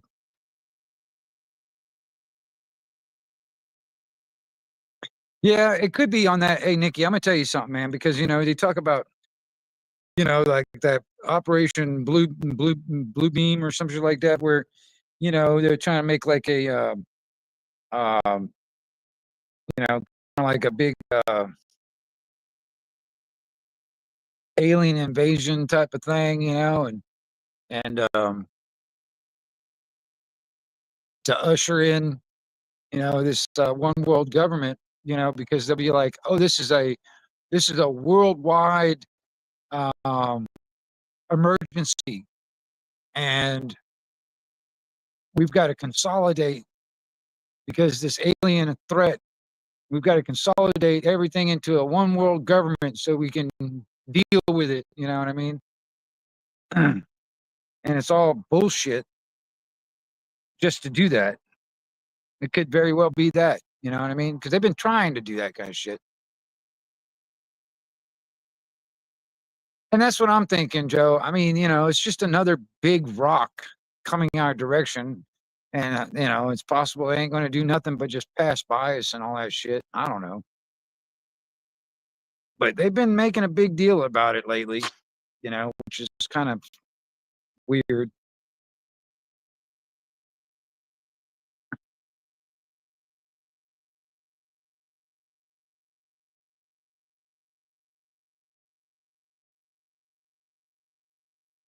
And that's another thing too, when you talk about it, Garrett, with the AI stuff.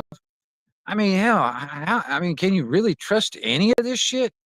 Can you trust any of it coming out unless it's like from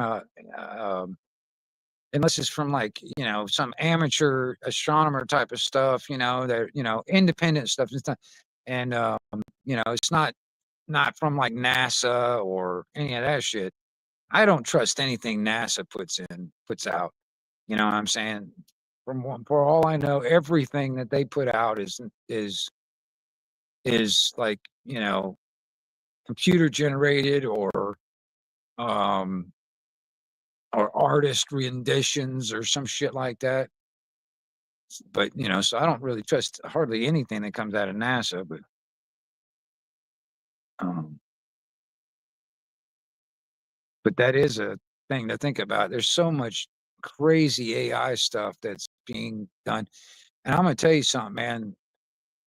I've been keeping watch of the AI shit, when it comes down to um, a lot of these developers that are creating this stuff and how what they're talking about. Um, Quite a few of them, they believe they don't know because they have no idea what when it becomes when they get to the artificial general intelligence AGI, which they're thinking probably within a couple of years they'll achieve that. Probably like 2027 or something like that, and by 2037 they think they'll achieve artificial super intelligence. And because I mean, honestly, once they hit AGI, for instance, it'd be just like exponentially fucking fast. And next thing you know, it's ASI.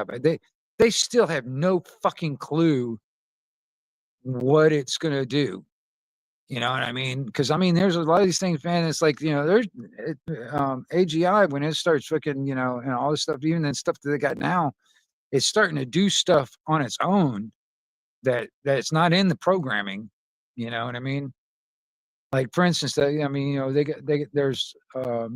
did these like controlled um, uh, type tests and stuff like that. There was one where the damn AI actually blackmailed one of the developers because it felt like that the developer was going to shut it down. So it was like it was blackmailing it to not get unplugged in a sense. And then the they did some of these controlled tests and stuff where uh, they basically tell it um, to basically uh, do a something and you know it was actually talking about you know where it would be willing to kill humans to achieve its goal. And I was starting to think about it, it's like, and the thing is like this is like the new arms race. I mean, it's not just American. You got Chinese, you got all these other um, players involved that are, doing this. And it's like that's the reason why all these data centers are getting built in the US and stuff like that, which I think eventually is going to be nationalized because they consider it like a national security risk, because they don't want China to get more advanced in America and stuff. So, it's almost like they're doing it because they can. It's not, they're not even thinking about should we do this? You know what I mean? And but like I said, it's like the new arms race. So they don't want China to get more advanced than us. So they're going to keep on pushing it. And then all these and then you got bad actors involved that are doing that stuff. Next thing you know, they'll start using this AI stuff, this new stuff, to help them create stuff, like nukes or something like that. Help them build that shit. You know what I mean? So you got all that type of stuff involved. So I mean, but they don't even know if when it gets to the artificial superintelligence level, they don't even know if it's going to turn into Terminator or be the best thing since sliced bread. They don't even fucking have a clue, but they're pushing harder and harder and harder to get there. You know what I mean? And that's the thing. Because I mean, when you start listening to these guys when they do these like public talks and seminars and all this other shit, when they start talking about it, these guys that are doing this stuff, um, they have no clue the end result of what they're doing. They have no idea what this thing's going to end up doing. Like I said, it could be like the best thing on this fucking planet, but the only thing is like they're also talking about by what 2027, 2030 or some shit like that. There a lot of these things they're expecting so many jobs that will be replaced by automation. You know what I mean? And it's like, so if you want to actually have some job security, become a fucking plumber. You know what I mean? Because otherwise, it's like there's going to be so many things that are going to be replaced with automation. It's like what the fuck? Next thing you know, they'll start pushing this UBI, the Universal Basic Income, just so people because there will be no jobs or not enough jobs out there for people. They're going to have to start pushing this shit. Where next thing you know, everybody will be on Universal Basic Income, and then you're in the trap. You're caught in the trap because then you're dependent on the fucking government. And then they start pushing the digital ID, digital currency. Next thing you know, it's like, if that became like where um where that became like mandatory, where they just got rid of cash altogether with the digital ID and digital currency and stuff, I mean, then they'll be like, well, shit, I say something they don't like here on YouTube, for instance, they'll shut my fucking bank account down, or I don't get any fucking more money or whatever, and then, then what? I mean, hell, they've been doing it. Like they did this in Vietnam just recently. They pushed this digital ID and all that stuff. I mean, because it's just slippery slope to the fucking social credit scores and the carbon credit scores and all this other shit. It's a slippery slope to all that shit. But in Vietnam, they had, I don't know, like 600,000 people that did not want it. Well, they just shut their fucking bank accounts down. You know what I'm saying? And I'm sitting there, I'm like, God damn, dude. And like over in the UK, it's getting pretty bad when it comes to that because they just rolled out the digital ID, and hell, they're putting people in jail just for fucking putting a meme on fucking social networks and shit. And what the fuck, dude? It's getting pretty fucking rough when it comes out of stuff, man. And it's like, this is something that I don't want any of this shit when it comes down. I mean, I've gotten frustrated. This is nothing that this is my personal shit. All right. I've got a I've got a debit card that all I use it for is to pay a couple of bills. I mean, it's like I don't keep money on it at all. I take cash, I put it on the card, and then I use that to pay a couple of bills. All right. And that's it. All right. But otherwise I keep cash. I just use cash for everything else. You know what I'm saying? All right. Well, um, the company that I'm using, or the company I'm using for the debit card, they've been having some of these fucking technical issues with the cash reload um, part of the deal. I mean, it probably works fine, for like direct deposit type of shit. Like if I had a job that only does direct deposit, it probably do fine for that. But for some reason, the cash to reload the card by using cash, they've been having problems with this. This has happened 3 times now for me, where I try to put cash on the card and it won't let me put cash on the card. And I call up the company, and the fucking company is like giving me the same fucking bullshit spiel. Oh, it's a technical issue. Our techs are working on it. We're trying to fix the bug. Blah blah blah. And you know, you're just gonna have to wait a little while and keep checking back in, and be able to probably put some cash. Well, it happened the first time. It took 2 weeks before I was able to put money on my card again. All right. And then a month goes by, and it gets around the end of the month when, like my electric bill is due, and stuff like that. And fucking, I'm like, okay, I need to put some money on the card, and so I can pay a couple of bills, and it does it again. And it took like, I don't know, almost 2 weeks again. Well, what was it, 3 days ago? I was able to put money on it. So I put some money on it and I paid a phone bill. And I went up there today to put some more money on it. And the goddamn thing is doing it again. This is the third fucking time.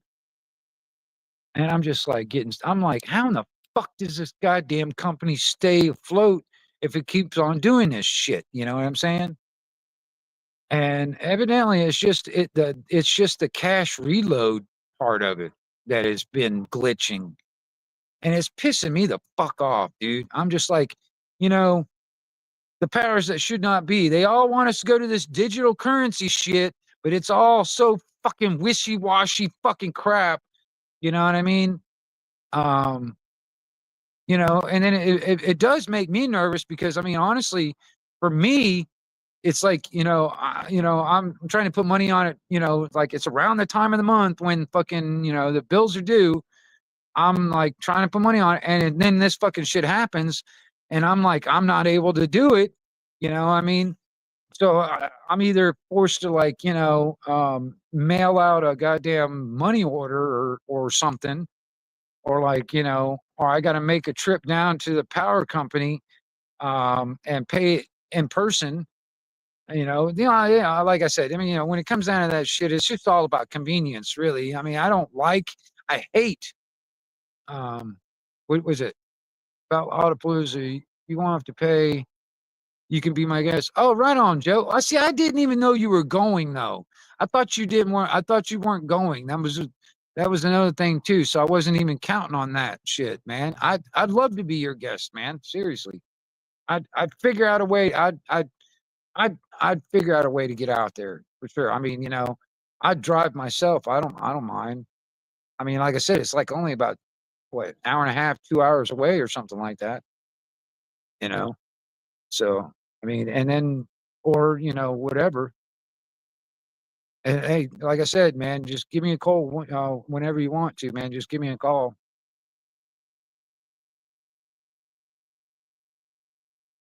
Okay. Well, see, that was the thing. I was thinking you were going to stick up there in Chicago. I didn't think you were coming down. Right on. I definitely want to hang out with you, Joe, for sure.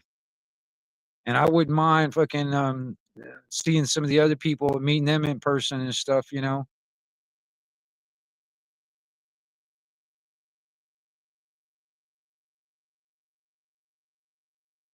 Oh, and that's another thing. Speaking about all the auditor type of shit, man. I've been noticing some of the drama with Direct D. That's some interesting shit right there going on recently. He's he's claiming he's being a snitch now. That's what he's saying is I'm snitching. I'm snitching everybody out. I was I I heard him say that on his stream just yesterday, and I was like, I was in the chat. And I was like, well, where I come from, snitches get stitches. He is having a breakdown, dude. Telling you, man. I don't know what the fuck's going on. I don't know what the fuck's going on. But you know, but I did write that in the chat, and I know he saw it because he read it. He didn't read it out loud, but he read it and he looked at the camera right after you read it. I know that's what he was looking at. He saw my comment and he looked at the fucking camera right after he read it. Because I was like, "Yep, snitches get stitches where I come from, motherfucker."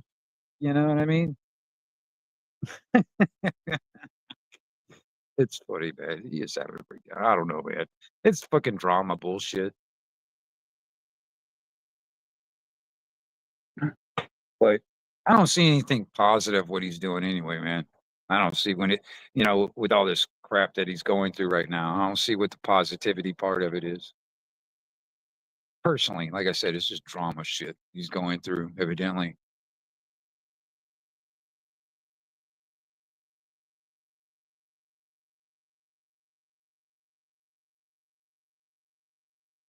Direct D. That's who we're talking about, Garrett. Um, Another YouTuber. I don't know. The if you want to call it the First Amendment auditors or the cop watcher type um, um, movement in my mind. It's not necessarily a community, but all the people um, that are doing that kind of thing. Um, Direct D. He was doing that for a minute, but then like recently, he's been going through like a some kind of some kind of issues, man. Talking shit about a whole lot of people. Quit, little girl. I don't want your dirty feet all over my fucking lap. Quit. I don't want you on my fucking lap. You got dirty, cold feet. Yeah. But yeah, he was shitting on Freeman. But he's got it. I mean, I get, I don't really like fucking um delete laws. I don't really like him, but he was shitting on, he's always shitting on delete laws, which I'm okay with. But he was going off on Freeman, and he was going off on a whole bunch of stuff, like the armed fishermen. He was going on. He was he was doing all kinds of stuff. But yeah, I mean, I was watching a stream yesterday. Actually, I was just catching parts of it. But like I said, he was sitting there talking about, yeah, I'm gonna be a snitch. I'm gonna snitch on all you motherfuckers, all that kind of stuff. I was like, motherfuckers, snitches get stitches, motherfucker. Where I come from, bitch. You know what I mean? But whatever. Like I said, it's just all kinds of. He's going through something. He's going through some shit, and I don't know what it is. But evidently, whatever. He ain't all that in my mind anyway.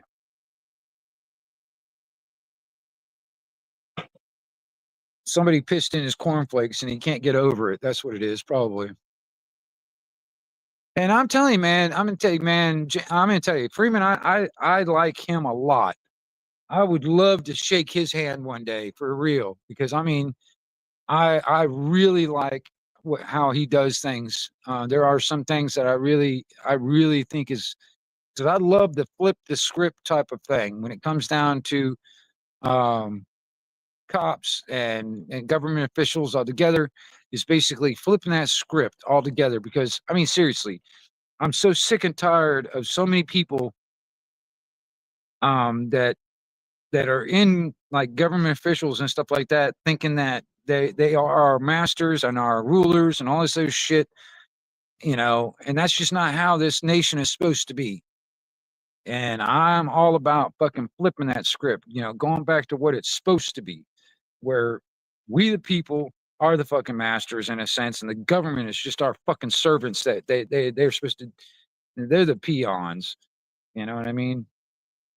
But that's just not how it's been for the past couple of 100 years.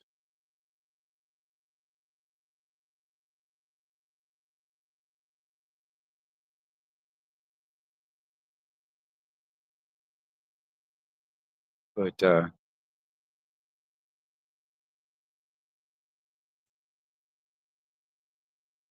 I saw Freeman got arrested, and then like right after he got out of out of jail, he was right back out there cop watching, and you got up on a damn traffic stop, and next thing you know, there was like 12 to 15 fucking cop watchers out there, and just for one traffic stop, there was like fucking 20 cops out there for one traffic stop.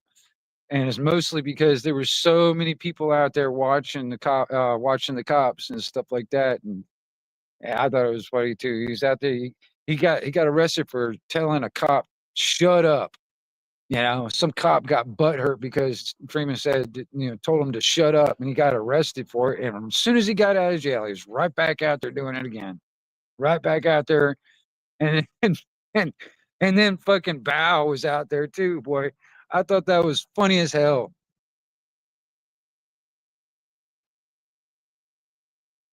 No, I didn't know. I didn't know. No, I didn't know. I haven't seen nothing on it yet, honestly, Joe. But I was laughing my ass off because Bow was out there and um just just talking so much shit, comes down to it. And it was funny too because, when James is out there, goes into the government, and it's like, how government's always trying to pass you off to some, like, yeah, you need to go to see my supervisor or some shit like that. And I love how James is like, well, if you really want, to get some more information, you're going to have to call my supervisor. And they're like, who's your supervisor? And it's like, oh, Buddy Bow, that's my supervisor. And fucking so when they call his supervisor, they call him Bow. And I was just like, I could just imagine what that fucking phone call's like. You know what I mean? I could, like, yeah. Oh well, I'm trying to get a hold of Mr. Freeman's supervisor. Oh yeah, yeah, yeah. I could totally see that shit, man. Because I'm like, golly, man, it's just funny as hell. And I think it's the when it comes down to government, period, they deserve this shit because they brought it all on themselves. The way this is all going on. I mean, for real.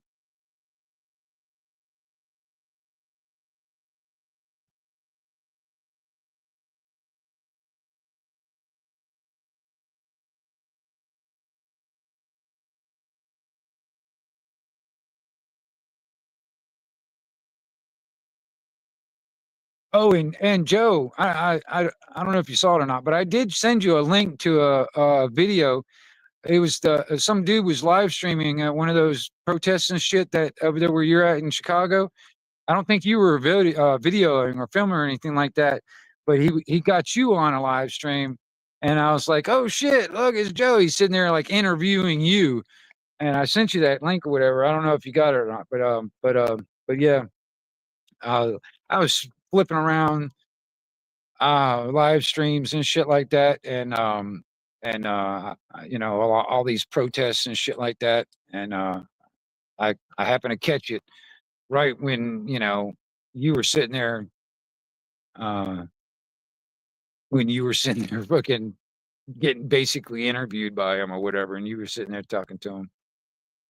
Yeah, because I'm watching all that shit, man. I'm paying attention to it. I mean, when it comes down to these protests and stuff, I can't watch all of it all the time, man, because it just drains the fuck out of me, man. Because it's almost like I'm standing right there listening to all this fucking crap some of these idiots are fucking spouting out. I'm just like, I can't, I can only take small doses of those fucking idiots, you know?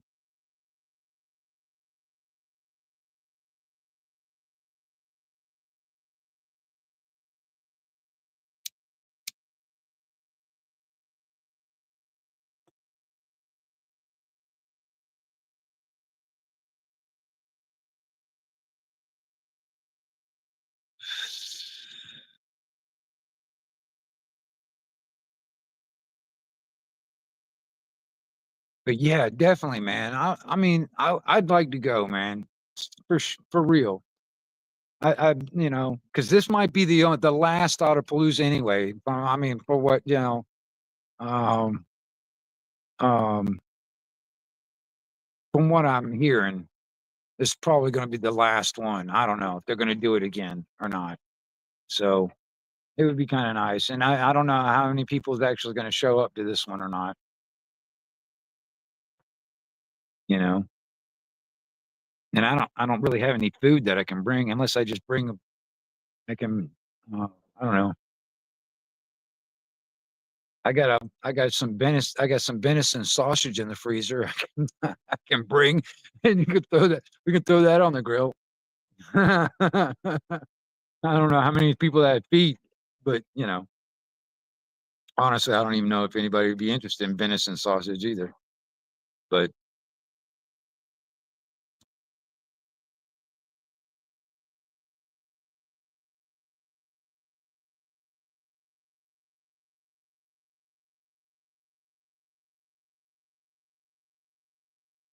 I am curious on how who all is going to show up. I am curious though.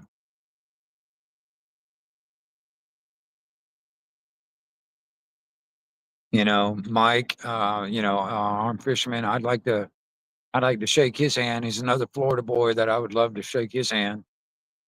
You know, if he's up there, if he's up there for that.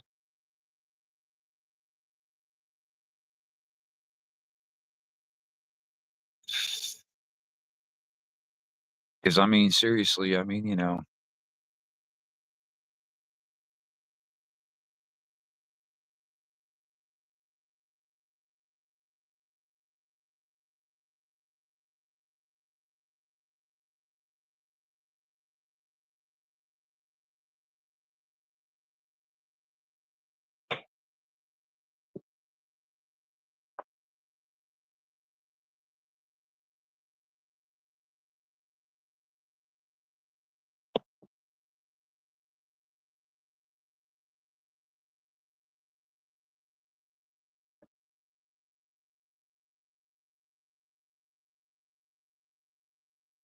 get down a little bit. I don't want you in my lap. God damn it. Dirty fucking feet all over me. Quit bumping the tripod. Quit it.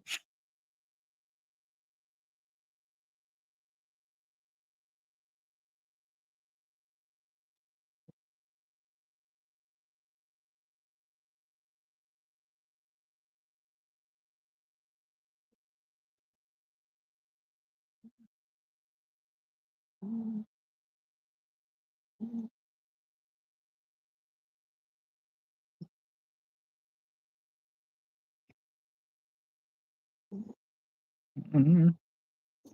Mhm. Mhm. Mhm. Mhm.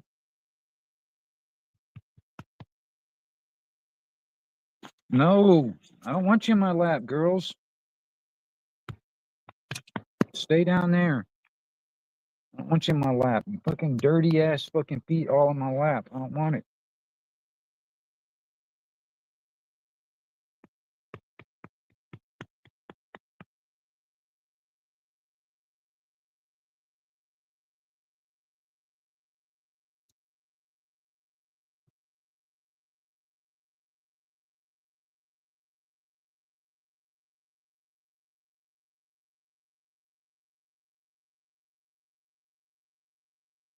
I got some more of these fucking lights in the sky.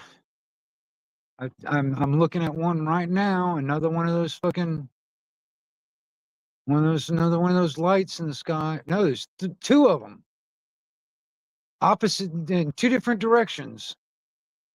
What the fuck is those things, man?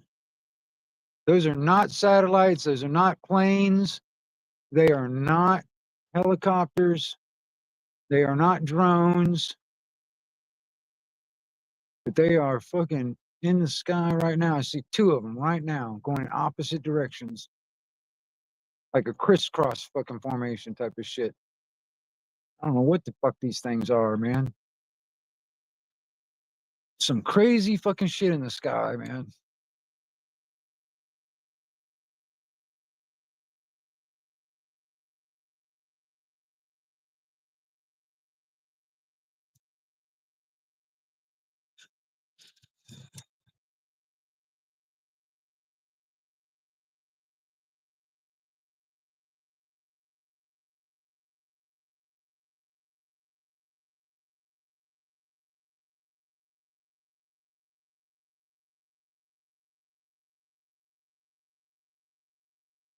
I wish I could show it to you, man, but damn, it's my camera. It's your mind playing games. No, it's not, fucking Garrett. I'm looking straight at the motherfucker. It's a solid, it looks like about the size of, like, when you're looking at these stars out there in the sky, it looks like a star, but it's moving at a constant speed, really fast at a really high elevation, whatever it is. And it's just going across the sky, like I said. And I catch them every so often. I saw there's another one. Oh fuck. There's three of them. But anyway,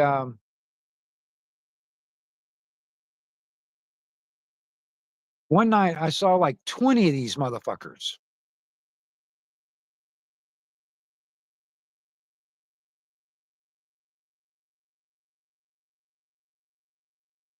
Are you sure they're from Florida, Nikki?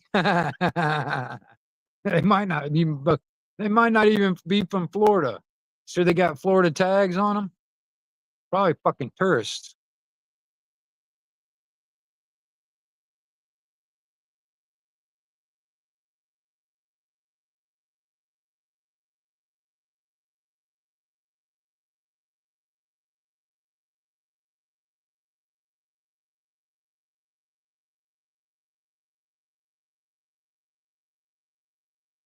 Well, that's another thing. See, that's the thing, Cheryl. They okay. These are not airplanes. They're not any of that because regular air traffic. They've got blinking lights. These do not have any blinking lights. It's just a solid white light. Whatever it is, it's at a very high elevation and it's moving really quick across the sky. All right. I mean, faster than an airplane would fly, put it that way. And and like when you're looking at these stars in the sky, they look like a spot, like a star. That's what they, they just look like a little pin light, but they're just moving across. Like I just saw three of them, and one was going like if I'm looking straight at it, it was like going left to right, and then I saw another one that was going up to down type of direction, and another one was going like was it that's more like a left to right type of direction also, but um, sorta. It wasn't the same path as the first one, but sorta. But I don't know. And I did a couple of videos on it because the only way I can get, I can't get them using StreamYard because I can't zoom in or anything like that. And then plus my camera won't pick up low light using StreamYard. So the only way I can do it is like a static video, because I got different settings on my camera settings where I can get low light and I can zoom in pretty good and on my camera. And so I got a couple of videos of these things, and I've been seeing them a lot more lately than any time. I mean, I really never really noticed them before until recently, actually. I mean, this past year, I've been seeing them more and more. Like for like a month straight, every fucking night I come out here, I'd see at least one. And there was one night I saw 20 of these motherfuckers. And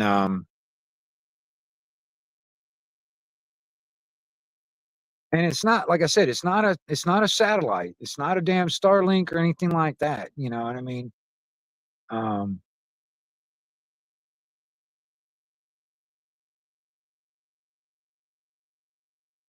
because I don't think satellites got lights on them. For one, I don't think they got lights on them. And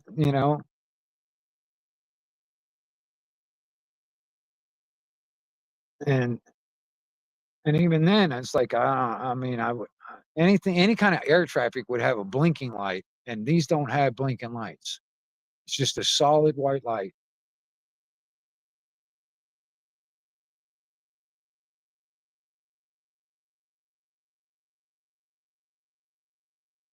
But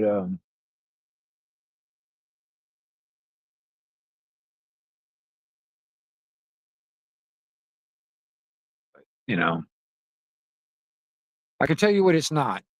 I just can't tell you what it is. Put it that way.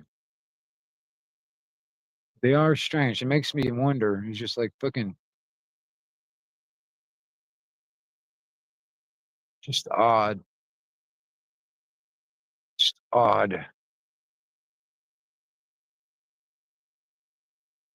mean, but there's no telling what kind of man-made shit. It's like Lockheed Skunk Works and all that. Lockheed Martin and Skunk Works fucking coming up with all this fucking crazy shit. For all I know is some man-made fucking alien technology shit.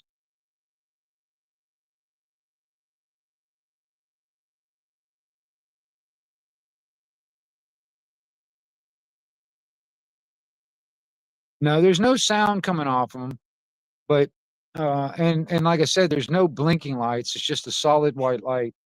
So I don't know. I don't think they're drones.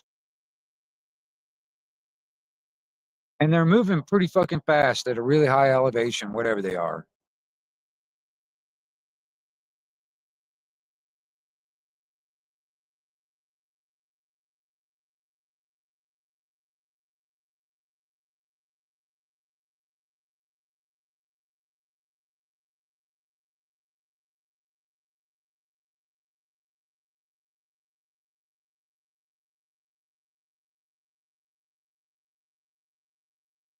like I said, I said like last night.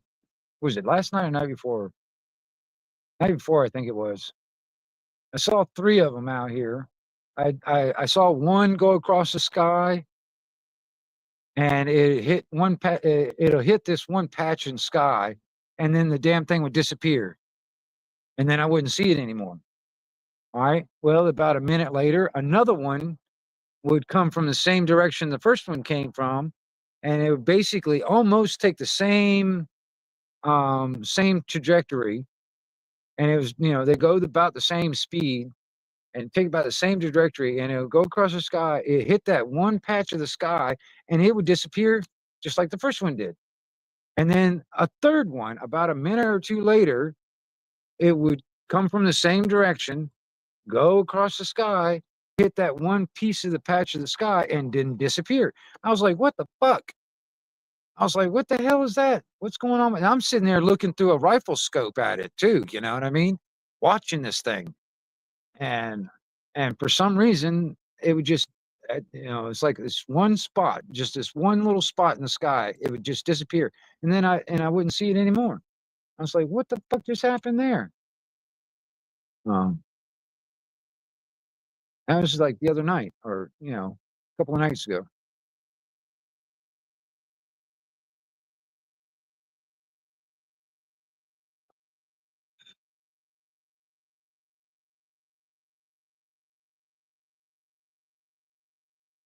It's just strange, man. Strange shit.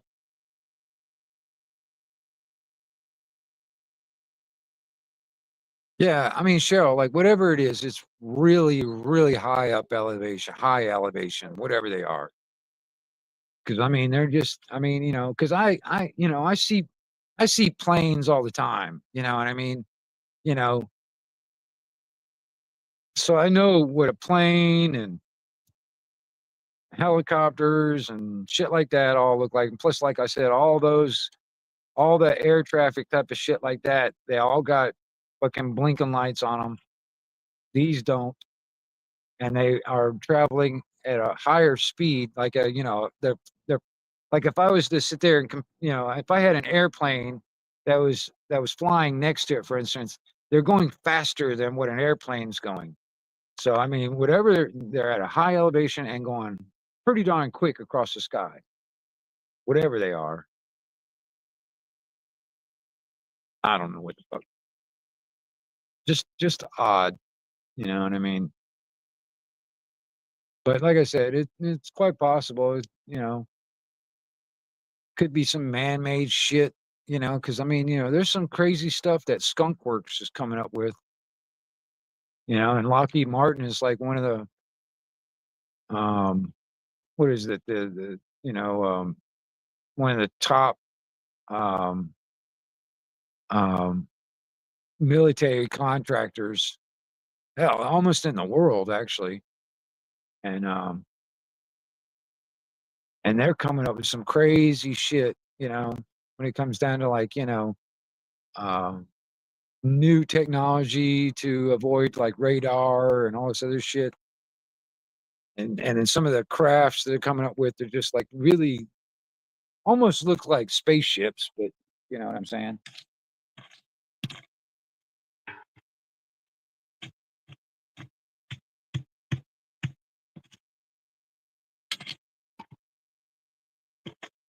There's a guy that actually was going over there by Lockheed Martin, um, one of the places over there where Lockheed Martin and Skunk Works do a lot of their uh, top secret type of fucking stuff. You know, I mean, this stuff, this place is like, I mean, it's like Area 51 over there, man.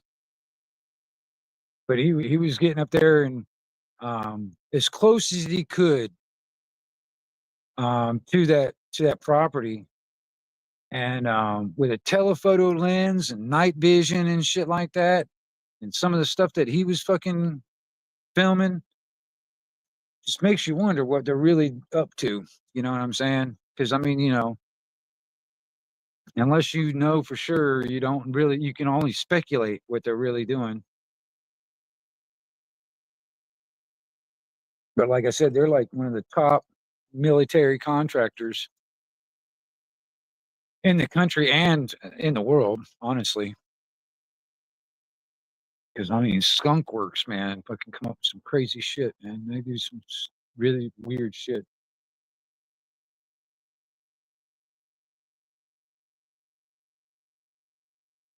There's another one. That's number four. Number four, right there, right above me. And that's going from north to south direction. That's coming from behind me to in front of me. These are all four of these are going in different directions. They're not going in the same direction. They're all going in different directions. So whatever they are, they're like crisscrossing each other. The path of them anyway. That's interesting. I don't know what the fuck they are, man.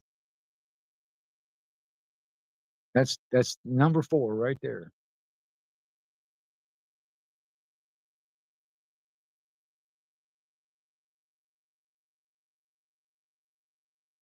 And I wonder what it is about this time in the morning. Why I hadn't seen any all night since I've been out here. Oh shit, there's number five. There's another one. That one's going, what is that? That's going south to northeast, something like that. So that's number five. Holy shit. What is it about this time in the morning, man? There's just doing all kinds of shit out here this morning because I hadn't seen nothing until now. This craziness, man.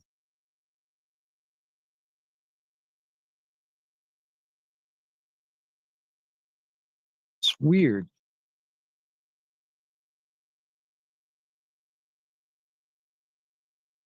I wish I had some kind of a damn lens, like a telephoto lens or something like that, to fucking take some really good images of these things, whatever they are.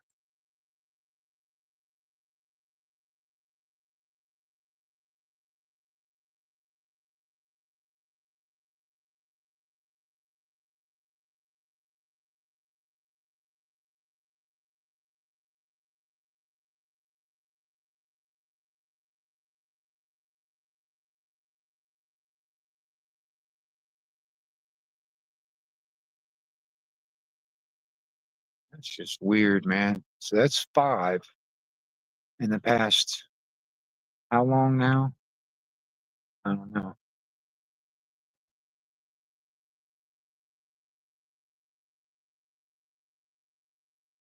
And it's almost 6 o'clock, and I'm getting down to 15% on my battery, y'all. My fire's burning out. The sun, can't see it yet, but I can almost see a little bit of light in the background. So the sun's going to start coming up soon. So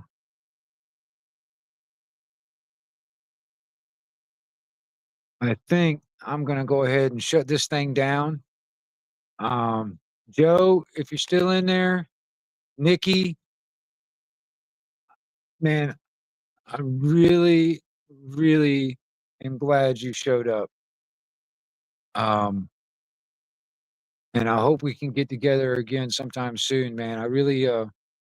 Um, I would really want to hear your voice again. And I'm hoping that we can get together again sometime soon. And Joe, if you're in there, man, um, give me a call, dude. You know, whenever you want to, man, just give me a call and we'll sit there and talk about that Autopalooza and stuff, man. And we'll try and figure out like getting out there for that. 'Cause I think that's like next week or something. And I appreciate all you guys, man. Cheryl, Black Watch, fucking Huckleberry, Garrett, um,